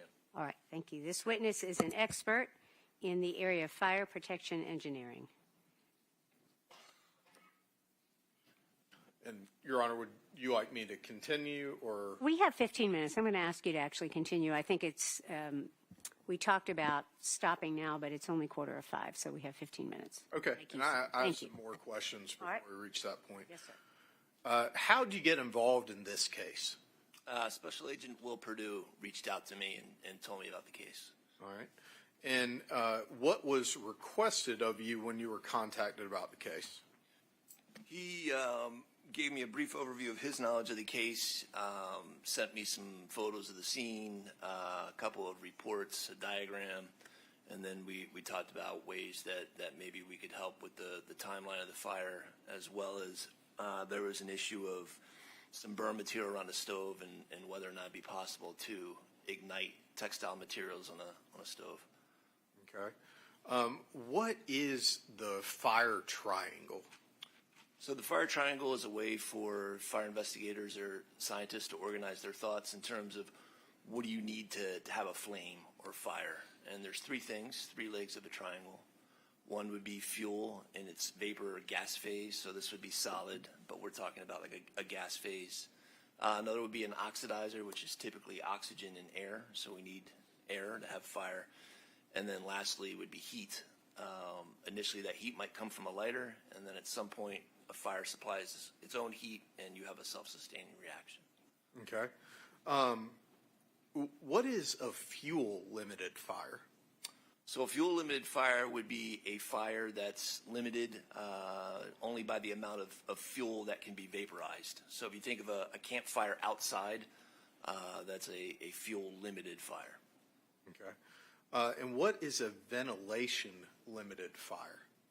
So a ventilation-limited fire, at some point,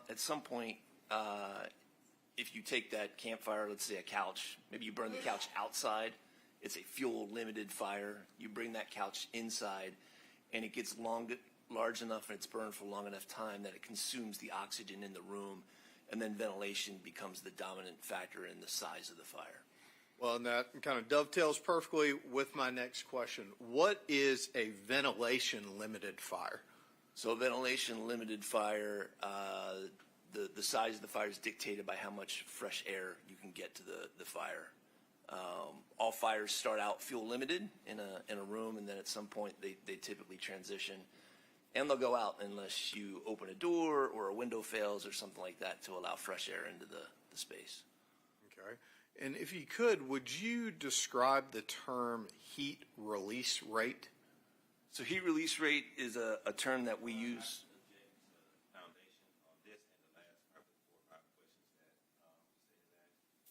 I'm sorry, your objection is to foundation? Yes. And can you elaborate on that objection? Prior to his questions, the witness has not made any testimony about any terms that he is. All right, thank you. Any response, Mr. Yellowman-Chili? I'm not sure exactly how to respond to that, Your Honor. I'm not sure that Mr. Grove could have just, without my having asked a question, started explaining these topics, but it's certainly a foundation based on his knowledge, training, and experience has been laid for him to describe these topics, since he's an expert that's taught extensively in the field of fire dynamics and engineering. Okay, I'm going to overrule the objection. You may continue. Okay. Could you please describe the term heat release rate?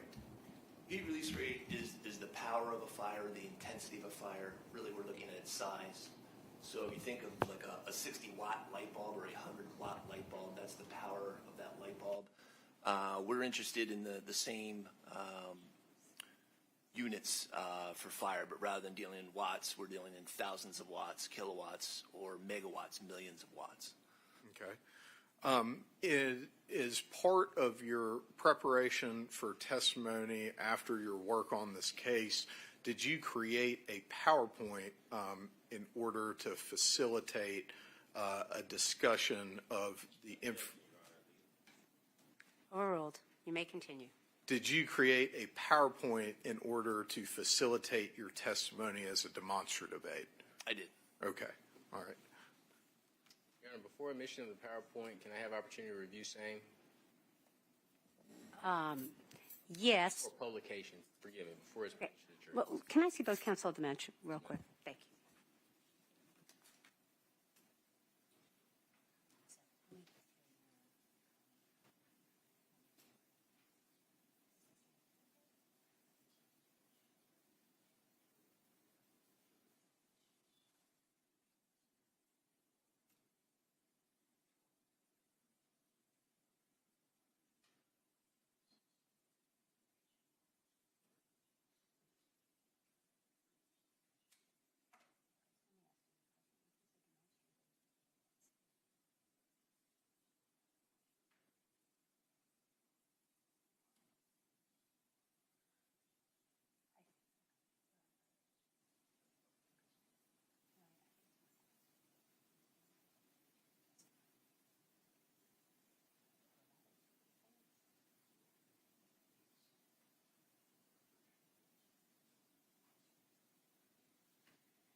Thank you.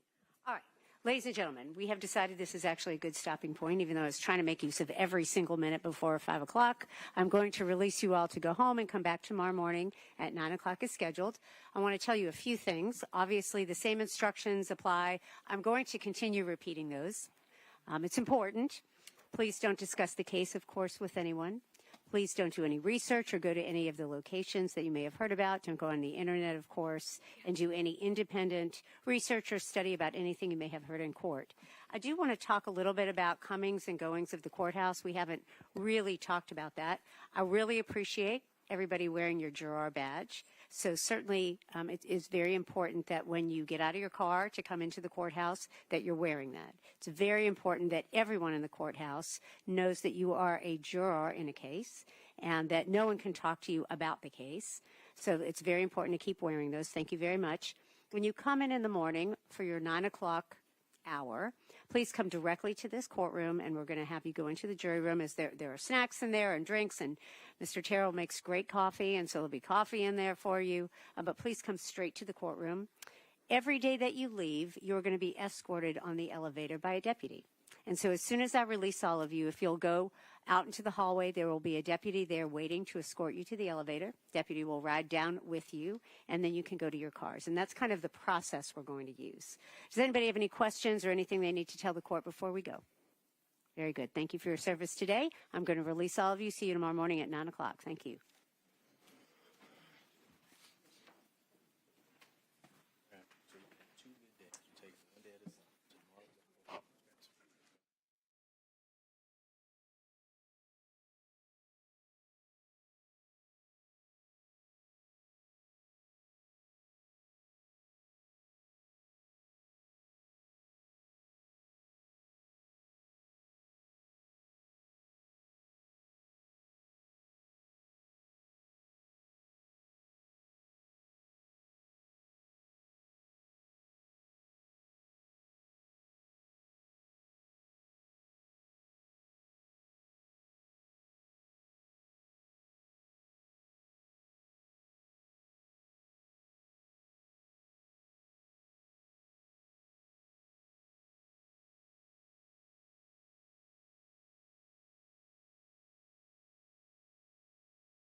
Everybody going?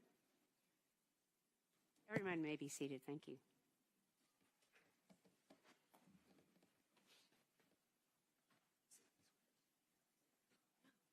Just going to wait for that door to shut. Thank you very much. All right. Counsel, we've discussed at the bench. You're sharing whatever demonstrative aid that you have. I appreciate your willingness to go ahead and do that with Mr. Cruz. So you all may take whatever time you need to do that. Is there anything else we need to take up before tomorrow? Yes, ma'am. Go ahead. We have a little bit of time after court. Since these exhibits are admitted into evidence, can me and Attorney Hill and the state, if they would like, open them to see if what they're labeled as is actually inside of those packages? Tell me exactly what you're referring to, Mr. Cruz. So may I, Your Honor? Sure. The items here, the state's exhibits, I know this is here, but for the smaller items, typically. Judge, I'm sorry to interrupt, but is it okay if Mr. Grove leaves? Yes. Sorry. Sure. We will see you tomorrow. You're still under subpoena. Thank you, sir. Thank you.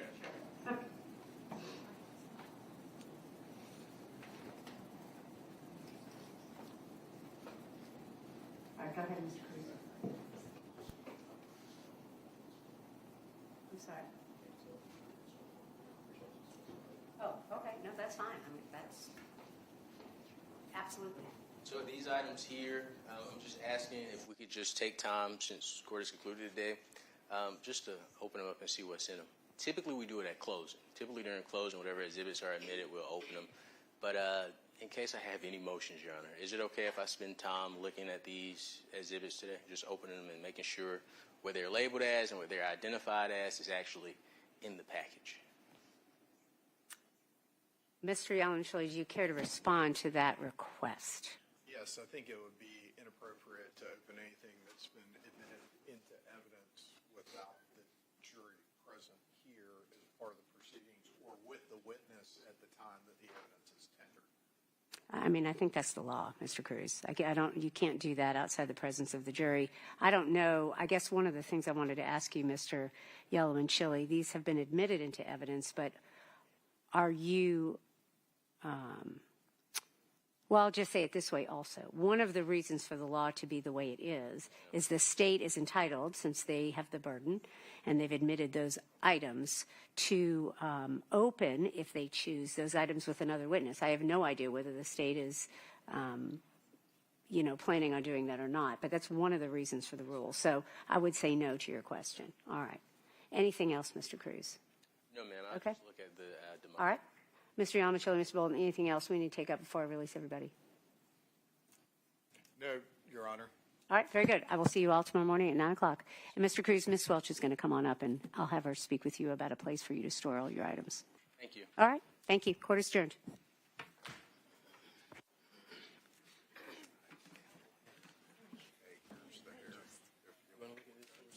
Mr. Cruz.